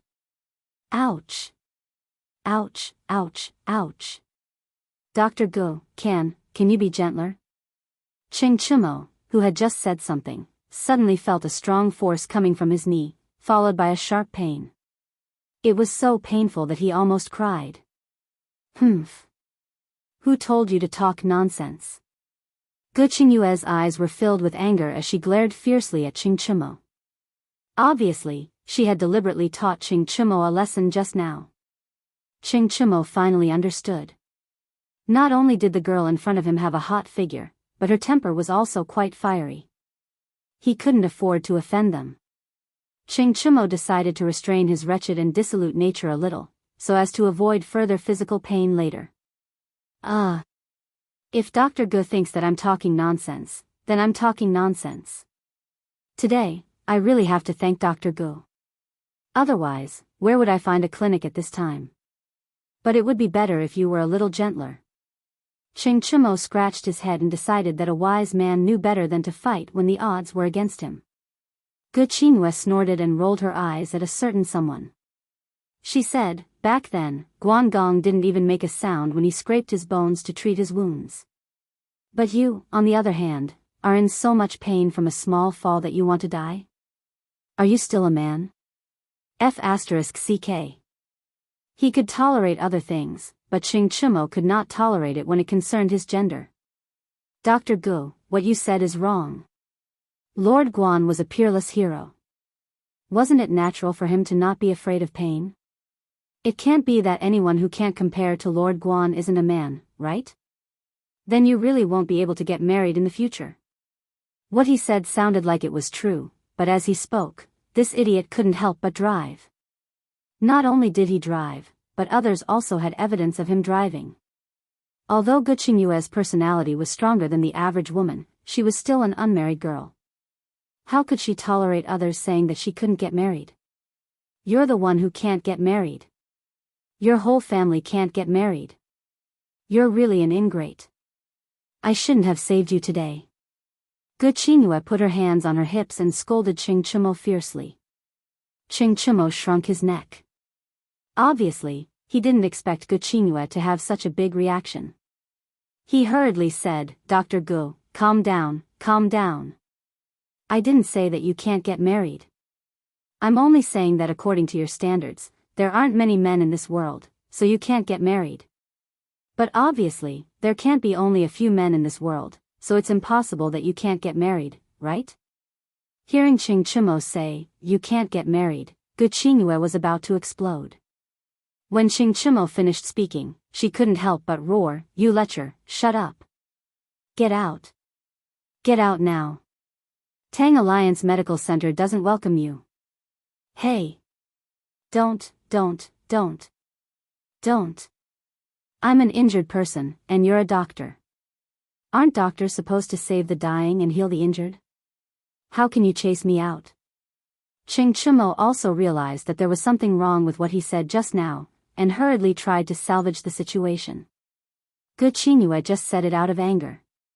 She didn't really want to chase Chimo out. After all, Chimo was still injured. However, Chimo's words just now were really too hateful. It was impossible for her to admit defeat now. Fine. You won't leave. I'll leave. Anyway, you've already applied medicine on your leg. You can rest here for a night, and you can walk tomorrow. After a moment of silence, Gu said coldly. Chimo was stunned. He thought to himself, didn't I say too much even if you can't get married? It was just a joke. Why do you have to overreact? He didn't know that his unintentional words had hit Gu soft spot, so Gu had such a big reaction. Dr. Gu, wait. Seeing that Gu was really going out, Chimo hurriedly said, it's dark now. Lantian County and Chang'an City are all under curfew. Where can you go? Besides, you're a girl. It's dangerous for you to go out alone so late at night. Hearing the faint concern in Chimo's words, Gu ears turned red, and her expression was a little unnatural. After a moment, she snorted, no matter how dangerous it is outside, it's still safer than here. Even a fool would be able to understand the deeper meaning of this sentence. After saying that, she walked directly out of the door. Chimo was stunned and hurriedly said, hey. Dr. Gu, wait. You stay, I'll go out. But at this time, Gu had already left without looking back. How could he still see her? Chimo was anxious. How could he bear to let a girl wander the streets in the middle of the night? So at this time, he didn't care about the injury on his knee. He directly jumped off the bed and limped out, shouting, Dr. Gu, wait. You stay in the room, I'll sleep in the hall of the medical hall. Ouch. Chimo ran too fast and sprained his knee under the strenuous exercise, adding to his injury. His right knee instantly lost feeling, and he fell forward to the ground. Gu who was walking in front, heard the movement behind her and immediately stopped. She turned around and a trace of panic flashed in her eyes. Then she hurriedly walked over to Chimo. Why do you have no sense of seriousness? You're clearly injured, but you still want to get off the bed and run out. Great, your injury that could have been healed in 1 or 2 days will now need at least 7 or 8 days to recover. After helping Chimo into the room and checking his injury, Gu couldn't help but reprimand him. As a doctor, the most annoying thing was when the patient was disobedient and caused the patient's condition to worsen. Gu was no exception. Chimo grinned and said, I'm worried that a girl like you will encounter bad people if you sleep on the streets at night.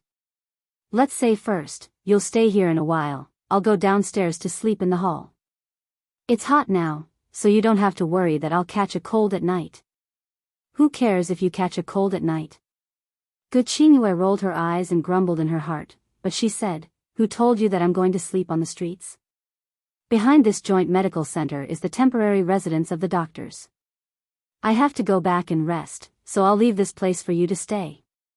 After saying that, Gu waved her hand and left very suavely, leaving behind a stunned Chimo. F***CK? There's a place for the doctors to stay in this joint medical center of Tang? Why haven't I heard of it? After sighing, Chingchumo silently glanced at his sprained right leg and couldn't help but curl his lips. He probably felt that it wasn't worth it for this brother leg. Fell for nothing. This lecher, although he's a little perverted and his words are a little hateful, he can still be considered a gentleman who knows how to care for people. After talking for so long, I actually forgot to ask for his name. Pei. No. Why do I need to know the name of this lecher? Guqingyue, who had always thought of herself as a strong woman, was inevitably confused tonight. The main reason was that Chingchumo was different from the men that the matchmaker introduced to her in the past. She felt that Chingchumo seemed to be more real. Whatever he was thinking in his heart, he would show it on his face. He was not like the young talents she had seen before. On the surface, they were all cultured and elegant, but behind their backs, they were all dirty and filthy. Although this little girl's temper is a little fiery and impatient, she's quite good at taking care of people, and she's also very good looking. Hee. On the other side, Chingchumo touched the bandage on his knee and whispered with a smile on his face. Previously, when he borrowed the car from Li Zixuan, he had repeatedly assured that there wouldn't be any accidents. He didn't expect that in less than a day, he and the car would crash into an electric pole. Although the culprit was Guqingyue's beauty, it was still a collision. He just didn't expect Guqingyue to be a doctor, and a doctor of the Joint Medical Center of Tang at that. This was really a bit too much of a coincidence. Get up quickly. It's time to change your medicine. Early in the morning, the sky was just beginning to brighten. Chingchumo was still chatting with Zhou Gong in his dreams when he heard a woman's voice in his ear. Moreover, the voice was a little loud, and it was difficult for him to not wake up even if he wanted to. Miss Gu, Dr. Gu, how did you come in? Chingchumo rubbed his sleepy eyes and said in surprise. Your door wasn't locked. How do you think I came in? Guqingyue rolled her eyes and said in a bad mood. Oh. I don't think I closed the door last night. Chingchumo scratched his head and thought for a while before saying. His knee was injured last night. After Guqingyue left, he didn't have the strength to get out of bed and close the door, so he fell asleep directly on the bed. Sit tight. I'll help you change your medicine. In a while, the clinic will start accepting patients, and I won't have time to take care of you then. Guqingyue put down the medicine box on her shoulder and said to Chingchumo as she took out the medicine from it. Oh. Chingchumo sat up obediently and rolled up his trousers, revealing the injured area on his knee. This time, Chingchumo learned his lesson. When Guqingyue was changing his medicine, he didn't take the initiative to say a word, not even a humph. It seemed like he wanted to learn from Guan Yu and be a tough guy. Just like that, Guqingyue quietly changed his medicine, and Chingchumo raised his head and stared at her without saying a word. Although the scene looked a little funny, it was more heartwarming. Guqingyue was now squatting. If Chingchumo lowered his head and looked, he should be able to see some scenery, but the people of the old Qing family were all walking and sitting upright. Guqingyue was now helping him change his medicine. If he did something like that, how was he different from a beast? It's really strange. Why aren't you in pain today? After changing the medicine, Guqingyue stood up and asked curiously. Chingchumo said smugly, I used to be on the battlefield with my father. I don't care about such a small injury. Besides, I'm a man who wants to be Guan Yu. Why would I make a fuss over a small injury? Guqingyue couldn't help but burst into laughter and said, keep bragging. Who was the one crying for his parents last night? Then, she felt that laughing like this might make people think that it was unladylike, so she quickly stopped smiling and shifted her gaze elsewhere. But after waiting for a long time, she didn't hear Chingchumo's voice. She couldn't help but turn her head to look at Chingchumo. At this time, Chingchumo was completely stunned. If one were to use 8 words to describe it, it would be that his face was dull and his eyes were shining. Because in Chingchumo's eyes, Guqingyue's smile just now was simply too beautiful. Did I look good? Guqingyue's emotionless voice inexplicably came from the air. Yes. Chingchumo replied subconsciously. To describe his current state of mind in one sentence, it was, I've confirmed with my eyes that I've met the right person. Lecher. Shameless. Gu Qingyue glared fiercely at Qing Chimo, then stomped her foot and left in a fit of anger. She didn't even want the medicine box. Ouch. In the ward, Qing Chimo's wails and howls sounded again. It was Gu Qingyue's angry kick just now that happened to land on Qing Chimo's foot. F***CK. Women's minds are really strange. If I said it didn't look good just now, would I have been trampled even more miserably? Qing Chimo hugged his smelly foot and muttered to himself while sucking in cold air. What were you muttering just now? Coincidentally, at this moment, Gu Qingyue's voice sounded again. Qing Chimo looked up and saw Gu Qingyue standing in front of the door expressionlessly, staring at him with a burning gaze. No. Nothing. Dr. Gu, why are you back again? Qing Chimo laughed dryly and said. Gu Qingyue walked in at this moment and reached out to take the medicine box on the table. Then, she said, I'm here to ask what your name is and where you live. Qing Chimo's eyes lit up. Just as he was about to say something, Gu Qingyue mercilessly interrupted him. Don't think too much. I just want to ask clearly and send someone to inform your family to come and pick you up. At the same time, I'll hand over the consultation fee. Our Tang Alliance Medical Center never takes credit. Qing Chimo was speechless and his heart instantly broke. Chapter 1456. That's right, the bike outside shouldn't be yours, right? It looks very similar to the legendary electric bike. What's your relationship with Marquis? Inside the Tang Alliance Medical Center, Gu Qingyue was secretly delighted to see Qing Chimo's injured expression. The corners of her mouth curled up slightly. She suddenly remembered the car that Qing Chimo had crashed into the telephone pole yesterday evening and couldn't help but ask. The reason why she was so sure that Qing Chimo was related to Li Zixuan was because as far as she knew, there was only one electric bike in the world, and it was in the hands of Li Zixuan. However, Qing Chimo also had one, so it was either stolen or borrowed. In this world, the number of people who could steal from Li Zixuan could be counted on one hand. This mischievous lecher in front of her was obviously not one of them. Then there was only one possibility, Qing Chimo's bike was definitely borrowed. To be able to borrow such an expensive bike from Li Zixuan, it meant that Qing Chimo and Li Zixuan had a close relationship. Qing Chimo thought about it and decided not to hide it. He smiled and said, My name is Qing Chimo. I'm good friends with Marquis Yongman. How about it? Miss Gu, do you still want to ask me for the consultation fee? Qing Chimo. The son of Lu Guogong, Qing Yaojin? Gu Qingyue was shocked, but when she saw a certain someone's proud expression, she tried not to show it on her face. Instead, she said lightly, Yes. Of course. Even if Marquis comes to the medical center to see a doctor, he will also take the initiative to pay the consultation fee. Since you are Marquis' good friend, how can you smear Marquis' face? Today, no matter what, you must pay the consultation fee. Qing Chimo was stunned speechless. Gu Qingyue proudly snorted and said, You stay here. In a while, I will send a servant to your house to inform Lu Guogong. I believe that with his unparalleled reputation, he won't go back on his word, right? No. Please don't. Wasn't it just a consultation fee? I'll hand it over now. How much is it altogether?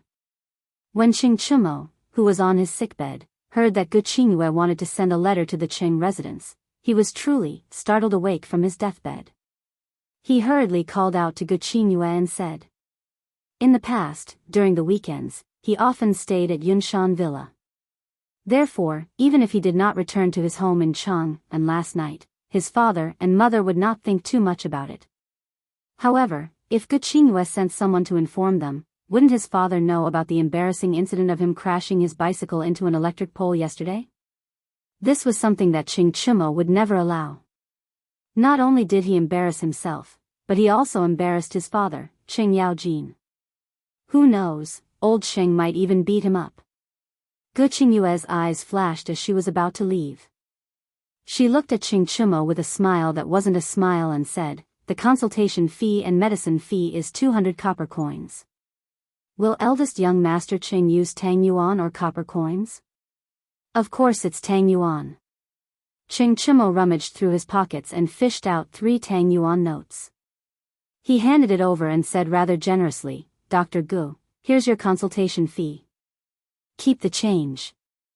Gu Qingyue secretly curled her lips. With her family's financial situation, she naturally did not care about a few coins. The reason why she said that was purely to tease Qing Chimo. "Then you stay here properly. Someone will deliver your meal and change your medicine in the afternoon.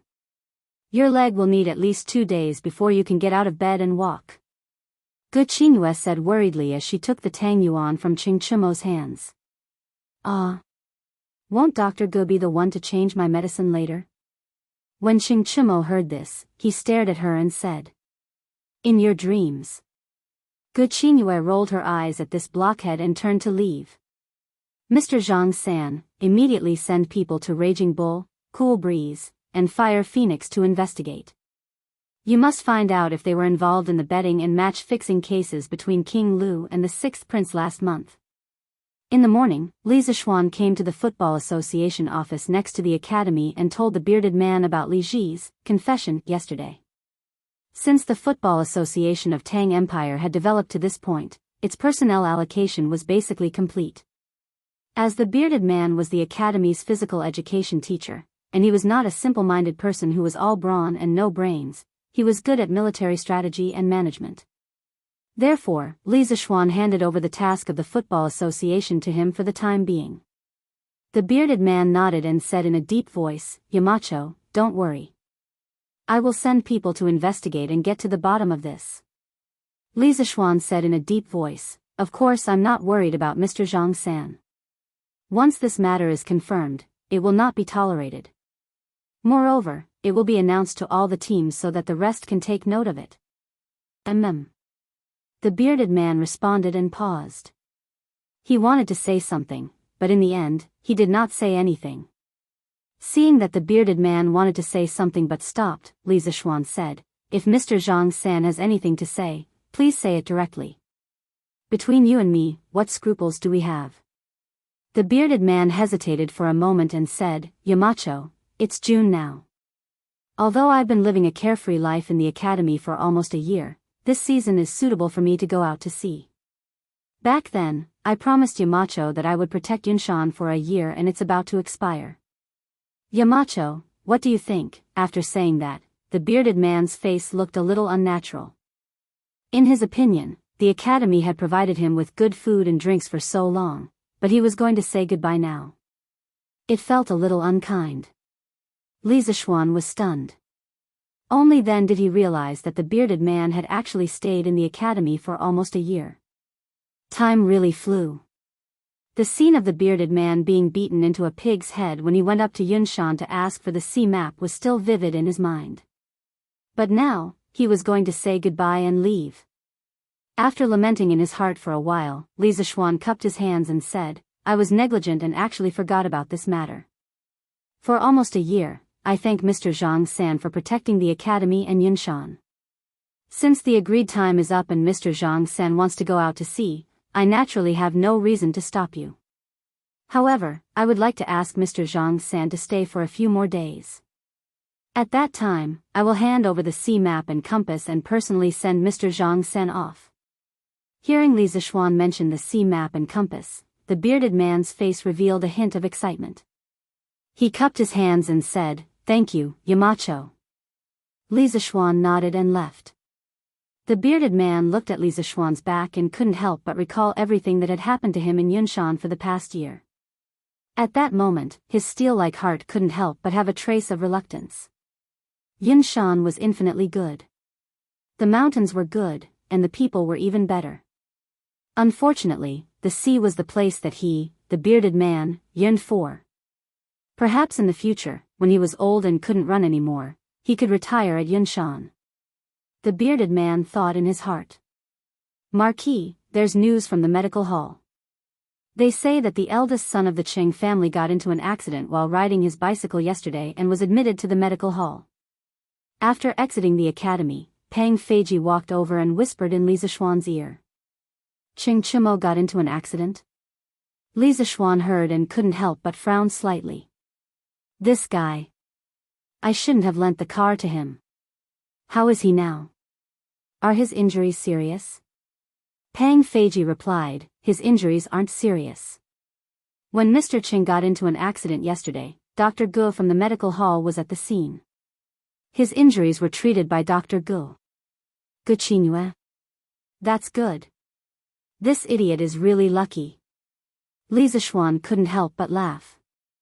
Gu Qingyue's medical skills were considered the best in the entire Tang Alliance medical hall. With her treating Qing Chimo's injuries, Li Zishuan would be more or less relieved. Let's go to the medical hall to see him. After a pause, Li Zishuan said again. He wasn't feeling sorry for the electric bicycle. He just thought that the speed of an electric bicycle was definitely faster than a bicycle. Qing Chimo's injuries were probably not light. Imperial Palace West Court, Concubine Yang's palace. Li Qing was kneeling on the ground with snot and tears on his face. He looked as miserable as he could possibly be. Sob, sob. Mother, I know I was wrong. Li Qing looked at Concubine Yang, who was so angry that her face turned green, and quickly cried. Qing heir, I already knew that you were daring, but I didn't expect you to be so daring. As a descendant of the emperor, you actually threatened a civilian team to play a match. You've completely disgraced the imperial family. From now on, I don't have a son like you. Go to your father to receive your punishment. Concubine Yang looked at her son kneeling on the ground and said bitterly. Although she said it casually, only she knew how painful it was to say the words, I don't have a son like you. Mother. No. No. Qing heir will always be your son. This time, Qing heir knows he was wrong. Mother, please give Qing heir a chance to change. Li Qing quickly cried. Li Ku, who was standing at the side, couldn't help but plead, Mother, please forgive Qing heir this time on the basis that he knows he was wrong.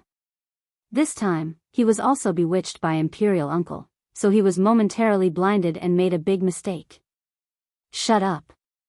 Concubine Yang quickly interrupted, Qing heir, no matter how wrong King Lu is, he's still your elder. You must not talk about him behind his back. Li Ku's eyes narrowed, and he cupped his hands and said, Yes. Mother. I know I was wrong.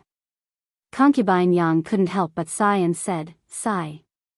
If Qing heir is half as sensible as you, I can be at ease. Now, we can only wait for your father to finish the morning court and see how he will deal with Qing heir. Haha. What are you talking about? Just as Concubine Yang finished speaking, Li heir's voice came from outside the hall. Concubine Yang and Li Ku quickly went up and bowed, Greetings to your majesty, father. Qing heir is also here? Li heir nodded. After seeing Li Ku, he couldn't help but be surprised. Replying to father, I returned to the palace last night. At that time, it was already late. I was worried that I would disturb father's rest, so I didn't pay my respects to father. I hope father can forgive me. Li Ku bowed and said. Haha. It's fine, it's fine. Li heir laughed and waved his hand, Qing heir, you can be considered to be busy with work in the Yanhuang Bank. Furthermore, I heard that the bank in Lantian County is lending more and more money. Just the monthly interest alone is more than 10,000 strings of coins. It's comparable to a superior county's annual tax. Today, you can tell father about the bank's current situation. Li heir admired Li Ku very much. Not only was he skilled in both the pen and the sword, he was also very smart and knew his limits. He wouldn't fight for things that he shouldn't. Furthermore, Li Ku was able to obtain Li Zishuan's recognition and learn a set of economic skills from Li Zishuan. This made Li heir very happy. Although he trusted Li Zishuan, the economic lifeline of Tang dynasty was still more appropriate in the hands of the royal family. This wasn't only for himself, but also for Li Zishuan's good. Greetings to father. Li Ku, who was kneeling on the ground, turned around and bowed to Li Er with a guilty conscience. Li Ku. You're here too. What are you doing? Seeing Li Ku on the ground, Li Er couldn't help but be startled. His face couldn't help but darken. The dragon had 9 sons, and each of them was different. Li Ku was obviously one of the least likable of Li Er's sons. Li Er, who was still smiling when facing Li Ku, instantly pulled a long face when he saw Li Ku. Seeing old Li's long face, Li Ku felt even more terrified. He stuttered, "Father, Your Majesty." Xiao Ku forced the team to play a fake match outside the palace and used it to profit. "Your Majesty, please punish me severely." Yang Fei, who was at the side, saw Li Ku stuttering and couldn't help but speak up. She knew that Li Er disliked cowardly people who dared to do things but didn't dare to admit it. The more Li Ku stuttered, the more Li Er would hate him. Rather than that, it would be better for her to clarify the matter quickly. There's such a thing? Li Er's gaze darkened. He looked at Li Ku, who was on the ground with resentment, and said angrily, "Bastard. A dignified prince actually dares to threaten the people and do such dirty things. Our reputation is great, how did we give birth to such a disappointing thing like you? Father, please calm down. I know my mistake. I won't dare to do it again." Seeing Li Er angry, Li Ku trembled in fear and hurriedly begged for mercy. "In the future? There's a future. From today onwards, until the day you set up a government office, you can only stay in the palace. You can't go anywhere. When you have 30% of your third brother's ability, we will let you out of the palace." Li Er said angrily. Confinement, this was considered a long-term confinement. It would be at least a few years. After saying that, he looked at Li Ku and said, "We'll leave this stinking brat to you. We don't expect him to be as proficient in both the pen and the sword like you. As long as he doesn't do things that disgrace the royal family's reputation, we will be satisfied." Li Ku breathed a sigh of relief.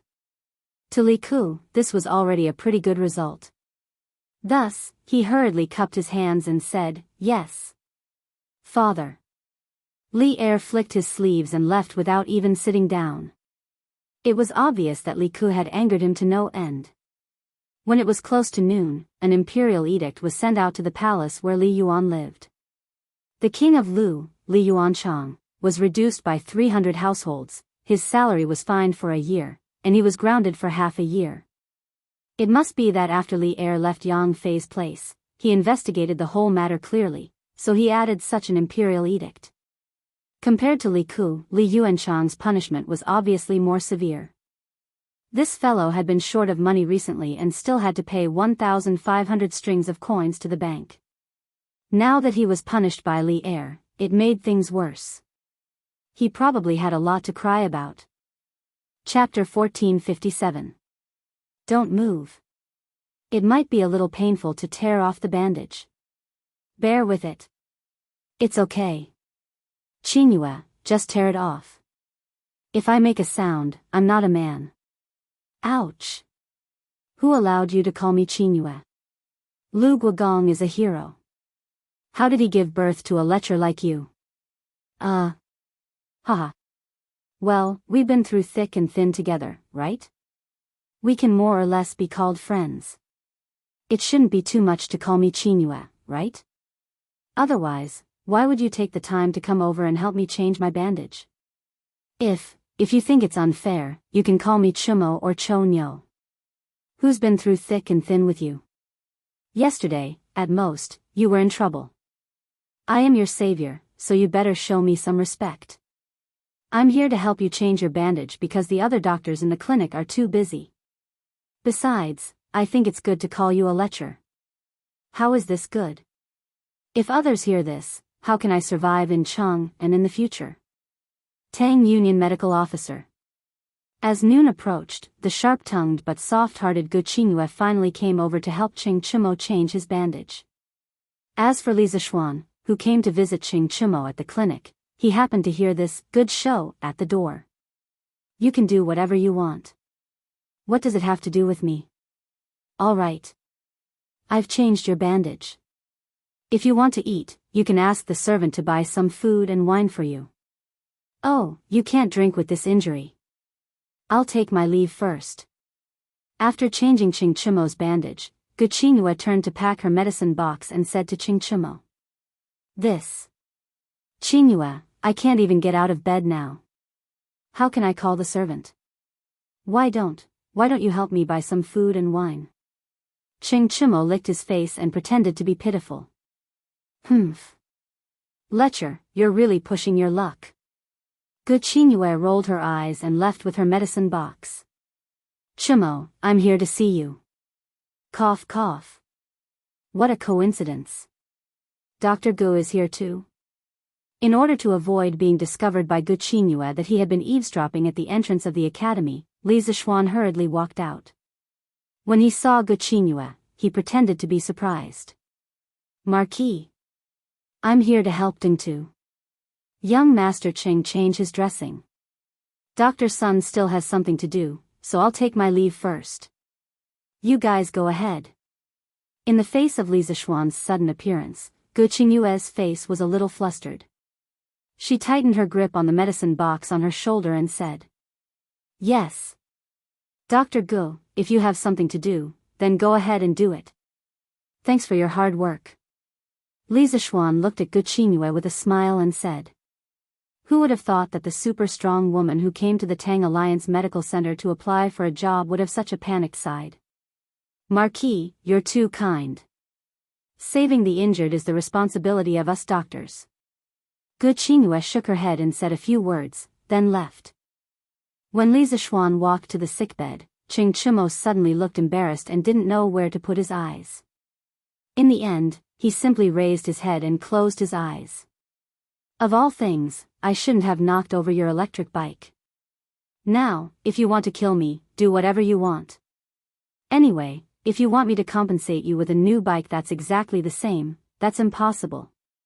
When this guy was flirting with Guqinghua a moment ago, he was still acting like a bootlicker. Now that he saw Li Zixuan, he suddenly became a dead pig that wasn't afraid of boiling water, piece of meat. The change of character was so fast that it was really jaw-dropping. Li Zixuan helplessly rolled his eyes and said, Who wants to kill you? When I borrowed your bike, I knew this would happen, but I didn't expect you to fall so hard. I heard from Sun Daozhang that your leg needs at least 7 days to recover. Do you want me to tell Uncle Cheng and ask him to send someone to take care of you? When Ching Chimo heard this, he quickly waved his hand and said, No, no, no. Please don't. Xiao Xian, I'm begging you. Please don't tell my father about this. Why is that? Li Zixuan asked suspiciously. Ching Chimo said with a bitter face, Aren't you asking the obvious? With my father's temper, if he knew that I hit a pole with my bike, wouldn't he come over and beat me up? How can I expect him to send someone to take care of me? Li Zixuan was silent. After a while, he said, In your eyes, Uncle Cheng is that kind of person? What else could it be? I've been his father for more than 10 years. How can I not know him? Ching Chimo rolled his eyes and said in a muffled voice. Li Zixuan couldn't help but laugh. He waved his hand and said, Okay, I won't tell Uncle Cheng. In a while, I'll leave a guard here to take care of your food and lodging. I'll also apply for a week's sick leave from the academy. Here. I asked the Drunken Immortal restaurant to make some food for you before we came. Eat it while it's hot. When Ching Chimo heard that it was a leave of absence and that there was good food to eat, he couldn't help but be overjoyed. He gave Li Zixuan a thumbs up and said, Hee hee. What a good brother. The best thing I've done in my life was to recognize you as my good brother at the Drunken Immortal restaurant. Li Zixuan teased at this time, Hee hee. Eat your food. But I reckon that this food shouldn't be as good as the food that Dr. Gu bought for you, right? Even though Ching Chimo had always been shameless, he couldn't help but feel a little embarrassed at this moment. Moreover, his love for Guqinghua was only one-sided. He didn't intend to announce his love for Guqinghua to the public. When Li Zixuan said this, he felt as if his old face was burning. Xiao Xian, what nonsense are you talking about? I'm going to eat. If you have something to do, quickly go do it. Ching Chimo quickly took the food box that Li Zishuan handed over with both hands and ordered him to leave. When Li Zishuan saw this, his heart was suddenly shocked. Because from Ching Chimo's expression, it was obvious that he really liked Guqingyue. Was this still the rash Ching Chimo of the past? He even learned how to pick up girls? You're really ungrateful. As your brother, I've worked so hard for you for so long. You're not even saying thank you, and you're directly chasing me away. Li Zishuan couldn't help but ridicule. Oh. We're brothers, why are we still so polite? Don't you think so, Xiao Xian? Ching Chimo said in a muffled voice as he ate the food in his bowl. Li Zishuan couldn't be bothered with this idiot. He waved his hand and said, all right. Then you eat slowly. If there's anything, just get someone to inform me directly. The next day, Datong Daily published two major news, which shocked millions of people in and around Chang'an City. The first was an announcement issued by the Tang Football Federation. Tang Football Federation emergency announcement, Raging Bulls team, Cool Breeze team, and Fire Phoenix team, 3 teams of Tang League A, have been permanently expelled from the Tang Football Federation because of 3 match fixing last month. All the players of the 3 teams are permanently banned from participating in any competitions related to the Tang Football Federation. The owners of the 3 teams are permanently banned from establishing any football teams in the Tang Football Federation. We hope that all the teams in the Tang Football Federation will take this as a warning to cherish the hard-won opportunity to participate in competitions in their own honor, and stay away from betting and match fixing. If any players know that their team is about to play match fixing, please take the initiative to report it to the Tang Football Federation. For all the reporters, the Tang Football Federation will not punish them, but will instead reward them. From now on, the Tang Football Federation will increase its monitoring efforts. Teams that play match fixing and go against the spirit of competition will not be tolerated. All the people of the Tang Football Federation will also supervise this. Issued by the Tang Football Federation President, Li Zishuan. The second news was an announcement published by Yanhuang Bank. Yanhuang Bank announcement, from today onwards, Lantian County's Yanhuang Bank will introduce the following preferential policies to encourage the people to deposit money in the bank. First, all the people who deposit money in Lantian County's Yanhuang Bank, no matter how much money they deposit or how long they deposit it for, can enjoy the free exchange of Tang Yuan service. Money can be exchanged for 1 Tang Yuan, fair and square. Second, all the people who deposit money in Lantian County's Yanhuang Bank will receive different amounts of interest depending on the type of deposit, the amount of deposit, and the time of deposit. As for the details, the types of deposit can be divided into fixed deposit and current deposit. Fixed deposit means that the money can only be withdrawn at a fixed time. Current deposit means that the money can be withdrawn from the bank at any time. The annual interest rate for fixed deposit is 1.75%, which means that a fixed deposit for a year can earn 6 won in interest. 10 strings of money is 60 won, and 100 strings of money is 600 won in interest. The interest rate for current deposit is lower at 0.3%. A fixed deposit for a year can earn 2.4 won in interest. Yanhuang Bank will spare no effort to protect the vital interests of every depositor. The money deposited by the depositor will be recorded. The bank and the depositor will each have a passbook that is difficult to counterfeit. The depositor will withdraw money from the passbook. If the depositor loses any money deposited in the bank, Yanhuang Bank will unconditionally compensate the depositor in full. The new regulations will be implemented in Lantian County's Yanhuang Bank as of today. All the people of Lantian County can enjoy the preferential deposit policy. Please pass this message to each other and not miss this good opportunity.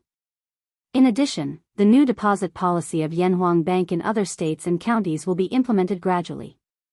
Please be patient. Issued by Li Zishuan, Yanhuang Bank's head steward. After seeing these two pieces of news on the front page of Datong Daily, the people were all stunned. These two announcements were issued by Li Zishuan, but they represented two different circles. One was the football circle, and the other was the financial circle. But no matter which circle, these two pieces of news could be said to be super heavy news that could shake the earth and mountains. Countless people were discussing it. What? Team Raging Bull, Team Cool Breeze, and Team Fire Phoenix played fake matches? They are Tangjia League teams. How could they play fake matches? Sigh. If you ask me, they are really stupid. It was not easy for them to become a Tangjia League team. Just relying on the financial support from the businessmen every year is enough for their team to squander for a year. They just had to think about playing fake matches. Now, from the team owners to the players, they can forget about participating in the competitions organized by the Football Association for the rest of their lives. Hey! Who said it wasn't? But this is also good. Let's see if any other team dares to play fake matches in the future. Yes. The determination of the Tang Dynasty Football Association to investigate fake matches is unquestionable. Let's see if any other team dares to play fake matches. After a team owner saw this news, he hurriedly shouted, "Quick! Inform all the players to gather in the front yard immediately. I have something to say." Immediately after, when the people saw the second piece of news, they immediately went crazy. What? Not only do you not need to pay a commission to exchange Tang Yuan at the bank, but you can also get interest. Is there such a good thing in this world? When the Tang Yuan was first introduced, there was a free exchange business for the Tang Yuan for a period of time. However, after the imperial court took over the Yanhuang Bank and the Tang Yuan was confirmed as the official currency of the Tang dynasty by Emperor Li Er, this free exchange business was cancelled. However, even so, it could not stop the enthusiasm of the people to exchange Tang Yuan. Firstly, Tang Yuan had the endorsement of the Tang dynasty's imperial court, so it was very secure. Secondly, Tang Yuan was very convenient to carry around. People who were used to using Tang Yuan basically did not want to use cumbersome copper coins anymore. With the support of these two reasons, even though there was a certain commission to exchange Tang Yuan, the people were still very happy to exchange all the copper coins in their hands for Tang Yuan. Now, not only was the commission for exchanging Tang Yuan cancelled, but the safety of keeping copper coins or Tang Yuan in the bank was not only not safe, but they could also get interest. In the eyes of the people, this was no different from a pie falling from the sky. This was a good thing that could not be found even if one held a lantern. This little trick of the Yanhuang Bank was not worth mentioning to the modern people who were familiar with all kinds of financial management methods. In fact, many modern people would even feel that it was very low. This was because the interest rate given by the Yanhuang Bank was even lower than some of the modern banks. It was better to store it in the UX Bao that could be used at any time. However, the ancient people did not know about all kinds of financial management methods. They only knew that the two preferential methods given by the Yanhuang Bank could be said to be unprecedented. Save money. I want to save all the money in the family in the Yanhuang Bank. Not only is it safe, the interest I get in a year is enough to buy dozens of dongs of rice. I want to go too. Not to mention other things, with this saving until the new year, it is more than enough to use the interest to buy 10 jin of meat for the family. Save, save, save. Zhao San, quickly go back and inform Madam to save all the money in the family in the Yanhuang Bank. Not to mention that it is not safe to keep so many copper coins in the house, we have to take them out to dry every once in a while. Saving them in the bank will save us a lot of trouble. And the interest every year, old master, let me calculate. With our family's wealth, the interest every year will be dozens of strings of coins. Save. Save. Hey! Didn't you see that it is only limited to the citizens of Lantian County? The citizens of other counties can't enjoy this kind of preferential treatment. Hey! Why is it that only the citizens of Lantian County can enjoy this kind of good treatment? Why? The Marquis of Yong is abusing his power for personal gain, especially for the citizens of Lantian County. What are you shouting about? Didn't you see what the newspaper said? The Yanhuang Bank in Lantian County is only a pilot operation. If the results are good, the banks in other counties will slowly adopt it. What abusing his power for personal gain? The Marquis of Yong'an is selfless, wholeheartedly for the welfare of the citizens. Hey! I won't talk to you anymore. I am from Lantian County, I have to go to the bank to save money. Haha. Pay. After talking for so long, you are from Lantian County. Why am I not from Lantian County? Chapter 1458. Don't push. Come one by one and line up properly. Everyone will definitely be able to line up today. Lantian County, Yanhuang Bank. When the commoners found out that the Lantian County Bank did not charge any commission and that they could earn interest from saving money, they all brought along most of their copper coins and flocked over. At this moment, the sun had just risen and the bank had just opened for business. The door was already filled with people. The manservants in the bank quickly came out to maintain order and calm the excited hearts of the commoners. After all, these commoners were all carrying a large bag of copper coins. If there was a dispute because of queuing, it was easy to lose money. Considering this situation, Li Ku hurriedly sent someone to inform the Lantian County's yamen runners to come over and maintain the law and order here. However, there were still too many people who came to save money.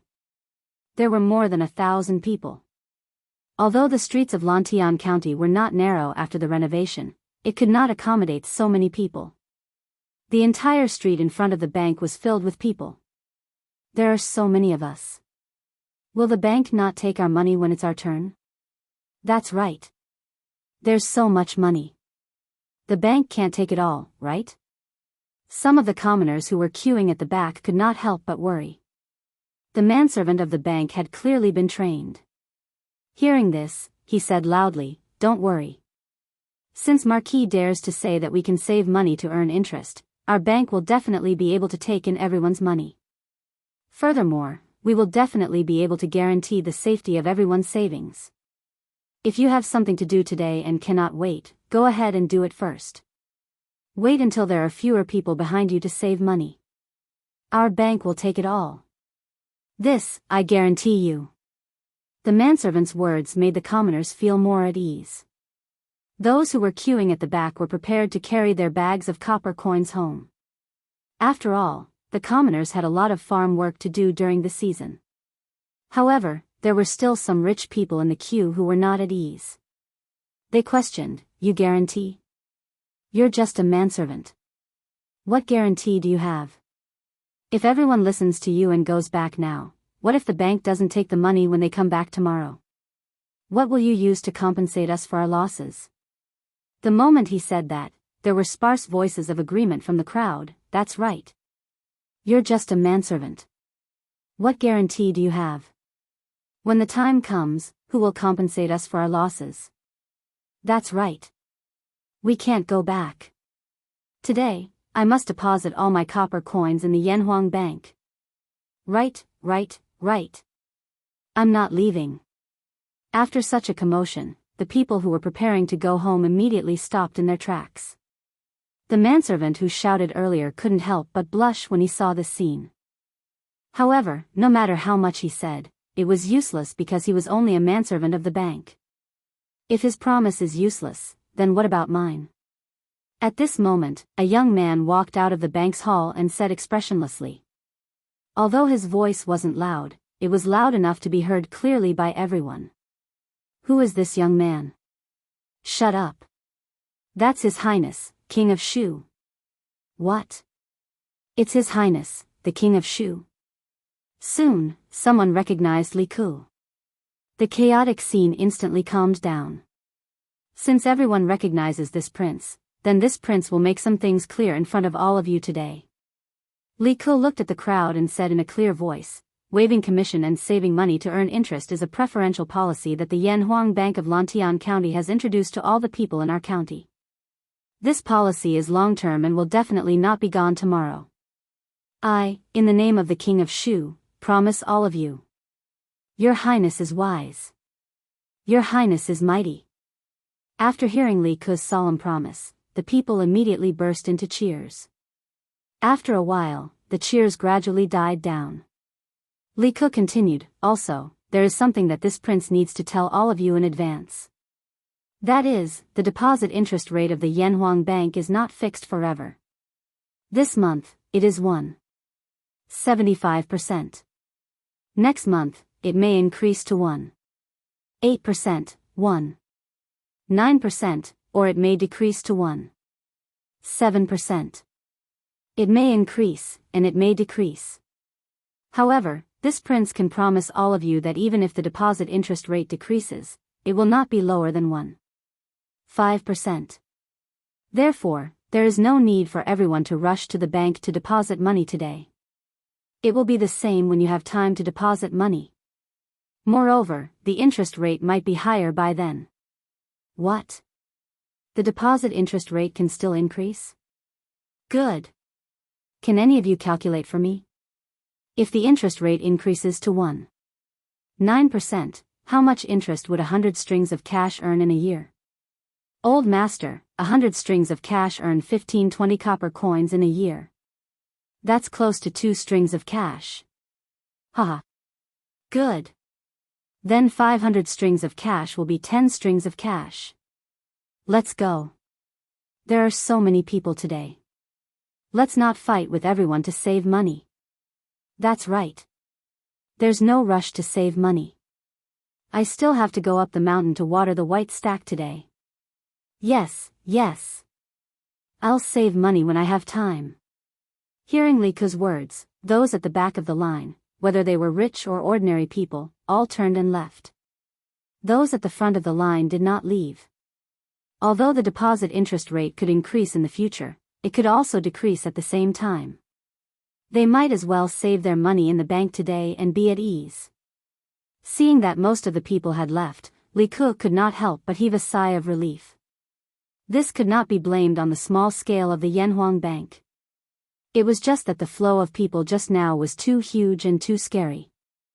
Even if the bank scale was 10 times bigger, it would not be able to handle it. This was just like a modern bank. If a bank received thousands of depositors at the same time, it would not be able to handle it. Moreover, this sudden surge of customers was not a healthy and long-term way for the bank to operate. What the bank needed was a stable and long-term source of customers. The rest of the people, line up and go in one by one. Pass the copper coins to the servant who is counting the money. Also, tell him whether you want to deposit it for a current or fixed period. Remember to take your passbook and put your fingerprint on it. Li Ke looked at the remaining commoners and ordered loudly. Yamacho, you're here. I have something to ask you. In the afternoon, Li Zishuan had just arrived at the workshop. Not long after, Li Tai came to Li Zishuan with a messy stack of blueprints. Qingke, you didn't sleep last night? Li Zishuan was stunned. This was because Li Tai's hair was messy and there were dark circles under his eyes. This did not match the little fatty's usual clean image. It was obvious that he did not sleep last night or did not sleep well. Li Tai scratched his head, causing his already messy hair to look even more like a chicken's nest. Yamacho, there were some things that I couldn't figure out last night, so I read a little more. However, I still slept for a few hours. Yamacho, quickly help me solve a few problems. Otherwise, I won't be able to sleep well tonight. It's over. Looking at the little fatty's appearance, it was obvious that he was possessed. Just like Wang Ji back then. What problems? Tell me. In order to let the little fatty have a good night's sleep, Li Zishuan brought Li Tai to a meeting room and said. Li Tai put down the blueprints in his hand and looked at Li Zishuan. Yamacho, I've already figured out the working principle and manufacturing process of the DC motor, battery, and diode. However, I heard from Professor Mo yesterday that you mentioned to her that there's an electronic device that can amplify current. I think it's called a transistor. It's based on the principle of the diode. Can you tell me more about it? Li Zishuan was slightly surprised. Qingke, why do you suddenly want to hear this? Li Tai replied, Yamacho, I think that with the transistor's ability to amplify current, we can do a lot of things. For example, we can use it to increase the transmission power of the telegraph. Other than that, I believe that it can be used in many other places. It's very important, so we should build it as soon as possible. Hearing this, Li Zishuan's eyes flashed with surprise. He tapped the table lightly with his finger. After a moment of silence, he spoke with a serious expression. Qingke, you're right. The transistor is indeed very important. It seems that the Academy's second killer project is about to start. The second killer project? Li Tai exclaimed in surprise. Suddenly, he said excitedly, Yamacho, does the second killer project have something to do with the telegraph? Li Zishuan nodded. That's right.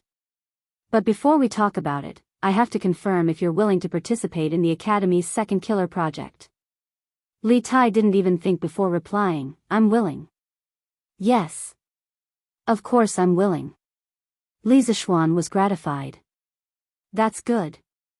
Today, I'll briefly explain the second killer project to you. The main purpose of this project is to improve the existing telegraph so that it can achieve ultra-long-distance wireless communication. This ultra-long distance should be at least 1,000 miles. 1,000 miles? Li Tai opened his mouth in shock. Then wouldn't it be able to cover the entire Tang Empire? Li Zishuan nodded. That's right. Although this sounds a little exaggerated, it's not impossible from a technical point of view. With the transistor and the diode, we can increase the transmission power of the telegraph. On the other hand, we can create detectors to enhance the telegraph's ability to identify useful information in electromagnetic waves. In addition, we can set up telegraph relay stations in the various provinces and counties to receive and transmit electromagnetic waves. With this three-pronged approach, it won't be difficult to achieve ultra-long-distance communication.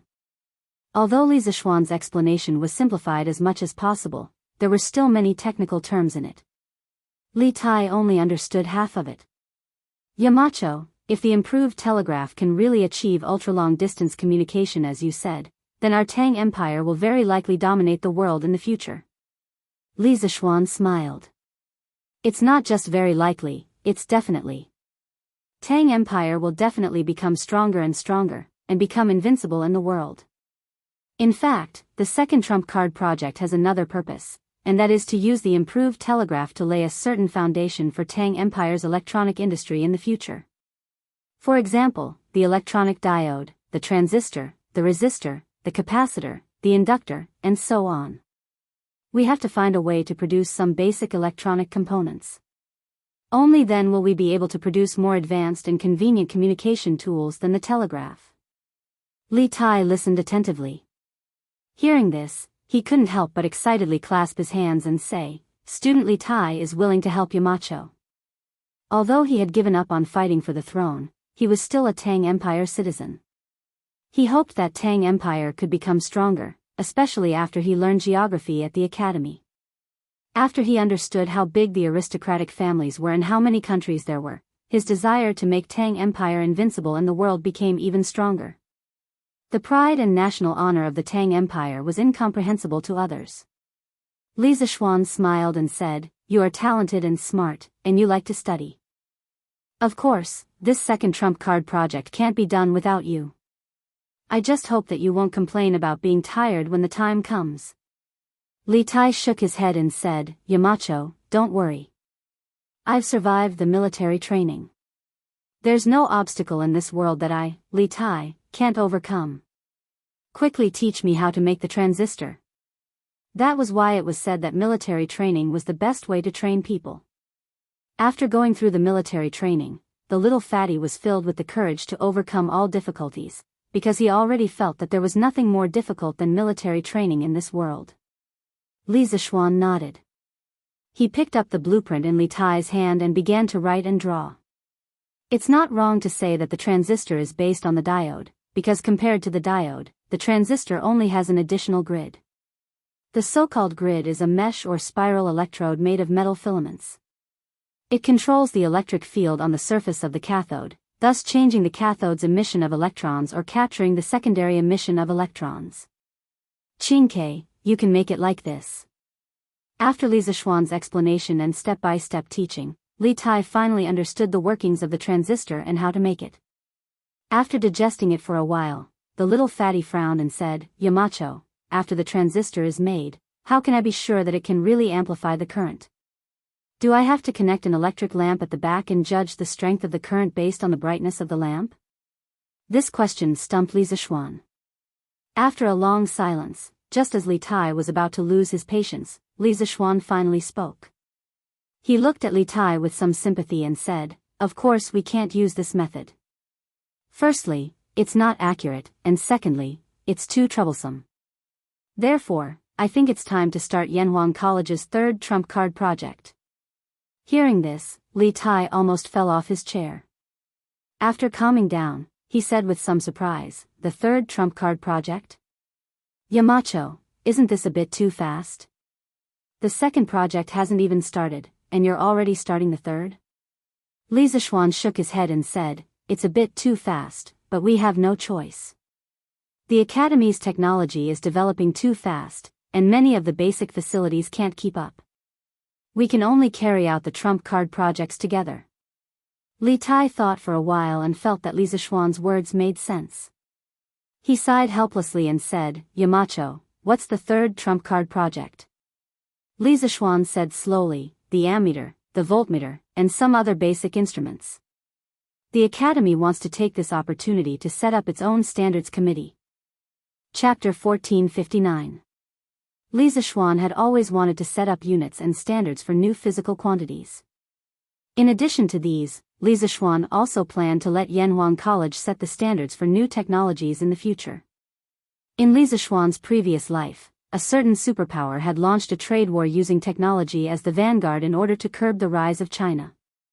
Some international organizations and technical standards committees had wanted to kick out China's outstanding companies in an attempt to cause China's high-tech industry to collapse. At that time, although Li Zixuan was angry, his words carried little weight and his ability was limited. But in this life, Li Zixuan had the ability and status. He had to push China's technological development and let China's technological strength stand at the top of the world.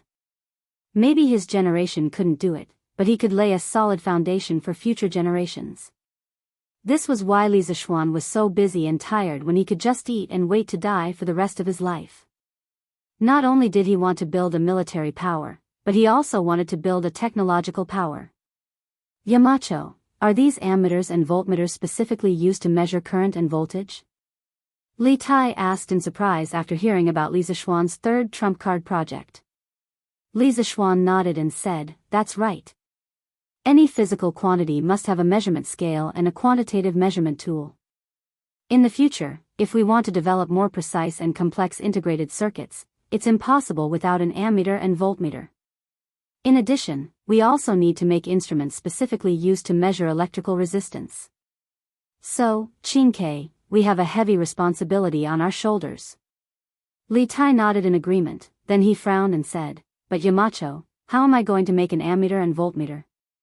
Li Zixuan knew that it would be difficult for a child who had only been exposed to electricity for less than a year to make an ammeter and voltmeter.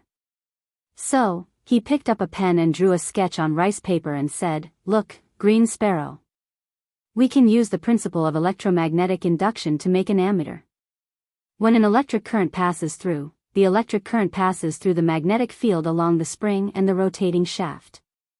The electric current cuts the magnetic induction wire, so under the effect of the magnetic field, the coil is deflected, driving the rotating shaft and the pointer to deflect. Since the magnitude of the magnetic field force increased with the increase of the current, the magnitude of the current could be observed through the degree of deflection of the pointer. As for the voltmeter, we can use the above principle to get the current, then connect a resistor with a known resistance, and multiply the current by the resistor to get the voltage scale. The ammeter that Li Zixuan was talking about was called a magnetoelectric ammeter. It was the kind that was often used in modern school laboratories. Li Tai nodded his head as he listened.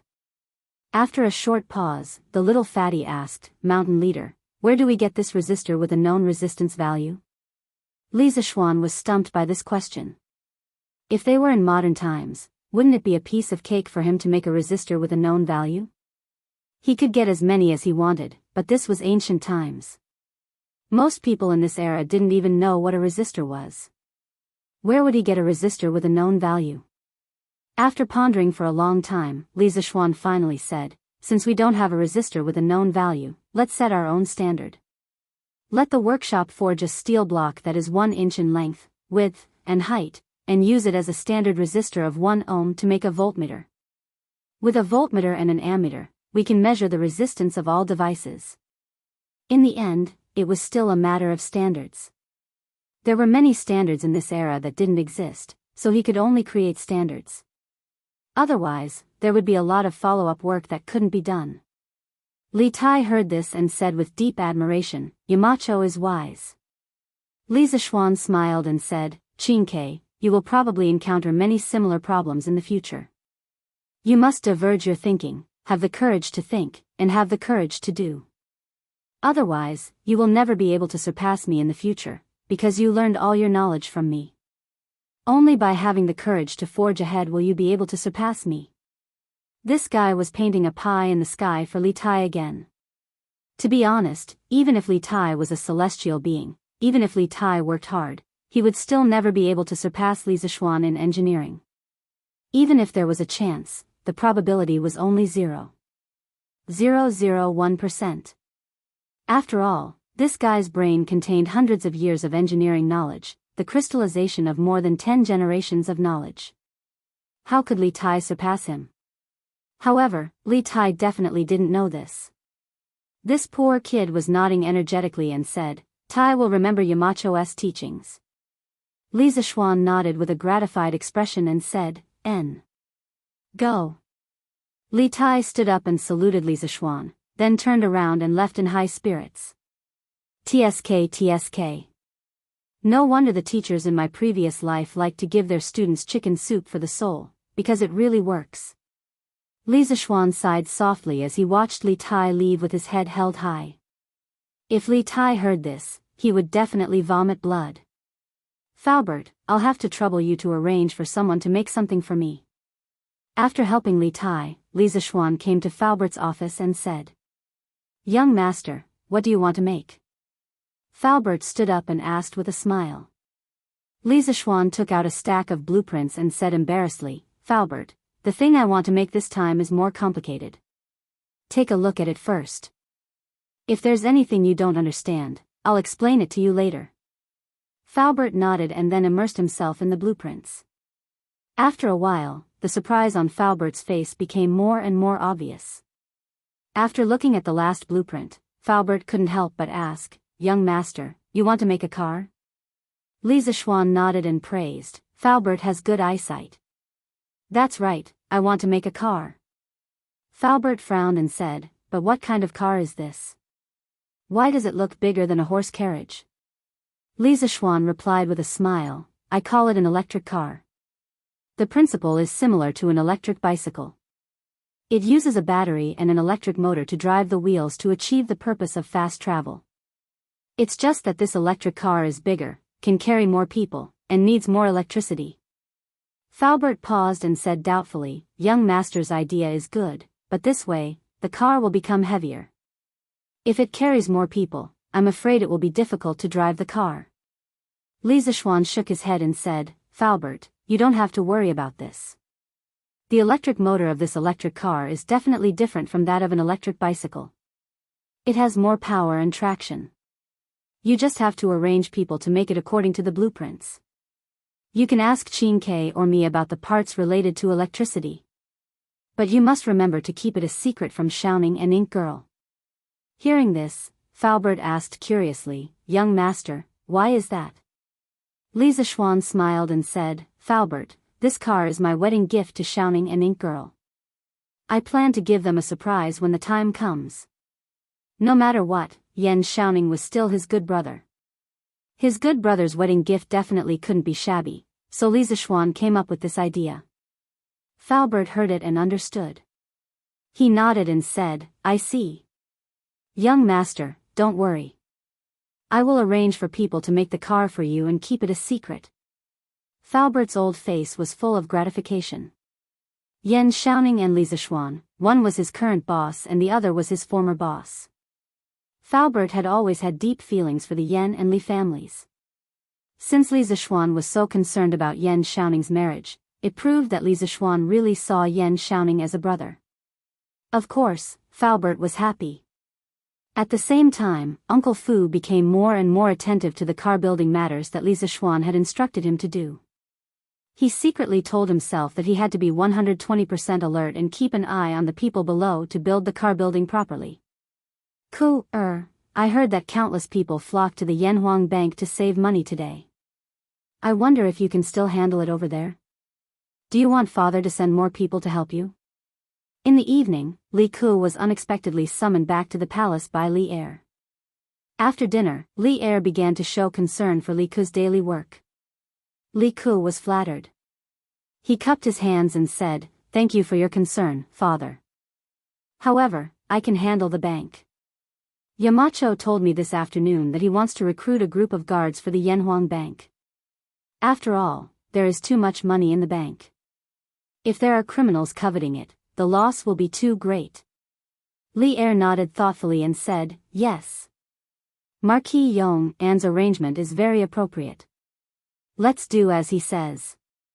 "Father, I won't do anything unnecessary." "Father, what are you saying?" "Yamacho and I are already grateful that you can personally inquire about the bank's affairs." Li Ku quickly cupped his hands and said. Although these words were somewhat flattering, they were also somewhat sincere. After all, Li Er didn't ask about the bank's affairs before. Haha. Don't flatter father. I'm already tired of hearing such words. Li Er waved his hand and said with a smile. Then he asked again, now that the people are flocking to the Yanhuang Bank, wanting to save money to earn interest, can the Yanhuang Bank take in so much money? When the time comes, can we pay off the promised interest to the people? Originally, the free exchange of Tang Yuan for the commoners was already an act of the bank to give up on profits for the sake of the commoners. Now, not only is the bank not collecting the money for the commoners, but it is also giving them interest. In the long run, won't the Yanhuang Bank be unable to make ends meet? Li Ku pondered for a moment and said, "Father, the Yanhuang Bank will definitely not lose money. The annual interest rate we give the citizens is 1.75%, and the annual interest rate for lending money to the merchants is 8%. If we can borrow 100 strings of coins from the citizens to the merchants, then the Yanhuang Bank can earn 6.25 strings of coins a year with these 100 strings of coins. One thing that can't be ignored is that the 100 strings of coins didn't originally belong to us, but to the people who came to save money. In other words, our bank doesn't use any capital and can earn 6.25 strings of coins a year from the people's 100 strings of coins. This is a business without any capital, and the profits are not low at all. Where else can we find such a business? How can our bank lose money? Modern banks had many types of business income, including the interest rate difference between deposits and loans, commission fees, investment income, etc. But the most important thing was still the interest rate difference between deposits and loans. This was the foundation of the bank. Similarly, today's Yanhuang Bank's most important way of making profits was the interest rate difference between deposits and loans. When Li Er heard this, he nodded thoughtfully. Then he asked, "What you said just now makes some sense. But if there are too many people who come to save money, and the merchants who come to the Yanhuang Bank to borrow money are not enough to support such a large amount of savings, for example, if the people save 100 strings of coins, and the bank only lends out 100 strings of coins, then wouldn't the Yanhuang Bank still suffer a loss?" To be able to say this, it proved that Li Er had done his homework. Otherwise, he wouldn't have asked such a sharp question. Li Ku couldn't help but laugh. "Father, you don't have to worry about this. The reason why this policy of saving money for interest was first tested in Lantian County is mainly because the merchants in Lantian County are very active.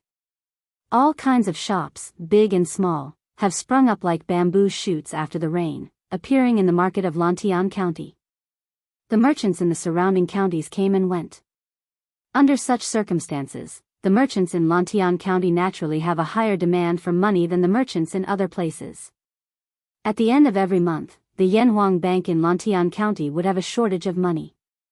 Now that the people are actively saving money, the bank probably won't have a shortage of money in the future. This is very beneficial to the expansion of the bank's business. Before this, I have carefully calculated with the bank staff.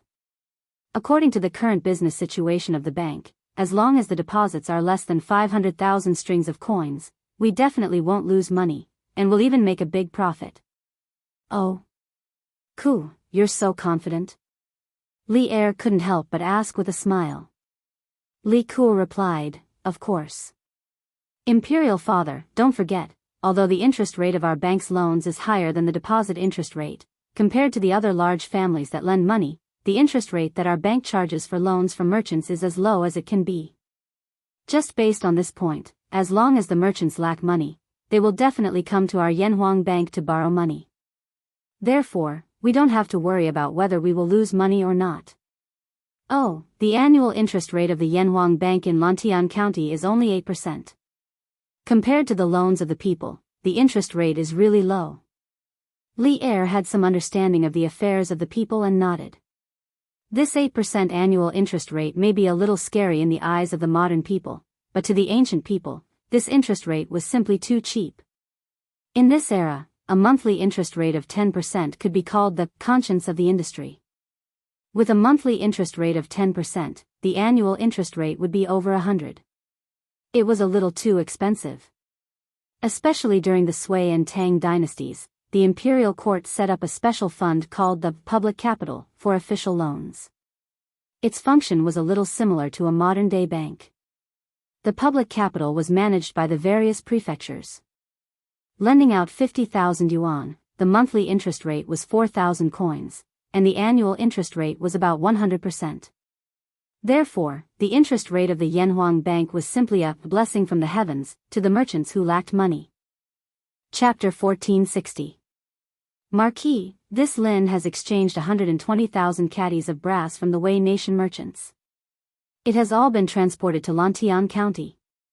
The next day, early morning, Lin Wenyuan came to Marquis Yong and Manor and reported to Li Zishuan.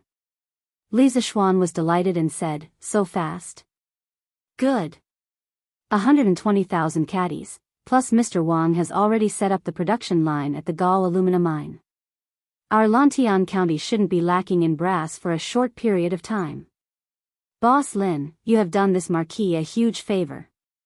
2 days ago, he had just received news that the production line at the Gall alumina mine in Lantian County had been set up.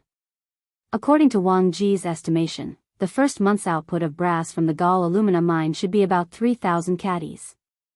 Although it sounded a little, but in this era where there was a lack of brass, it was quite a lot. Furthermore, as the refining process matured, the monthly output of brass would definitely increase greatly. By then, the Great Tang Imperial Court would also pay attention to the wet smelting copper technique. The Gall alumina mine would definitely become very popular. You're too kind. To be able to work for Marquis is this Lin's honor. Lin Wenyuan bowed slightly and quickly cupped his hands. Li Zishuan smiled and said, Boss Lin doesn't need to be so modest. Now that we have such a huge amount of brass, this Marquis can arrange for people to set up electric wires in Lantian County. By then, the people of Lantian County can be like Yanhuang College and use electric lights. Boss Lin has to be credited for this. I wouldn't dare. Lin Wenyuan cupped his hands and suddenly his eyes flashed and sighed. This Lin just moved from Chang and City to Lantian County a few days ago. I didn't expect to be able to enjoy such a magical thing like electric lights. No matter what, this is all thanks to Marquis's kindness. So helping Marquis to exchange brass is also helping this Lin. This Lin doesn't dare to claim the credit. Li Zishuan chuckled and asked, Oh? Boss Lin has settled down in Lantian County? Is there anything you need this Marquis's help with? Settled down. Everything has been settled. The residence that I purchased is in Yong and Lane. It's only a few steps away from the Marquis's estate. Lin Wenyuan smiled and cupped his hands. Although the population of Lantian County had increased explosively in recent months, it was basically hard to find a place to live, and the prices of the houses and shops had increased by a lot, especially in Yong and Lane where the Marquis residence was located. Those who could live here were either rich or respectable, and ordinary people simply couldn't afford to buy a house here. However, Lin Wenyuan was still part of the first batch of members of the Yan Huang Chamber of Commerce. With his wealth, it wasn't difficult for him to buy a house in Yong and Lane. As for why he wanted to settle his family in Yong and Lane, those who understood would naturally understand. Oh. Doesn't that mean Boss Lin is my neighbor? Li Zishuan raised his eyebrows and smiled. Lin Wenyuan hurriedly said, I dare not, I dare not. I just want to be able to listen to Marquis' orders better. Li Zishuan didn't comment on this, but smiled and asked, Boss Lin, if you have any difficulties in doing business in Lantian County in the future, you can come and find this Marquis. This Marquis may be able to help you with some matters within the law. The officials of this era generally looked down on merchants, but Li Zishuan had never looked down on merchants. The workshop's products sold well all over the world, and the prosperity of Lantian County today were all due to the merchants. Sometimes, Li Zishuan was also willing to give the merchants some benefits to let them help him develop his territory. Thank you, Marquis.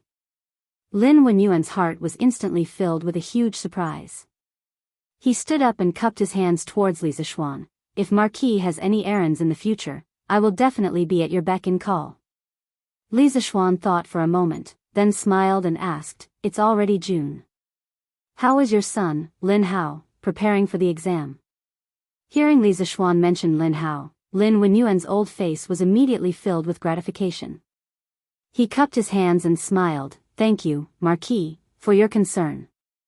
My son has been diligently preparing for the exam under Han Zhao's guidance for more than half a year. He hasn't slacked off at all. This old man has watched this child grow up, but I have never seen him put so much effort into anything. From this, it can be seen that he really wants to get into a sacred place like Yanhuang College. Li Zishuan smiled and said, You reap what you sow. With your son working so hard, he will definitely reap some rewards. Immediately, he felt that it was a bit inappropriate to say that. It was as if he was hinting that Lin Wenyuan would secretly recommend his son to get into Yanhuang College, so he quickly added, However, even if your son is careless and fails in the exam, it doesn't matter. Now that the Lin family is considered to be part of Lantian County, Lin Hao can directly study in the county school. There are many teachers in the county school who have taught in Yanhuang College. After studying there for a year and a half, and then getting into Yanhuang College, the success rate will greatly increase. Under normal circumstances, Li Zishuan would not open the back door in the matter of college enrollment. In the past, royal children like Li Ku and Li Tai relied on their own abilities to get into Yanhuang College. Even if Lin Wenyuan helped Li Zishuan do more things, Li Zishuan would not open the back door for his son, Lin Hao, in the matter of college enrollment. Hearing this, Lin Wenyuan's eyes flashed with a trace of imperceptible disappointment. It was mainly because Li Zishuan's first half of the sentence gave him hope. Otherwise, he would not have felt slightly disappointed. Marquis is right. When I decided to move my family to Lantian County, I also had this layer of consideration. After all, in other provinces and counties, it is basically impossible for a merchant's son to get into a local government school. Lin Wenyuan cupped his hands and smiled. At this moment, he had already thought it through in his heart. This was because compared to other merchants, he was undoubtedly much more fortunate. The prosperity of Lantian County today relies on the prosperity and vigorous development of commerce. Behind this, it cannot be separated from the efforts of merchants. This marquis will not be like other officials in other provinces and counties, ostracizing merchants and their sons. Li Zishuan said with a solemn face. Marquis is righteous. Lin Wenyuan cupped his hands. Then, as if he suddenly thought of something, he said somewhat embarrassedly, Speaking of commerce in Lantian County, this Lin is planning to build an inn recently to provide a place for merchants to rest. However, in the construction of this inn, there are many problems. I wonder if Marquis can help. Build an inn? What kind of inn does Boss Lin plan to build? According to what Lin Wenyuan said, this inn was definitely not an ordinary inn. Otherwise, he would not have come to ask for help. Li Zishuan could not help but ask curiously. Lin Wenyuan cupped his hands and replied, Marquis, this Lin plans to imitate the style of the Cloud Mountain Villa. With reinforced concrete and colored glass, this Lin plans to build a 6-story inn. The interior decoration will be a copy of the Cloud Mountain Villa's decoration. There will be sofas, transparent colored glass windows, and so on. I hope that Marquis can allow it. If it was someone in a higher position, they would definitely not agree. After all, people in a higher position were all tyrannical. They did not wish for someone to imitate their own home to build an inn. However, Li Zishuan did not care about this. Instead, he was somewhat surprised that Lin Wenyuan could see the potential value of the Cloud Mountain Villa and discover it. He waved his hand and said, "Boss Lin is using your own money to build an inn. How can this Marquis disagree? If you like the architectural style of the Cloud Mountain Villa, I have some similar blueprints here. You can use them when the time comes. But then again, after Boss Lin's inn is built, it won't be cheap to stay for a night, right?" When he was building the Cloud Mountain Villa, Li Zishuan did not only design a set of blueprints, but also many backups. Now that he did not have the energy to build a house, it was not a bad idea to give it to Lin Wenyuan as a favor at little cost. Lin Wenyuan was pleasantly surprised. He cupped his hands and said, "Many thanks to Marquis for the blueprints. After this inn is built, this Lin hopes that it can become a big landmark of Lantian County. In terms of price, it should be slightly more expensive than other inns." Immediately, his face showed a difficult expression. He hesitated and said, "But this inn needs a lot of cement and craftsmen who know how to build cement buildings." This Lin boldly asks Marquis to help. Cement, craftsmen. Li Zishuan's heart moved. He said, "The workshop has a lot of cement in stock right now. I can transfer some to you. As for craftsmen, this Marquis has an idea. What do you think?" Lin Wenyuan said respectfully, "Marquis, please speak." Li Zishuan said slowly, "When Yanhuang College and the Cloud Mountain Villa were built, most of the craftsmen were local farmers in Lantian County. This Marquis thinks that if the style of the Cloud Mountain Villa can be liked by the merchants, this Marquis can let some farmers who know how to build a construction team to specially contract the construction of this style of building. Firstly, it will be convenient for you. Secondly, it will allow the commoners to have more income and live better lives. What do you think?" "Wonderful. Wonderful. Wonderful. Marquis's plan is wonderful." Lin Wenyuan's eyes lit up. He clapped his hands and said with a smile, "Marquis, you don't know. There are definitely a lot of merchants in Lantian County who have the same idea. They also want to build a clean and beautiful, tall and sturdy house like the Cloud Mountain Villa. However, they don't have cement or skilled craftsmen. If Marquis really wants to let the commoners form a construction team, there will definitely be a lot of merchants who will hire them."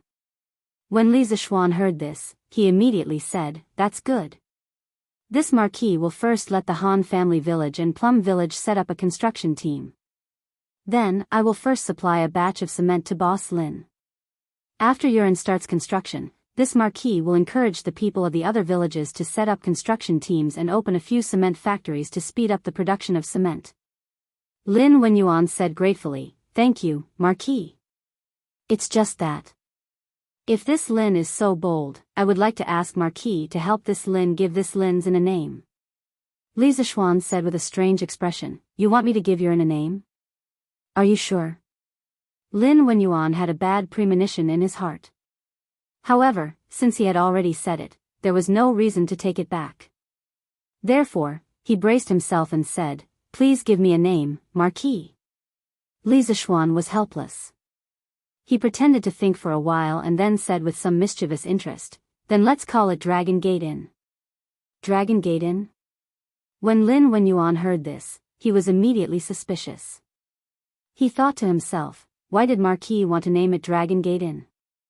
I heard that there's a Longmen County in Hedong Province's Jianghu. Could it be that Marquis has some connection with that place?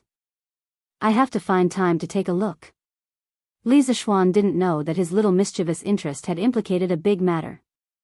Now that the brass was in place and the dozens of bicycles given to Lin Wenyuan had all been replaced, Li Zishuan immediately ordered to start setting up electric wires for Lantian County.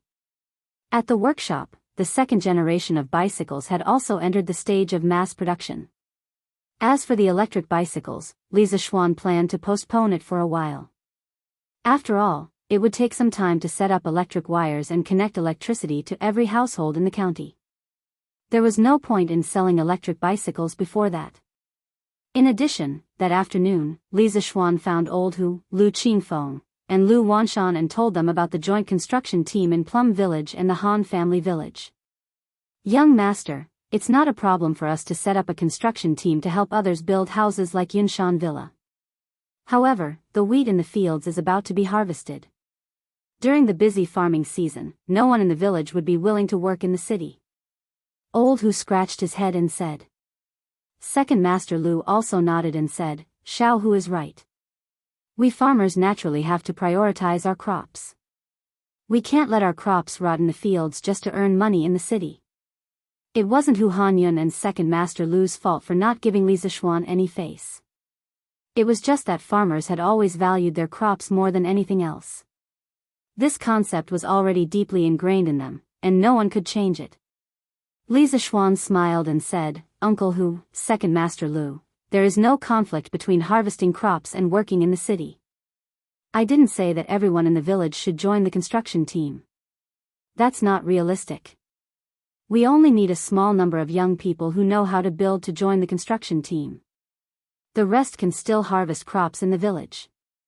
Even if we don't have enough manpower, we can just pay outside the village to hire people to help harvest crops. We won't lose anything because the construction team will be very generous. Hearing this, the few of them looked at each other. Finally, Second Master Lu said, That's a good idea. Young master, don't worry. We will go back and recruit people to set up a construction team. When the time comes, we will go to the county to help people build houses. Li Zishuan nodded. Lu Qingfeng then asked hesitantly, Young master, where should we buy the cement needed by the construction team?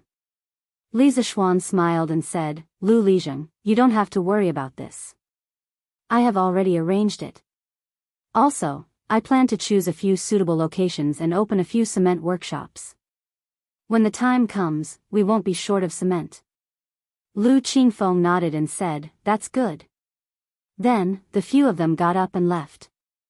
Looking at their backs, Li Zishuan couldn't help but smile. He had always wanted to increase the income of the people. Previously, he had promoted bean sprouts and greenhouse vegetables. This year, he had promoted cotton. Logically speaking, farming could only provide food for the people. If he wanted the people to be rich, he had to think of other ways. The construction team was just a good start. According to Li Zishuan's plan, in the future, he would encourage those poor farmers to open some small workshops. When workshop production replaced the pure handicraft industry, production efficiency would be greatly improved. It would be difficult for the commoners not to be rich even if they didn't want to. Chapter 1461. The next day, a piece of good news came from the workshop. The transistor was completed, and Li Tai used a very crude ammeter to verify that it could indeed amplify the current. Li Zishuan heard the news and immediately rushed to the workshop. Yamacho, it's done. It's really done. According to my preliminary measurements, after the current passes through the transistor's grid, it's amplified by about 5 times. If we connect a few more transistors, the amplification can be even greater. As soon as he walked into the laboratory, Li Tai greeted him with a face full of excitement. Li Zishuan walked to the test bench and saw a glass tube slightly smaller than a fist and a crude instrument. The instrument didn't even have a casing, and the magnets, springs, wires, and pointers were all exposed. There were only a few simple fixtures. Although Li Zishuan could roughly guess the function of the instrument, the appearance of this thing was really not flattering.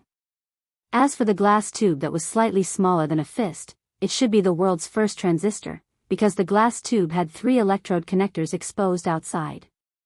However, this transistor was too big. The transistors that Li Zishuan used in his previous life were all semiconductor, crystal, transistors, which were only the size of a fingernail. With the development of microelectronics, some crystal transistors could even be smaller than 10 nanometers in size. In comparison, the electronic transistor in front of him could be called a giant. Qingke, connect it to the electricity for me to see. Li Zishuan knew that now was not the time to be picky. After all, under the current conditions, Li Tai was already not easy to make a transistor. It would be a bit difficult to ask for more, so he pointed to the transistor on the table and said to Li Tai. Okay. Yamacho, wait a moment. Li Tai nodded in response and quickly started to connect the wires. After a while, he turned on the power switch and pointed to the ammeter.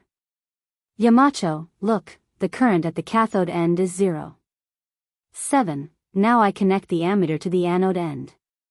Look, the current is 3.8, which is about 5 times amplification. This proves that the weak signal change on the grid can modulate the current from the cathode to the anode. Therefore, we can get the same current change as the input signal, but the intensity is greatly increased. Li Zishuan saw this series of operations and couldn't help but clap his hands and sigh. Good. Good. Good. Qingke, I didn't expect you to be able to make a transistor so quickly. It's not easy. Now that we have a transistor, and a resistor with a stable resistance value, the Academy can start the work of modifying the telegraph. Li Tai thought for a while and asked, Mountain Leader, the factory has already made the resistor that you mentioned before. However, I feel that its volume is too big. If we need a bigger resistor in the future, its volume will be even bigger. If it is used in the circuit, it will seriously affect the volume of the entire product. Is there any material that can replace steel as a resistor? Previously, in order to make it easier for Li Tai to make the voltmeter, Li Zishuan proposed to make a standard resistor with a length, width, and height of 1 inch of steel. However, although the conductivity of steel was not as good as copper, it was still good. The resistance of a piece of iron wire was very small, so it was not suitable to use it as a resistor. Modern resistors were mostly made of nickel-chromium alloy, while SMD resistors were made of metal powder and glass uranium powder mixed together and printed on a substrate by screen printing. With the current technology, it would be difficult to make these two resistors. After thinking for a long time, Li Zishuan said, yes. Of course there are materials that can replace steel.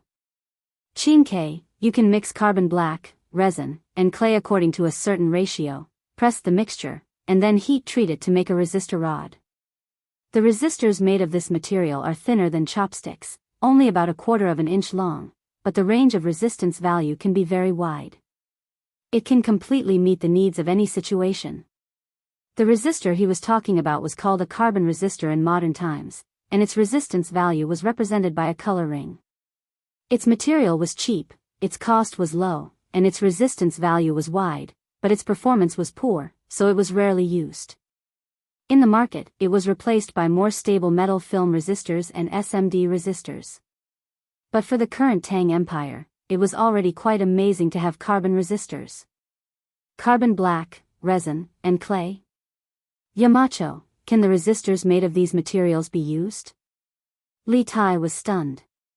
Carbon black, resin, and clay as resistors, no matter how he looked at it, it did not sound reliable. Li Zishuan smiled and said, why can't they be used? Not only can they be used, but they are also very useful.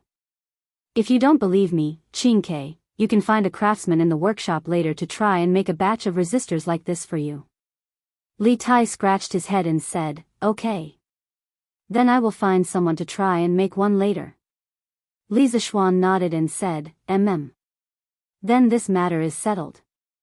This afternoon, I will officially announce the start of the second and third trump card projects at the Academy. Qingke, you will also attend the meeting. Yamacho, what can I do at this kind of meeting? I'm not going, I still have a lot of things to do here. Li Tai heard and quickly shook his head. When it came to important projects like the trump card projects, the teachers of the Academy were basically in charge. The students only played the role of assistant. Li Tai felt that it was better for him not to attend this kind of meeting. It was a waste of time. However, Li Zishuan still insisted, Qingke, you have to attend this afternoon's meeting. After all, the next 2 trump card projects can't be done without you.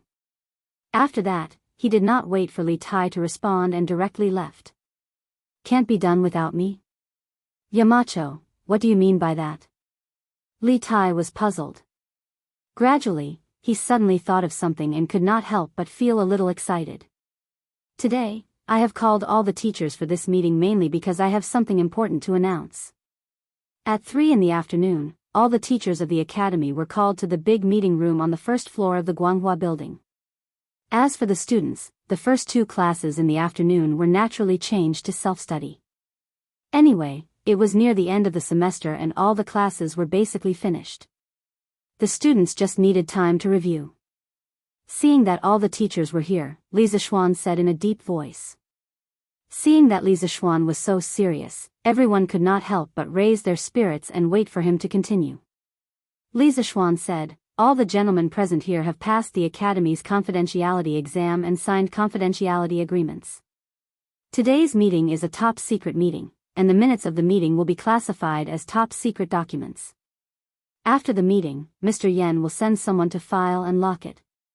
What's more, what you hear later is not allowed to be leaked to others, including your family members. Violators will be charged with treason and handed to the Supreme Judiciary for punishment. I hope you can treat it seriously. Hearing this, everyone could not help but become serious. Ever since the Academy established a strict confidentiality system, there had never been a top-secret incident. One must know that top-secret technology was related to the safety and survival of the country. It was not easy to define a document as top-secret. However, it also showed the high standard of today's meeting and the importance of the content. Everyone cupped their hands and said solemnly, yes. Yamacho. We will strictly abide by the confidentiality system of the Academy and will not leak the content of today's meeting. Good. Now let's officially start the meeting. Li Zishuan nodded and said in a deep voice, today, I called everyone here to inform you that from today onwards, Yanhuang College's 2nd and 3rd trump card projects will be officially launched. Yes, you didn't hear wrong. 2 trump card projects will be launched at the same time. All the academy teachers present felt that it was incredible. At the beginning of the year, Li Zishuan proposed 100 trump card projects for Yanhuang College, and the Ba hydropower station was the first trump card project. Until now, the first trump card project had not been completed, because the later work of the hydropower station had not been completed. However, now Li Zishuan directly proposed 2 more trump card projects. In everyone's eyes, the progress was too fast. Moreover, at the beginning of the meeting, Li Zishuan defined these 2 trump card projects as top-secret projects. This kind of high standard made the academy teachers feel a sense of seriousness. Yamacho, what are the contents of the 2nd and 3rd trump card projects? Will it be too much pressure to launch them at the same time? Mo Huai couldn't help but ask. Everyone else also looked at Li Zishuan. Li Zishuan replied, of course there will be pressure, but it must be overcome. The reason why I chose to launch 2 trump card projects at the same time is because I have sufficient reasons. Now, let me talk about the specific tasks of these 2 projects. The 2nd trump card project is to improve the current telegraph. First, we need to add signal amplification circuits to the telegraph to increase the transmission power of the telegraph. Second, we need to install detectors for the telegraph to identify useful information in the electromagnetic waves and enhance the telegraph signal recognition ability and anti-interference ability. Third, we need to build telegraph relay stations in key states and counties to be used as transmission and reception relays of electromagnetic waves, further increasing the telegraph's communication range. The ultimate goal of this trump card project is to increase the telegraph's effective communication range to more than 1,000 miles, or even further. The workshop has already prepared the key electronic components needed for this project. Those who are involved in the project can go to the workshop later to understand the details.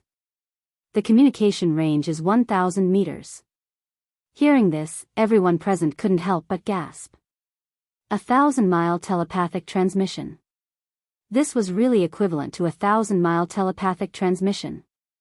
If this had happened in the past, they would have scoffed if they had heard this. However, in the past year at Yanhuang Academy, they had seen too many incredible things. Therefore, even if the teachers felt that it was inconceivable, no one refuted it. Seeing everyone's incredulous expressions, Li Zishuan smiled and said, "Although this sounds incredible, everyone has been at the academy for so long. You all have a certain understanding of engineering, especially those in the physics group. You should know that the goal I mentioned just now is not completely impossible, right?" The group of physics students around Mo Huai all showed hesitation in their eyes, and their expressions showed that they were tempted.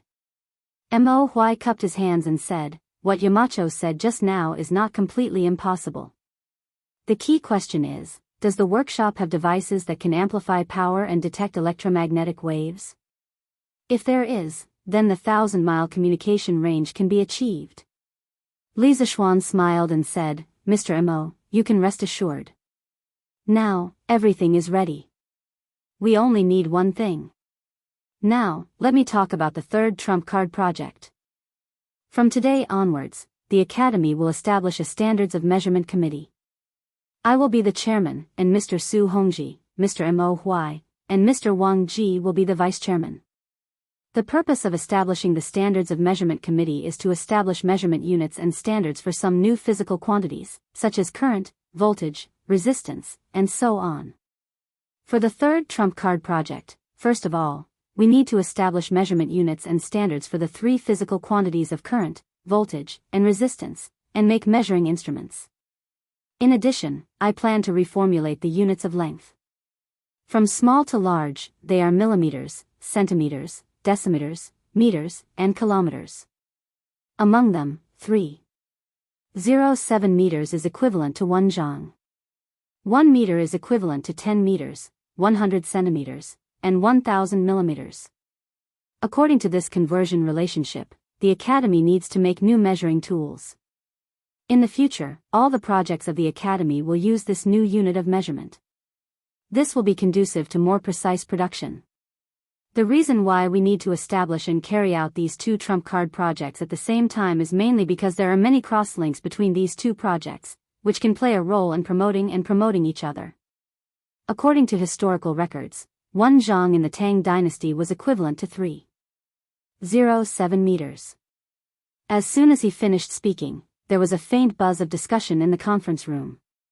Li Zishuan wanted to establish units and standards for the new physical quantities, but he also wanted to change the unit of length that had been deeply ingrained in everyone's minds. This was a bit difficult to adapt to. However, Li Zishuan's reason was too strong, because the new unit was indeed more precise than the previous inch, foot, and zhang. It was also more conducive to precision processing and precision production. Haha. I know that you may not be able to accept the new unit of measurement for a while, but when you participate in the precision manufacturing project in the future, you will know the benefits of this new unit of measurement. Seeing the difficult expressions on everyone's faces, Li Zishuan smiled and comforted them. Then, he said in a deep voice, "Next, I will announce the personnel appointments for these two trump card projects.